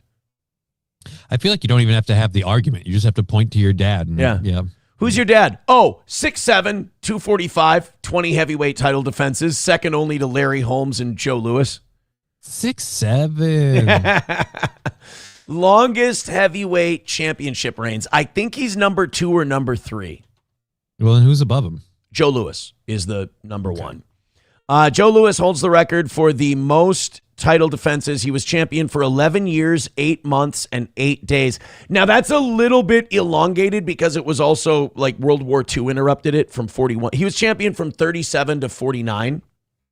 But from 41 to 45, he fought in the war. So there How wasn't about that? any real. Like, you want to pick out the most badass heavyweight champion of all time? It would be Joe Louis holds the title for over a decade with 25 consecutive defenses and fights in World War II in between. He held the record for 10 years with 25 consecutive defenses and 81 confirmed kills. Well, he did kind of like box exhibitions and he was kind of a USO before it was USO, but he enlisted. He wasn't drafted or anything. He enlisted in the military for World War II. So he was kind of a superhero world champion. Vladimir Klitschko is second with 9 years, 7 months, and 6 days. Be really cool if he boxed POWs. So it's like, all right, I'm going to take out these krauts one at a time. Fight. He goes over to the Pacific and Joe Louis boxes with Japanese prisoners. He's like, this is for the Bataan Death March, you researching faggots. Just fucking beating the piss out of them. Vladimir Klitschko, 23 title defenses. Okay. Larry Holmes is 4th. Muhammad Ali is, well, it depends on what your status is. Champion, like total number of days spent as champion, because then you have Ali who held the belt 3 times. And his combined days were 4th behind Larry Holmes, Vladimir Klitschko, and Joe Louis. Yeah. But I don't know if Vladimir Klitschko spent the most days outside of Joe Louis because he had World War II in there. I don't know if anyone, Joe Louis's record of 11 years, 8 months, and 8 days as heavyweight champion, I don't think anyone's going to touch that. No, because again, like you said, part of it was held up because of a war thing. Like, you're going to need help. But even Vladimir Klitschko at 9 years, 7 months, and 6 days, that's a decade as champion. That's hard. 4,382 days when the next one on the list is Larry Holmes at 2,700. Yeah, I don't think so. I don't think so, dude. And has got Hayden Panettiere's kid. Imagine you're Vladimir Klitschko and you're like, I nabbed one of the hottest actresses in Hollywood. And then you're like, oh, shit, she's fucking insane. You're like, she's got serious mental health problems. Nillionaire with $5. Thank you very much, Nillionaire. 155 away from today. How about a quick 50 dropping in 15 minutes? Nillionaire with $5 says, hey, Johnny, I found a clip of Aaron after the last fight he got into at Stoney's. Oh. I don't think this is legit, but we'll take a look. We'll see where it goes. We'll see. Last night I was on the bar hanging out. That's not. And we were drinking and stuff, and it's not me. I got into a fight with another boxer. I guess my style and my strategy as a boxer didn't work. I got fucked up bad. That's not me. That's not how I talk. I mean, it does kind of look like you. It's a phony allegation on Nillionaire's part, and I'm fucking tired of him speaking that way on my name. $1 from Veldrain. He says, there is a president in the Wrestling Hall of Fame most aren't aware of. Abraham Lincoln. Oh, like wrestling. Oh. Hall of Fame. Abe Lincoln's in there. Well, there's another president in the WWE Hall of Fame. Who's in the WWE Hall of Fame? Donald J. Trump. Oh, that's right. Let me do this real quick before we continue on with today's show. Today's sponsor is Chicago Steak Company, and they're giving away 8 free steak burgers on every order. Code 8burgers. Think about the last time you bought burgers at the grocery store. You stood there staring at a wall of plastic-wrapped ground beef, trying to figure out which one isn't going to turn into a hockey puck on the grill. Maybe you grabbed the expensive organic pack. Maybe you went cheap. Either way, you got home, fired up the grill, and watched them shrink to half their size, dry in the middle, falling apart through the grates. Well, Chicago Steak Company figured out a better way. They make half-pound steak burgers from USDA prime beef, hand-formed from premium cuts, and ship them to your door on dry ice. These hold together on the grill, they stay juicy, and actually taste like steak. Here's the deal. Spend $189 or more on any steaks you want. Use code 8burgers, EIGHT burgers, and they add 8 free steak burgers plus a bottle of steak seasoning, plus free shipping to your order. $200 in free extras on top of whatever you ordered. 15,000 5-star reviews. These people know what they're doing. So go to mychicagosteak.com/rumble. That's mychicagosteak.com/rumble. Use the code 8burgers, EIGHT. Link in the description. Get them before they're gone. mychicagosteak.com. Thank you. My Chicago Steak. $1 from Los Federales says, here's some video of Aaron's last fight. Props to you if you can figure out which one Aaron is. I have a feeling this isn't going to be me. It should be pretty odd. Which one looks like Aaron? I feel like you're a rather unique generic look if you can understand. But like, no offense. What do we got here? Under Armour, guy in the blue. Oh shit! Guy in the blue, right? My God. Clean in the blue. Wow. Clean. Because he's white? Yeah, I mean, the winning part I wasn't ready for, but. Yeah, because he's white. Because he's white. Yeah. Right in the kisser. Blue is the maniac, Michael Garrity. He looks like a maniac. See, that's not me. That's the maniac Michael Garrity. That's a guy who's not taking his SSRIs, by the way. But definitely needs them just on that eye ridge alone. Jesus, man. This is what Hayden Panettiere does if she doesn't take her medicine. After this fight, he became an extra in the next Planet of the Apes film. That was a clean shot. The maniac has been a wrestler his whole life and just been yelled at. Oh, my God. Oh, this guy's opening up. He's slap punching him. Yeah, what are these punches? He's got slap punches. Rooster set up. He's got a rooster up punch. He is a maniac. For one, he's not going to get tired either as a wrestler. But he just got stuck. By the way, some of these punches that he's throwing are illegal. He's throwing with the heel of his palm. You're not allowed to. Yeah, you're not supposed to. This is a very effeminate. Oh, stop. I'm going to win the belt, you stupid fag. This is a turnaround. This isn't Leg good. up like he's peeing. Are those dirty white socks or just cream socks? Cream. I believe those are cream. Aggressive decision. I'm legitimately afraid of the maniac. Yeah, no one fights like that. He can murder somebody. He actually picked his leg up like he was peeing when he was getting hit there. Dude, he's fucking psychotic. He doesn't know how to throw it. Talk about a change. By the way, when I tell you guys that like professional boxing is way shittier than amateur boxing and a lot easier, this is why. These guys are licensed professional fighters, technically speaking. This is a professional fight that will be sanctioned. Around, he stunned the other guy. Now he's getting beat up. That's B-Ron, Byron Jimenez. Can we get that knockdown, that first knockdown on replay? I feel like the Does he club have like makes you be scoliosis? Why does he keep putting his ass out? That's his form. I'm a lot better when I'm winning. You know, I'm a lot better as a winner.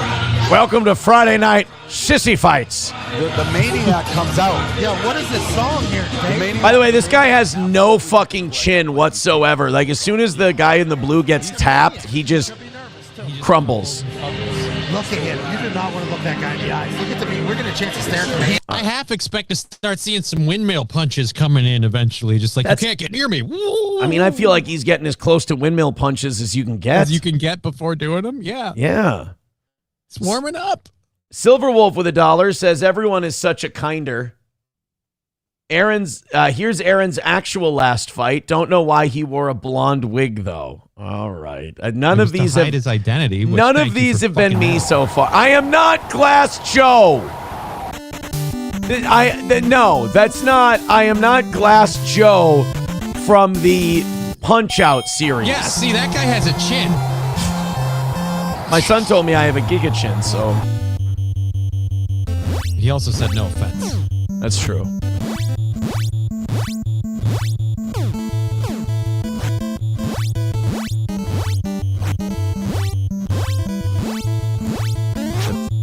Oh, you can win it. Don't worry. I still believe in you. That's not. That wasn't me. Out in 42 seconds. It actually wasn't even a person. That was a video game. $1 from Mr. Approachable says, remember when Aaron did that wrestling match in the high school gym? Here's a clip if you don't remember. Oh, the infamous Snot Rocket Run? Yeah. That's not. No, those are sumo wrestlers. I've never seen it from this angle before. These are sumo wrestlers in Japan. This is not me wrestling. By the way, if say what you want, those guys are fucking talented. Those sumo wrestlers. I was about to say what you want. Those fans are dedicated. One of those 400-pound fucks comes flying out of that ring and lands on you. That's what you pay the money for the circle side seats. Jesus. Pay big money for those, man. Big money for those seats. That was not me. I just want to, again, reiterate. That was that's me. a clip from the Street Fighter movie. That was E. Honda. 155 away from this morning. It's starting to not look good, but I haven't lost faith. Hit like, hit subscribe, and hit follow. Let's see if we can pull something off. Is this the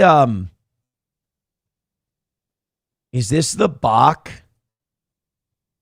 story? You got a story about Bach? I think this is the story about Bach. Yeah, small town bar. But this is near where you used to work at the Fat Jacks at the strip club. Yeah, there's not a lot in Bach, so I was like really worried that we were literally going to be talking about Jacks. What are we talking about? There was a drilling across the street. There was a drilling mistake made, and this bar has to shut down. Do you know the Dirty Blonde? Yeah. Here we go.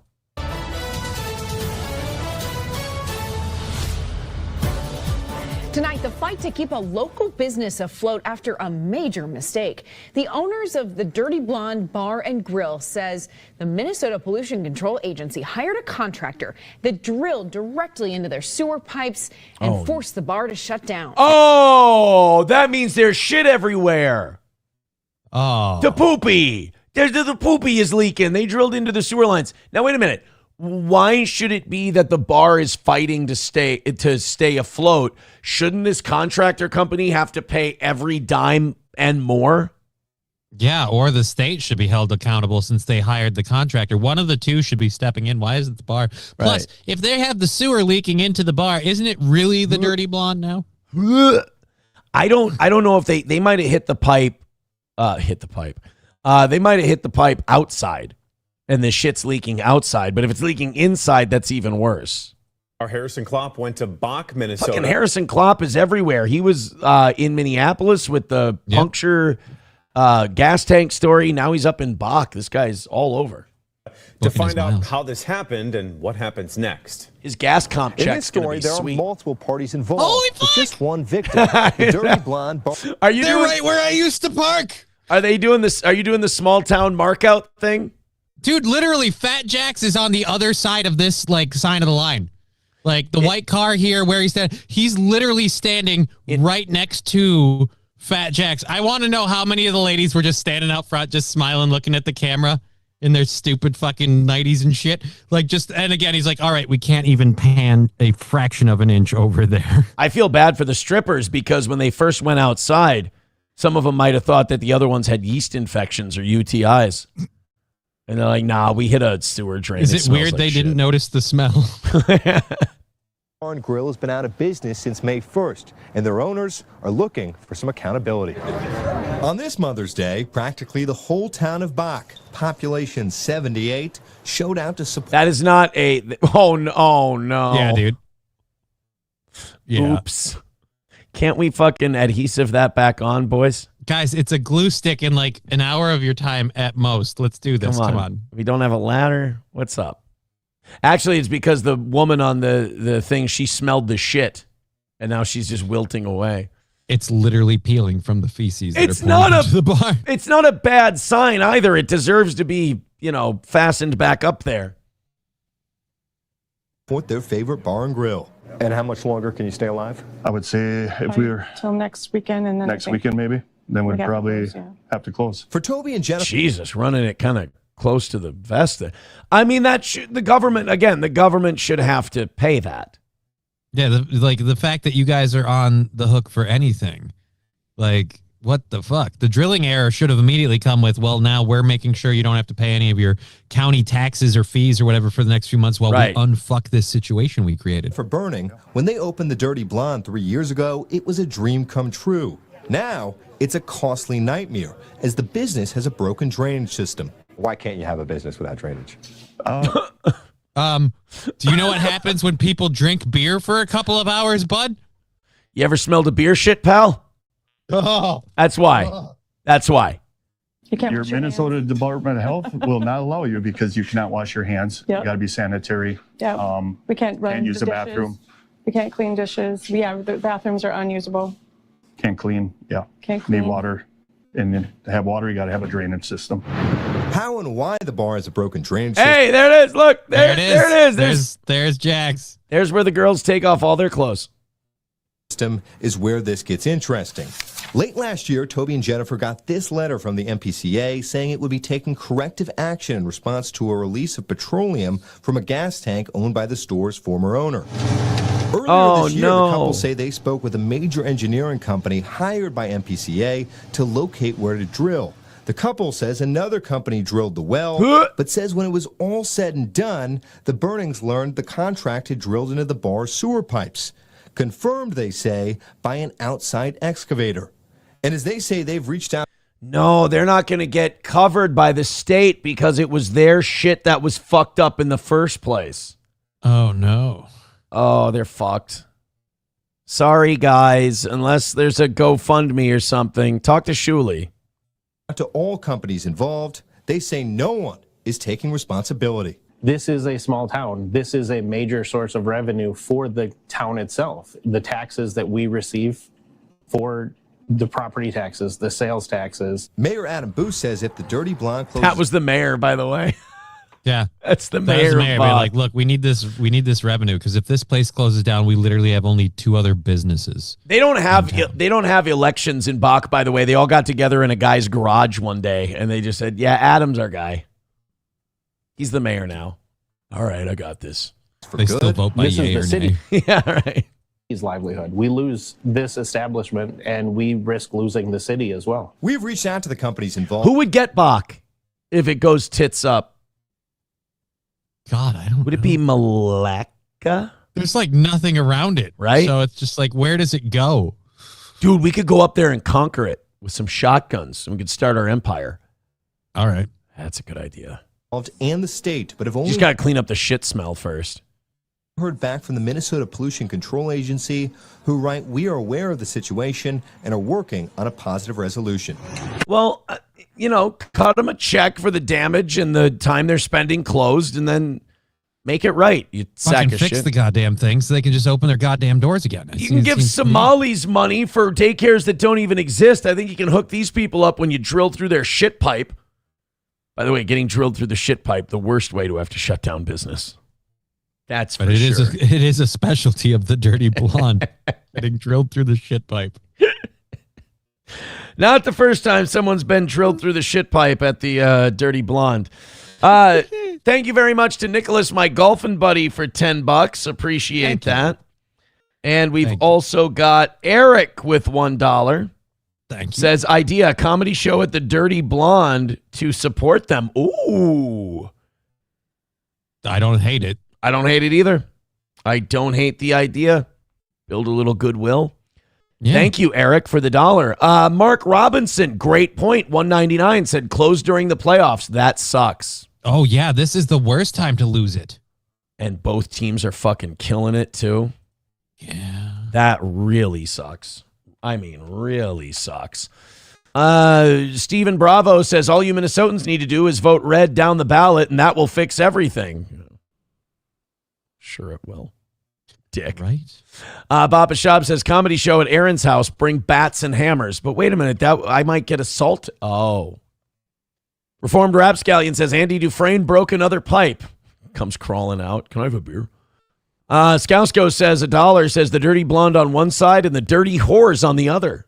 That's a good. That's like a Norm Macdonald kind of joke. They're clean ladies. They're just all whores. Chad Buzmak says, you lost some weight since that fight. Congrats. Still fat, though. Hurts my feelings. Hurts my feelings.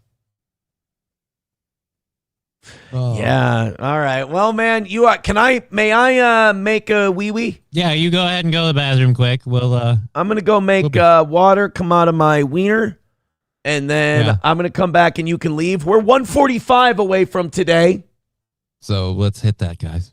Let me just say this. Get us close, and I got a little something from yesterday, and we'll see what we can do for today. Yeah. How's that? Hit like, hit subscribe, hit follow, throw a couple of bucks our way. We appreciate it. Cheeto says, I've known Toby and Jen for years. I can probably hook you up. Maybe we should do something then. Yeah, dude, I don't know them personally, but I've been in their establishment quite a few times before and after work. I'll talk to Cheetos then, and we'll see what we can do with that. $1 from Professor Tie-Dye says, with how you taught Nick Fuentes to box, your record makes more sense. Oh, God. Well, all right, look, I'm gonna go pee. We'll get this when you get back. Go use the bathroom. Toad Climbs Mountain says, okay, just not read mine. What? Oh, Toad Climbs Mountains with $1 says, it's probably bureaucracy, red tape bullshit that is taking forever to fix the pipe. They give no fucks about the bar owner and his business. Right, and they'll still collect the taxes the whole time. We could do, what's the weather going to be like in like 2 weeks? Maybe we could do an outdoor show there. Yeah. And just take up a There's an collection. antique store literally right next to it. That's what that weathered old building they were all standing in front of. So you'd love it out there. I might like that. All right, I'm going to go pee. You guys are going to give me $500 and everything's going to be fine in the world. Millionaire with $1 says, I know a man has a small dick when he calls it his wiener. All right, I'm going to go make a bunch of fluid come out of my fat hog, you queer. Be right back. But real talk, yeah, it probably is. No offense, but it's probably a small dick. Yeah, I don't know, man. Hope the Dirty Blonde can survive. Like, it's weird. I worked right across the street from it the whole time. I only went in there a couple of times. I think I DJ'd for them once. Just like one time they had a party. But yeah, just because they drilled the shit pipe. Took it in the back end, and now we can't save this bitch. And it's such a tiny town. There's 70 people. Not even one of them's a plumber? Plus, where are those 70 people going to go when they want to drink at the end of the night? It's really convenient. You drink at the bar and then you walk home because, after all, it's only a block that way. What are you going to do? These people can't be expected to go all the way to St. Cloud or some other city to get this. Now they're all going to have to start drinking and driving on what is the longest, darkest road to have to drive with any sort of inebriation. I would hate that. 2-lane highways suck. There needs to be a rule in this country. 4-lane highways each from now on. Like, I'm sorry, it's a highway, then there's 2 lanes. This four lanes, I mean. This 2-lane shit sucks. Shit. What? I forgot something about us doing a comedy show at The Dirty Blonde. What's that? We aren't funny anymore. Oh, that's true, too. We're going to have to get a couple of people. I wonder if some of those open mic guys in St. Cloud would do like a benefit. We're not going to pay them anything because it would be a last-minute deal. But like a little rally benefit kind of thing for Bach. Let's see what we can get. All right. Maybe, yeah, Stephen Bravo says, I reached out to Carmick and let him know his state needs him. Yeah, let Carmick know he should do the show with us. It's time for him to raise up and save a small business. Chad Busamach says, any more? I thought I was being self-deprecating enough, you prick. Yeah, apparently not. All right, Johnny, you're back at 1 o'clock today. Yep. On I almost said Streamlabs, PayPal, Venmo. I'll be on those two. I'm gearing up for a little bit of an L today, but you know the way they make up for them, I can't be mad at it anymore. You're going to be live at 1 o'clock on Twitch, Rumble, and YouTube. Yep. Just kidding, LLC. All right, man. Take it easy and have a good rest of your day. I'll finish up here. I'll mop up. Later. All right. Thank you, everybody. Thank you. 75 memberships away from 600. We're 145 away from today's you know what. I do have a little something from yesterday we can throw in as a turbo boost, but it's not going to get us close enough yet. So I'm going to see if we can rally up a little bit, see if we can knock it out, see how we do. Streamlabs, PayPal, Venmo, Super Chats, Rumble Rants, all the links are in the chat. Okay. Nick oh, yeah. No, I did not teach Nick Fuentes how to fight. I remember this. This was bad. This was Nick Fuentes a few years ago. Wait, you need to stop. You need to stop.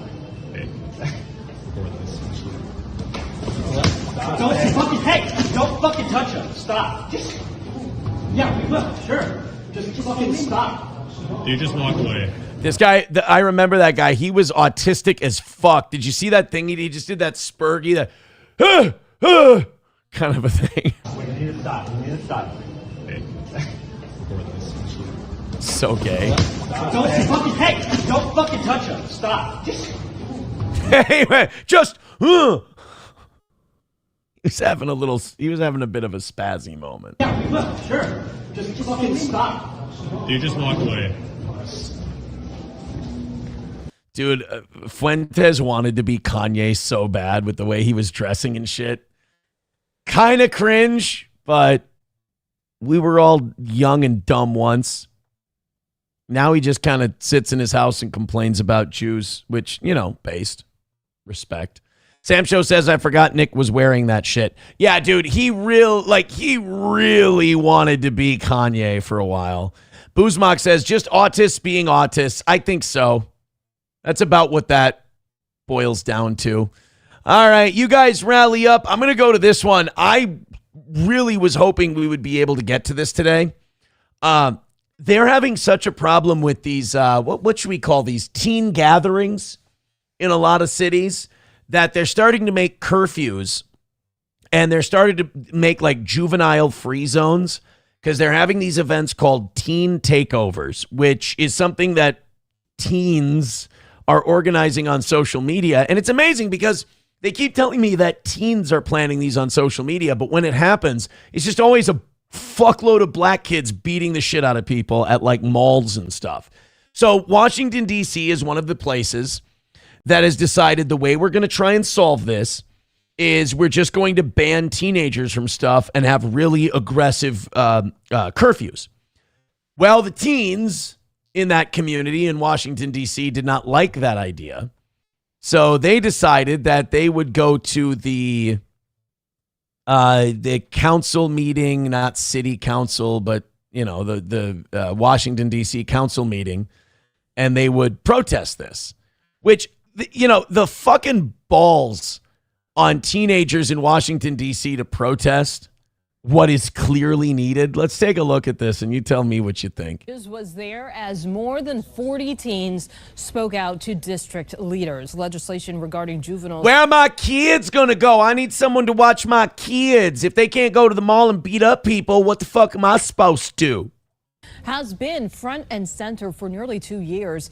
It was sparked by those so-called teen takeovers that all. I love how only the black woman has the balls to say so-called teen takeovers. She knows what they are. White reporters always go, the unruly teens. Often turn violent. Our Washington, D.C. reporter Felicia Ashley live for us at our D.C. bureau in Northwest. They kept asking all the white reporters, you guys want to report on this? And they're like, I don't want to touch this with a 6-foot pole. No, thank you. I know the tweets I'm going to get. Felicia, juveniles gave alternatives to these meetups. What are some of the... All right, yo. I know, you want us to not gather in places and shit. But what if we keep gathering in places and just breaking shit? Is that all right? What if we all meet at the Walgreens and just take a dickload of conditioner, yo? Questions they have. I mean, they gave a long list. Council was there until 9 p.m. at night. Now, council did want to hear from D.C. teens and children, and they held... I feel like we've heard from D.C. teens enough. Nothing back. They showed up. All the elderly people want to do is fill their prescriptions, and it's becoming increasingly difficult to find places to do it. And spoke up to their D.C. leaders. Some things they hit on were the fact that they say if council wants the curfew to work and be effective, that it's missing some key points. They also spoke about how they say the curfew is actually going to lead to more unruly behavior. It's almost like you can't be controlled. The points multiple children shared was the fact that the city itself has stated that most of the kids engaging in the takeovers are from Virginia and Maryland. On top of that, it's a small group or individuals that go out with the... Yeah, that looked like a small group running down the street. They say it's just small groups. Hey, here's 30 people making it look like a fucking scene from... Well, let's pick a different movie. I almost in an unracist way said Planet of the Apes. I didn't even mean it like that. World War Z, how's that? To instigate and start issues. Yet, a broad blanket curfew for all kids is being pushed. The kids called it a cop-out because it doesn't hold the teens causing the issue. No, it's because they want the cops out so they can just beat the living fuck out of people with immunity. And who sparked the curfews accountable. It's not fair to punish every young person for the actions of a few people. Okay, but look, how are you supposed to pick out just the guilty ones out of this? It's so out of control that we have to ban all of you from shit. I'm sorry. Plenty of teens who are just spending time with their friends, minding their business and trying to exist. And that's why we need extended rec hours, year-round employment programs, and funding for community-based organizations. Okay, so just raise taxes in Washington, D.C. and just keep spending money on shit. Because, the real reason that you have a bunch of hoods showing up and stealing and looting and beating the shit out of people en masse is because there's just not enough jobs at the Dairy Queen, goddammit. Don't say goddammit. What are we supposed to do?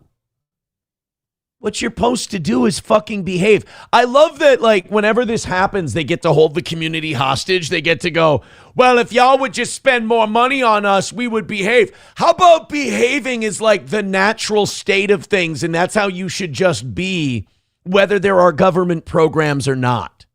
The concern is safety. We should also consider addressing root causes. I'm taking a lot of heat, but I get that that's because city leaders for too long have not listened to our young people. They're hearing from the young people. They're criminalizing you. They demean you when they talk about you. Bro, none of them are 18. They can't vote. Fuck them. Don't. You're a politician. Don't. They are scared of a lot of our young people. And what I know to be probably the whole gathering in groups and fucking people up thing might be part of it. is that our young people are brilliant. Multiple teens They're testify not. that they have after-school activities and jobs that end after the curfew starts. They said they've been stopped multiple times by police. Good. Even though they have nothing to do with the takeovers and are just trying to get home. The mayor's emergency order that put the curfew in place ends today. There is a vote on Tuesday that could possibly reinstate it. Mind you, that's... How about we have a curfew? If you're at work and you're heading home from work, you are exempt from the curfew. But if we catch you fucking around, not only are we going to charge you, but we're also going to get you on violating the curfew. That sounds fair to me. I don't think they should give up on this whole thing. You should try to do something to keep a little order in your city. That's when all the council members will have to participate and make their decision on that. But the only council And plus, if they still want to do these gatherings and these teen takeovers, they'll have to go to fucking Maryland and Virginia. And they just don't want it to happen there. They don't give a fuck if you go to another place and do it. That showed up to listen to the teens and children were council members Trayon White, Robert White, Christina Henderson, Wendell Felder, and Zachary Parker, who hosted the roundtable. Back to you. So, Felicia, I just hate how there's no sense of responsibility taken or no acknowledgement that people are fucking up and doing crazy shit that just doesn't happen in other places. It's always like, why y'all punishing us? You need to spend more money on us. You need to give us more shit. You need to behave first. I'm sorry, but the youth of Washington, D.C. don't look like a stable investment right now. Can you guys show that you can go a couple of weeks without gathering after dark and running through places and wrecking shit? Then we'll consider some work programs. But right now, it's just like, if you don't want us to fuck shit up in your city, why don't you give us more stuff? Cool. Hostage taking. That's awesome. Let's go into some of these. Thank you guys very much. It looks like we've got Kyler with a 5. Thank you, Kyler. He says, I'd show up for sure. That would be around my birthday. Well, I don't doubt that people would show up at Bach. It's just about putting it together and grabbing a roster of people. Could be interesting. Veldrain with $1 says, Aaron, didn't you teach Steven Crowder how to box? I'll only take credit if I see him fighting. Then I'll tell you if I taught him or not. Grand Poobah with $1 says, youths, as it were. Yeah, they're just youths. 140 away from today. Let's see if we can knock it out and call it a win for the toe. Thank you, guys. Ooh. We got about 6-7 minutes left. We got a couple of stories. We got that piece of shit Randy Fine who wants to expel Ilhan Omar from Congress. Look, I am not one to want to defend Ilhan Omar. But I do see a way out of this. Let's play this clip from Randy Fine. And then but the president of Somalia comes in, and of course, gay Benny Johnson is talking to Jewish supremacist Randy Fine, who, by the way, should be a congressman in Israel. So he can be in the Knesset supporting who he loves most. In whatever language they speak he just translated. He's like, Ilhan Omar is the member of Congress from Somalia, not from America. We're well aware of that. She's our Somali member of Congress. By the way, can Benny Johnson suck a dick? I don't mean literally. He'll get too excited. But Randy Fine and Benny Johnson do not see the irony in what they're doing. It is totally fine for them to sit there and go, Ilhan Omar's actually representing the interests of Somalia more than the interests of America. Oh, you fucking Somali. Yeah, Somalis, I don't like them. And that's fine. And I'm okay with that. They're allowed to do that. But if you said to Randy Fine, you represent the interests of Israel more than you represent the interests of America, and these fucking Zionists are screwing up our foreign policy and our economy. Oi, my anti-Semitism, this is hateful. Why do we allow this ugly racism to take root in America? Fuck that. If Ilhan Omar is fair game, then Randy Fine is fair game. If Somalia is fair game, Israel is fair game. If Muslims are fair game, Jews are fair game. I'm tired of these guys. These are such retards. Benny Johnson is such a grifting cunt that these guys, they've lost all sense of irony when it comes to themselves. I was like, this is a totally despicable thing to say. This is something that is disqualifying in the extreme. I agree, Ben. Now do Israel. I agree with you. You don't agree with you. You are literally looking at a guy who does the same thing, but replace Somalia with Israel. And you've been sort of notching exactly how disqualifying Ilhan Omar's residency inside of Congress actually is. And you want to kick her out of Congress. Can you explain how are you going to do that, Congressman? Well, look, she's a problem on so many levels. You talk about the Somali loyalty. There's the issue of immigration fraud, which is the real issue that we're waiting on. There's a belief by many, and the president has talked about it, that she married her brother in order to help bring him into the United States. Again, not going to defend Ilhan Omar. All of this is legit. But fine, we could say the same thing about you when it comes to allegiance to another country, and you are saying this with no shame and no irony. We have seen a massive problem with immigration fraud in the Somali community. But then there's the third level of problem, which is welfare fraud, where we've seen tens of billions of dollars of fraud in Minnesota, where we see that more than 80% of Somalis that have come to the United States continue to be on our welfare programs. And it appears. Right. Okay. So let's make a deal, Randy. You tuning son of a bitch. Let's kick Ilhan Omar out. Let's do it. And you have to go to the Knesset in Israel. You leave and she leaves. That'll be consistent. Then everybody will have a moral position here that stands up to scrutiny. The fact that this Benny Johnson, this water-carrying Zio cunt, closeted gay guy in a very small closet, the fact that he sits there with a straight face and says to Randy Fine, who's Israel's biggest cheerleader in America, and he sits there looking at Randy Fine dead in the eye and goes, Ilhan Omar seems like she has an allegiance to another country. That's terrible, Randy. Shouldn't we kick her out for that? Yeah. Yeah, we should. Dual loyalty is shit. Fucking Benny Johnson.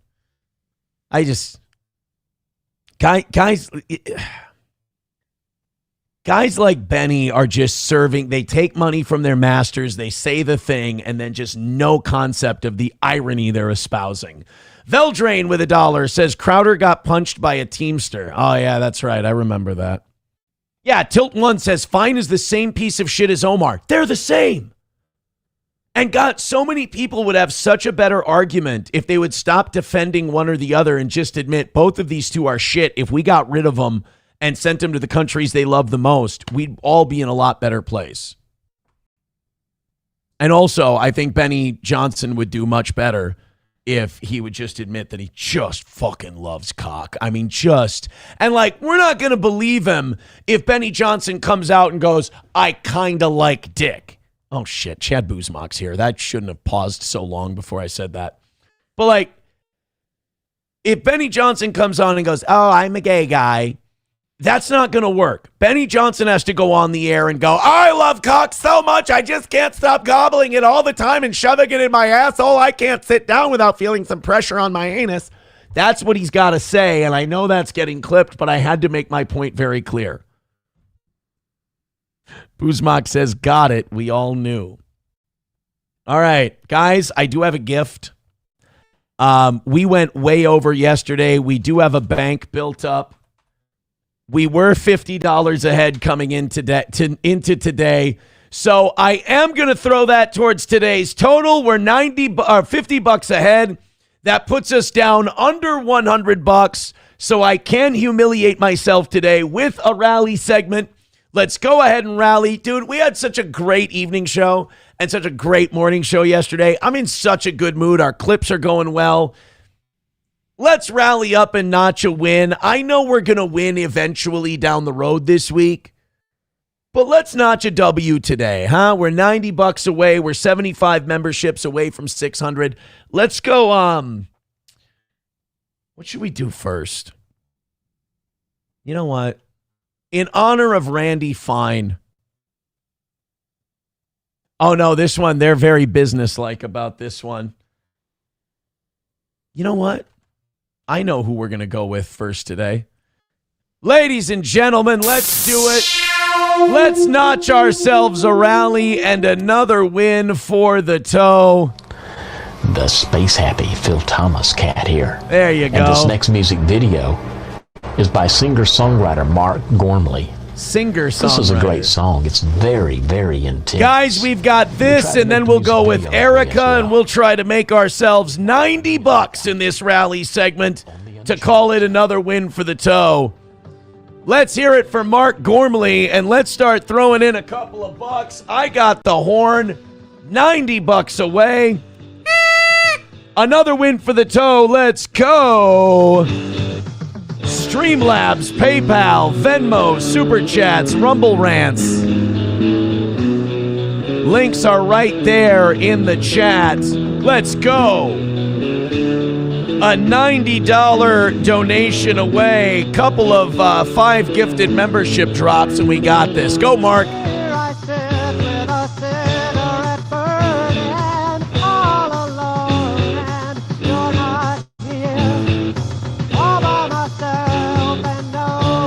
Who's got our start today? 9-0. It's a double-digit number. It's a winnable goal today. Let's knock out 2 W's for the toe.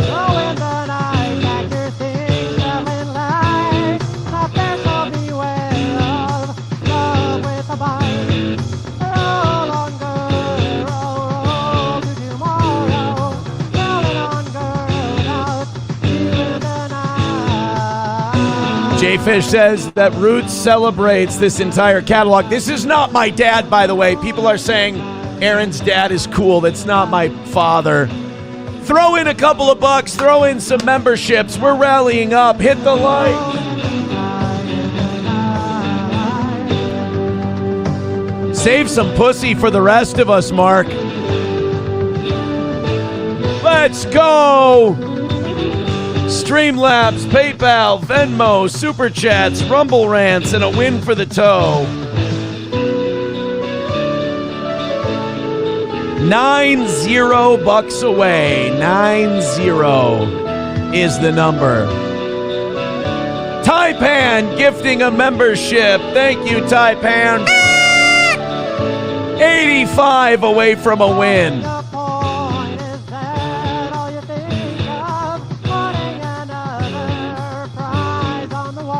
$85 away from a win for the toe. Let's go.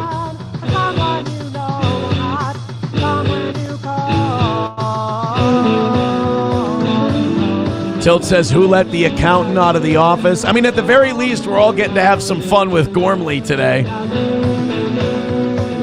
We got 1:15 left in this one, and then we'll let Erica wrap it up. $85 from a win. Let's go.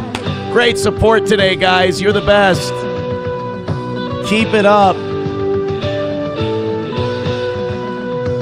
And again, thank you, Taipan. 74 memberships away from 600. Veldrain with $2 says Aaron's dad has all the vocal talent and didn't pass it down. He's not my dad. He's not my dad.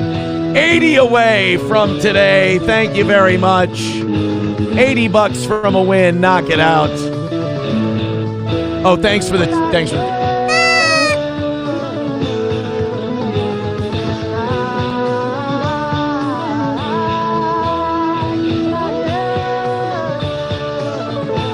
Old Mark Gormley. Thank you, buddy.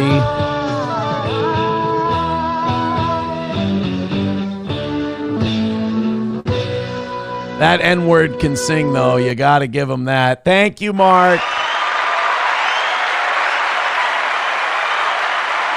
And thank you guys for your contributions during that first song. Millionaire with $5 says, Aaron, try this song as your second. Well, let's see. $75 away from knocking out today. Let's see if we can make $75 during this second song. What do you got, Millionaire? Let's see. All right, let's go. Streamlabs, PayPal, Venmo, Super Chats, and Rumble Rants. We got 3 minutes left. Let's get a win for the toe on the board. Well, This is what, if you ask, why do you keep using Erica? That would be why. Superstition. It did not work out. Well, guys, thank you so much. Yesterday was ridiculously good. Yesterday evening was awesome, too. Can't win them all. Can't win them all. Hold on. We got a couple more here we got to say thank you for. Yeah, Millionaire gifting a membership. I think he knows that he's taking responsibility for this one. Gifted membership from Millionaire. Thank you so much. Who got that one? Oh no, OG's got that one. $70 miss this morning. Not the end of the world. Not the worst we've ever done. We'll make it up at some point this week. Wait. Fauci's Pangolin says check PayPal, but wait a minute. Oh, there is a PayPal. I was going to say there is no PayPal, but there is one. You dick. Eric with $1 says, is this what Father Imholt would have sung at Mass? Yes, that was Father Imholt's favorite track. Thank you, guys. I appreciate it. We'll figure out that 70 at some other point. You guys are just leaning on the evening show to do it. You rapscallions. Take it easy. Have a great rest of your day. I'll see you tonight.